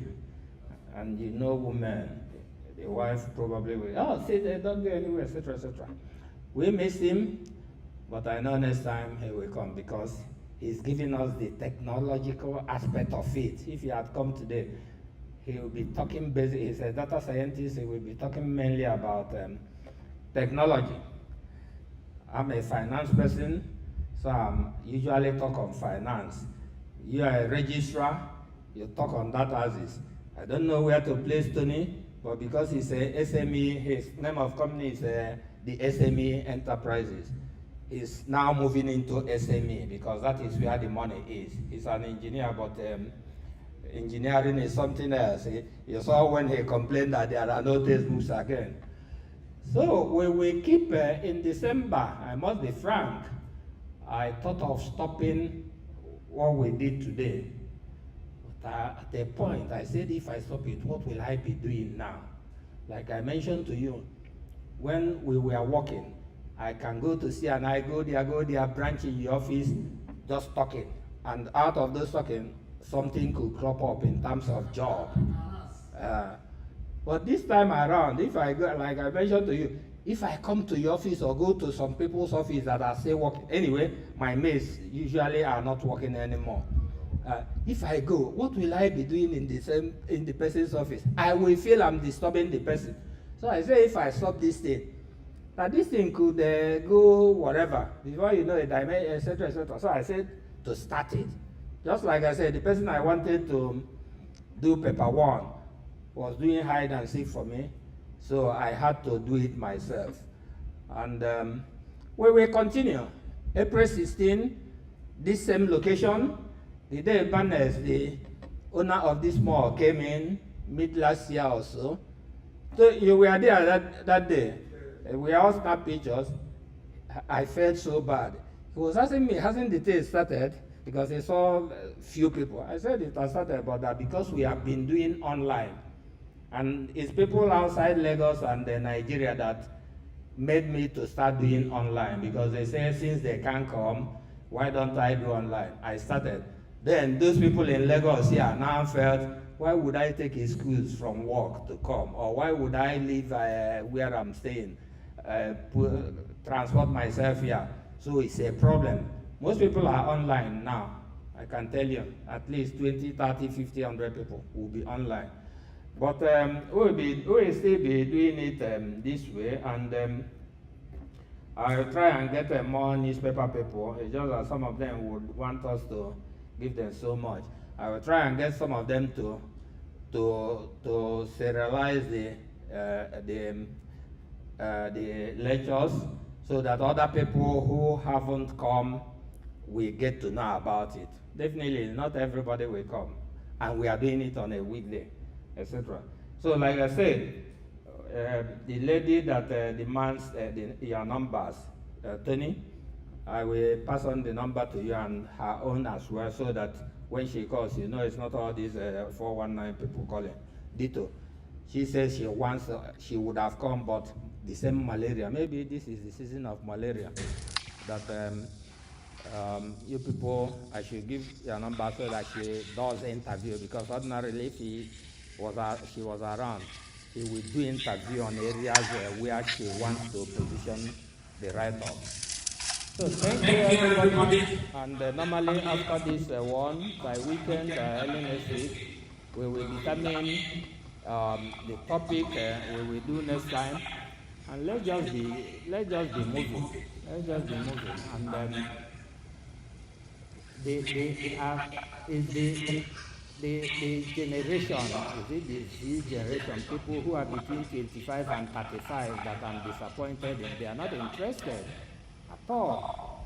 Meanwhile, they will flock at the embassies and want to jabber when, if you tell them that Nigeria is a virgin land, the soil, they won't agree. One of them, I thought I would see him here, but he didn't, I don't know the location anyway, in Afori. He did say during the week that we're always talking about that we should start telling those generation people not to move on and be their own bosses. That we should tell them to remain in employment where they are and gain knowledge, gain experience before jumping out. That this is what you do. After you service, after a while, the person will jump up and say, I'm on my own. I jokingly said that those people are people who are doing Yahoo business. So I told him that next time we will structure a conference, 1 or 2 papers will be on letting the younger ones know that gaining experience is very good. And again, I live by my own experience. I joined Pricewaterhouse 1983, September 1. By 1985, November, we sat for exam. January 86, the results came out. We passed. And that same 86, Citibank, because Pricewaterhouse was auditing them, Citibank came to Pricewaterhouse to take one of us as a staff. They initially approached 2 of my friends, Mekando and Penaka. They said we are not interested, or we aren't disposed to go in there. Because they're my friends, they passed on the information to me. That on a Friday, on a Saturday, I was living in Ofawolo Road in the area. That on a Saturday, I should drive to, because then I was driving a brand new car, so I always like going out. I should drive to their office in Victoria Island here and do an aptitude test, all these things they call whatever. So I called the person in Citibank. I said, why are you testing me on this? He says, it's for formality. Just come, do it, and they give me a letter of employment, Citibank, that even us in Pricewaterhouse in those days, you can't be allowed to open an account in Citibank. They are so selective. Before you open an account, then they do you like this. Because there is an American bank, then it was called Nigerian International Bank. So on Saturday, that I was to just drive across 5 minutes to the place to take the exam, I changed my mind. American and Ben, they were flatmates in Akoka. Then I just drove to their place for us to play draft, etc. They said, oh boy, you know that again? I said, I changed my mind. And that decision, I haven't put that decision in my autobiography. I will put it. That decision made me who I am today. Because if I had taken the Citibank offer 1986, I wouldn't have had the core experience to set up my accounting firm.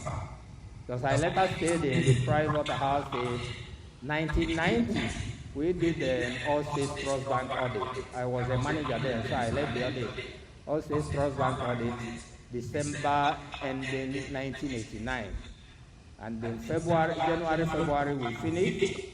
And the Banigo, His Royal Majesty now, talked to Nsa Harrison, the engagement partner. They were classmates also at King's College, that he needed to set up a good enough internal control department, internal control and audit department, and that he needed me. I didn't know they discussed it. So Nsa was, there was a client I was handling, Okwudili in Abriba, the nailman, who was the founder of Fidelity Bank, but later they pushed him out. We were handling it, joint audit with Akintola Williams. I was the manager from PricewaterhouseCoopers. So Nsa Harrison told me, I traveled to Abara because of then, if you see Okwudili's living room, this thing, parlor, it's about 3/4 of this, very big in those days. So Nsa Harrison told me that we are going to Kenya. Huh?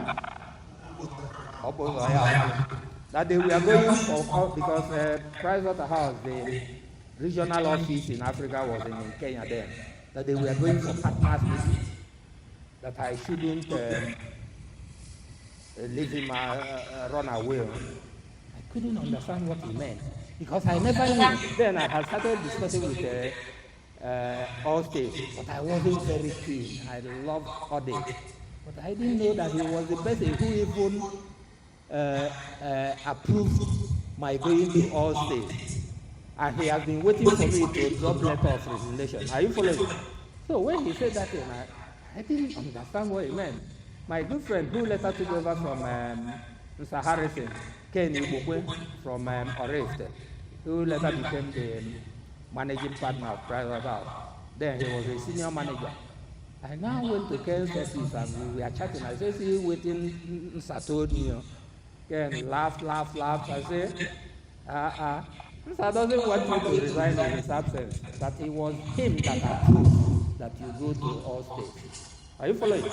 Why am I telling this story? I'm telling this story because of what that young man said. That we should do a conference like this or a paper to encourage youth who are working in offices, not to zoom up to go for private whatever until they get experience. So if I had left Pricewaterhouse in 1986, just 3 years of experience, I wouldn't have been in a position to found my own company. I wouldn't have. But I would have been probably a super millionaire now because of banking. You follow what I mean?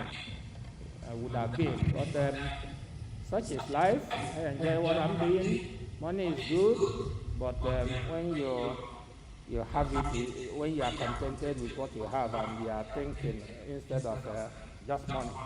I keep saying that I pity people whose only, I don't know how he says that, it would be like this radical or whatever, whose only asset is money. I pity them. The assets has to be a lot. Anyway, so once more, thank you everybody. Leah Limba, engineer first class, stand up, first class engineer, electrical and electrical. Stand up, let everybody see your height. Yeah. He must be thinking I'm talking about him. He has worked both in Pricewaterhouse and Access Bank in several places. But about 2 years ago, he told me he's now his own. I wish you luck. Thank you, sir. Yeah. So he's the one that classmate of my first son.